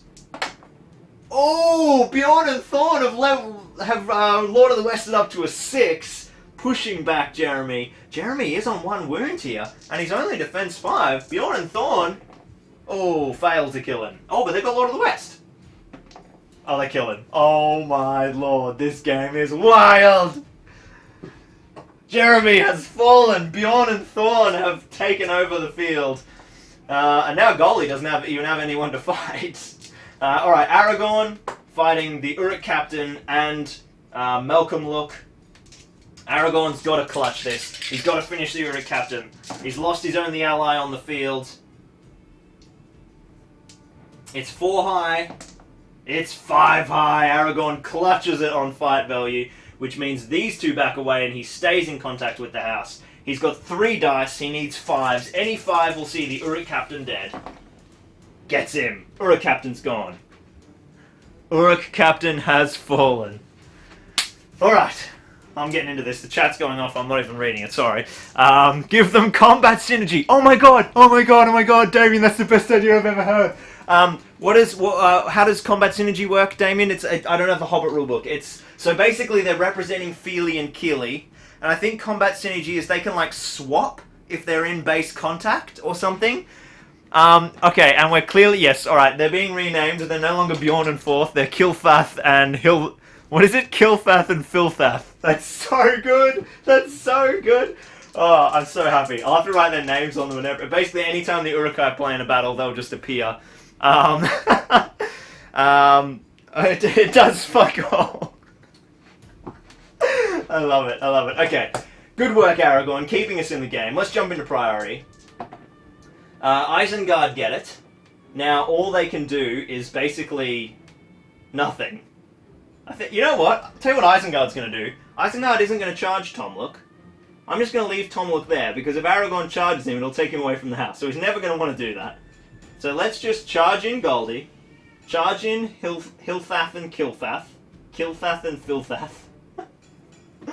And those 3 bowmen are all going to stay there.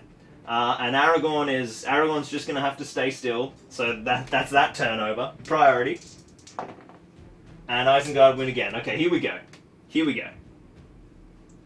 Kilfath and Filthath and Goldie have trapped Aragorn against a house. And Tomluk's going to go in as well. Malcolm-luk. I keep calling him Tomluk. Tomluk is so long dead. Alright. This is the final fight to decide victory. Aragorn. 3 attacks. Full wounds, I might add. 3 attacks. Then we have Kilfath and Filthath. Or Bjorn and Thorn, depending on who you know. 2 attacks. Goldie, in support. Oh, actually, Goldie can only lend 1 attack in support.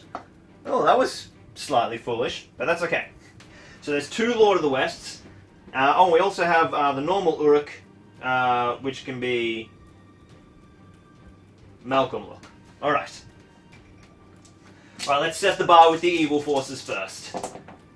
Alright, oh my god, we're only 4 high, but we have 2 Lord of the Wests. One from Kilfath and Filthath. I'm never going to remember that. Oh, that is terrible rolling, guys. They've basically across 6 dice, they've got a 4 high, and now Aragorn with fight 6 can easily get that. Yep, gets a 6. And now he needs 5s to kill the brothers. Oh, it's a sad day. It's a sad day for Kilfath and whatever their names are. Bjorn and Thorn. I've gone back to calling them Bjorn and Thorn. That's too hard. They have fallen. But they did an amazing job. They earned some acclaim. They did amazing. I'm really proud of them. But I just can't roll dice. That's basically their problem. Alright, let's jump into priority. It goes to Aragorn. He's just going to have to sit tight. And now it's Goldie and Malcolm-luk in one last fight. Alright. Aragorn's got 3. Goldie has 3. And Malcolm-luk has 1. Let's set the bar with Goldie. Goldie is not coming in strong. Only 4 high again. He's got his lords. He's on a 1. Oh, jeez. All Aragorn's got to do is get a 4 and he wins again. He gets 4s. And he needs 5s to wounds. And he kills Malcolm-luk. Alright. Priority. It's evil. They pin him in. I'm just going to start sending dudes around now. Because we need more attacks. Jump test. Jump test. And jump test. Alright. Aragorn's always going to be able to back away to stay in contact with the house because of where he is. So I'm not going to be able to light the fire next turn. Alright, Aragorn versus Goldie. Oh, Goldie, what are you doing? He rolls another 4 high. Aragorn gets it with a 6. Any 5s and Goldie takes wounds. 3 5s. Goldie gets annihilated. Well, Aragorn is Aragorn. I'm really surprised Rohan kept this in the... wow. There's still 3 models on the board. You never know, but geez, it'd be tough at this point. Alright, priority. A 6. It goes to Isengard. They're all just going to jump on him. They're going to go for the one shot at the squeeze tactic.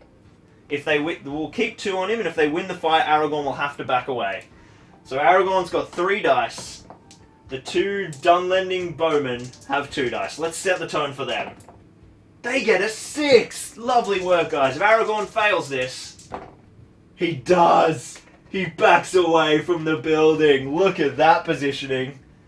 If they win priority, they're going to have a chance to burn the building down. Just for the sake of stakes, I seriously hope they win priority.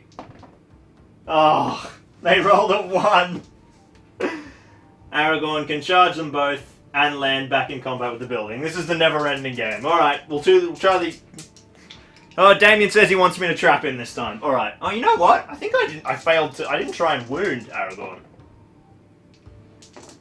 Holy wow, that was a big deal. So I didn't wound Aragorn last turn, just rolled the 2 attacks, and Aragorn just took 2 wounds. 2 wounds! I think Damien's right, we gotta go for the kill. Who cares about burning this house?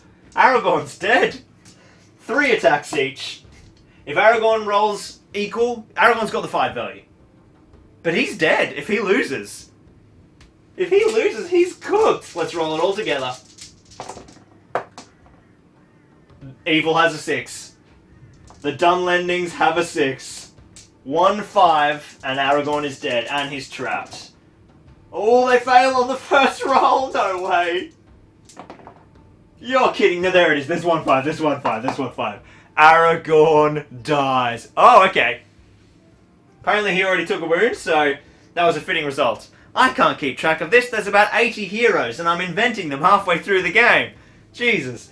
That was insane. Well, there you go. Evil finally got it. Here, let's see if they burn the house down. Next turn. House burns down twice. Are you kidding me, dice? That was absolutely nuts. Well, that was awesome. I really enjoyed that. I hope you guys had a fun time watching that chaos. We're gonna have to do a bit of a post game. We're gonna have to do like a post game, a post game breakdown of all the madness that happened in there. I will be really quick. I will swing my camera around, and I'll be right back.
Alright, we are back a Rooney. Let me swing over to stream view.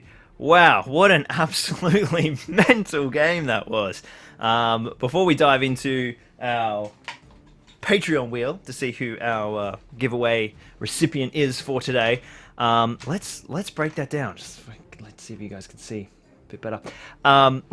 Wow. Yeah, that was mental. Let's talk about Goldie, the star. Goldie, the man of the hour. He leveled up twice, got to the second level up stage, slaughtered everybody, did very well, always as awesome. Jeremy Captain did amazingly too. He got double level ups, got a bunch of important kills, and then got taken down by the new kids on the block.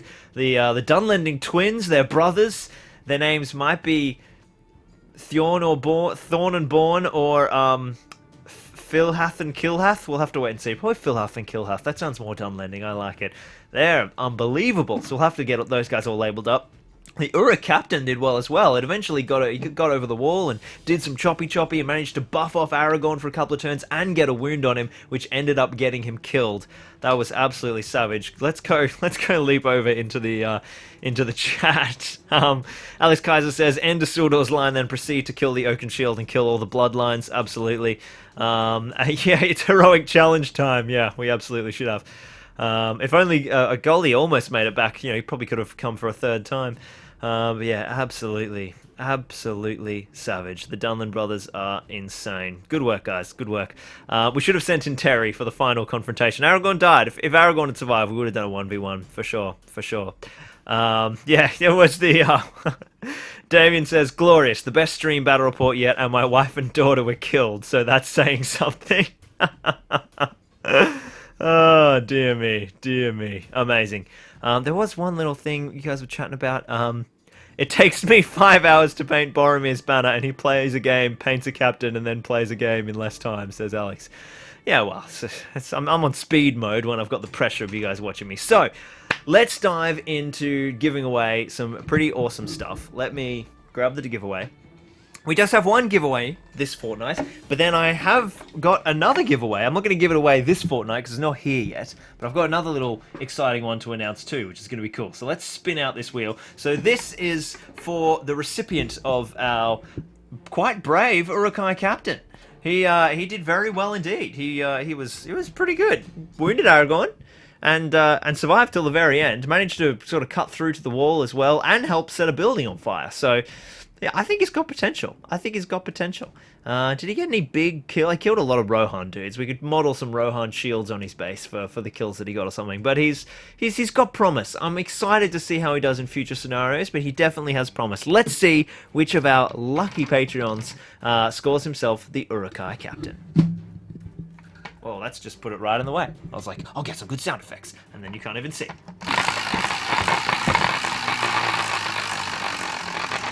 Not too deafening. Alright, what bay are we in? We are in bay number... Oh, we're in bay number jackpot. Wow, that's exciting. So, the big orange chisel is the old jackpot, so that means that next week's winner will win the uruk-hai captain and the giveaway for next week. That leads right into a perfect little announcement. Next week, what are we doing? Let's find out. I think we're about to get really interesting. That's crazy. 1 in 24. I mean, I suppose it's not that unlikely, but it's been ages. Actually, I think that's the first jackpot. So there we go. Some lucky Patreon viewer is going to score themselves the uruk-hai captain and whatever we're painting next week. But in addition, I've also got a little bonus giveaway, which I'm not doing this week. I'm going to do it next week because they're not here yet, or next fortnight. But essentially, we've got an absolute legend in the community here in Australia, whose name is... He deserves a shout out, so let me bring it up because I can't remember off the top of my head. Where is it? I'm not telling you what he's giving us until I found his name, because that way you'll... oh, here we go. Dave Lewis. So Dave Lewis down in Canberra, I think, here in Australia, an absolute champion, has sent me another copy of the first 30 magazines. So all 30 magazines, one right through till 30. And so I'm going to give those away as one big block, because I know a lot of you guys love to follow along at home and kind of prepare for the guides and play the battle reports and paint up what I'm painting. So that way you'll be able to literally follow along at home. So one lucky viewer, one lucky Patreon supporter next live stream, which will be next fortnight, is going to score themselves the first 30 magazines. And I'll post them out to you like this week. You don't have to wait like most of the other patrons do to get their stuff. So wherever you are in the world, I really hope it's Australia for postage, but anyway, if you're overseas, you'll absolutely still get them. And so that'll be next week. Let's find out what we're doing next week. Let's go back to the stream. Oh, dear me, dear me. Declan Callahan says, I bet you that James Carver will win. James has won twice. Imagine if he won the jackpot week. That would be ridiculous. So let's have a look at what we're doing. Ooh, issue number 10. No, we've done that one. Ooh, issue number 11. We're diving into Boromir. I love this sculpt. I was looking at it, and we're diving back into some Fellowship action. So we're getting Metal Boromir. We've got oh, yes, finally. Might, Will, and Fate. Finally, our heroes will have an impact on the battlefield like they truly should. And starting off, what a time to bring it in with Boromir's 6 points of might. Absolutely insane. So we're going into all about might. We've got heroic actions. We've got Fate. Doesn't look like they're going into Will yet. And then we've got the ambush at Arm on Hand. We're playing 2 scenarios. Fantastic. Oh, wow. This is cool. We're doing some serious stuff now. Yeah, we're going to be playing 2 battle reports next week. That's massive. Wonder how big the first one is. Let's see. That's really cool. What do we got in issue 12? Issue 12, we get ourselves Gandalf. And then, yeah, we have the awesome Amon Sul battle report. Jeez, we're getting into some really cool stuff. So Boromir, a double Arm on Hand Fellowship scenario. Wow, that's going to be an awesome week. We're going to be giving away extra magazines. We're going to be giving away a Boromir and an Uruk-hai captain. So lots of stuff to be given away to the people. Man, it's so interesting. I haven't, like, when we was doing this weekly for 3 weeks, it was like, oh, cool, yeah. But I was like, so excited for this week's stream because it had been like a whole fortnight. That was such a fun game to play. I really love doing these streams. I have to get up at bloody 6 a.m. now, which is brutal. But I need more water. It was so much fun, and I really love doing this. It's really cool. Our Patreon supporters hit 150 supporters this week. We hit 15k subscribers on the channel. The Pelennor videos are doing really well. They got one of them's on like 50k views. It's going well. It's really exciting. People are enjoying what we're doing, and that is a very, very fulfilling feeling. So thank you so much to everyone who watched for 4.5 hours. That's amazing. Or if you watch for 10 minutes, I don't care. It's amazing. Thank you so much for tuning in. I hope you're enjoying this stuff. I think that was a good bat rep. I reckon that was pretty engaging. I'm really happy with that. And we did a pretty cool little paint job. Showed off some cool, some different techniques with metalwork and stuff. It's just such a good format because it makes me do weird stuff, that I would never do. I would never bother painting some of these models. And I probably wouldn't bother playing that scenario. And it was awesome. I wouldn't make those walls out of coreboard. I'd spend hours carving them amazingly, but I love how they look. They're so old school. They're so fun. So anyway, I'm loving doing this stream. So yeah, that Mater Cola says that's going to be a 6-hour stream with the 2 battle reports. Particularly as Boromir is not exactly a quick paint job. I want to do a good job on Boromir. How long? It usually takes us about 2 hours to paint the models and then 2.5 hours to play. So I'd say it'll be like a 5.5 hour stream, that one. But that was really awesome. So thank you to anyone who joined us who is a new viewer this week. We've had a few new subscribers recently because of the Pelennor videos. So I hope this is what we do every fortnight. There's a whole... These are basically unending. There's 93 of these magazines to go through. And by the time we've done all 93 of those magazines, I'm sure they will have brought out a new magazine series. Or if they do, we'll have to start that on alternate weeks, because that would be, like, insane. Oh my god. Please, Amazon. Please, Games Workshop, make it happen. Get it happening. Anyway, thank you so much for watching this week, guys. I had an absolute blast. I hope you did too. We're going to be back next fortnight, so that is Monday or Sunday night for most of you, and that will be Sunday the 10th, is that right? Yeah, so the evening of Sunday the 10th or the morning of Monday the 11th for our next stream.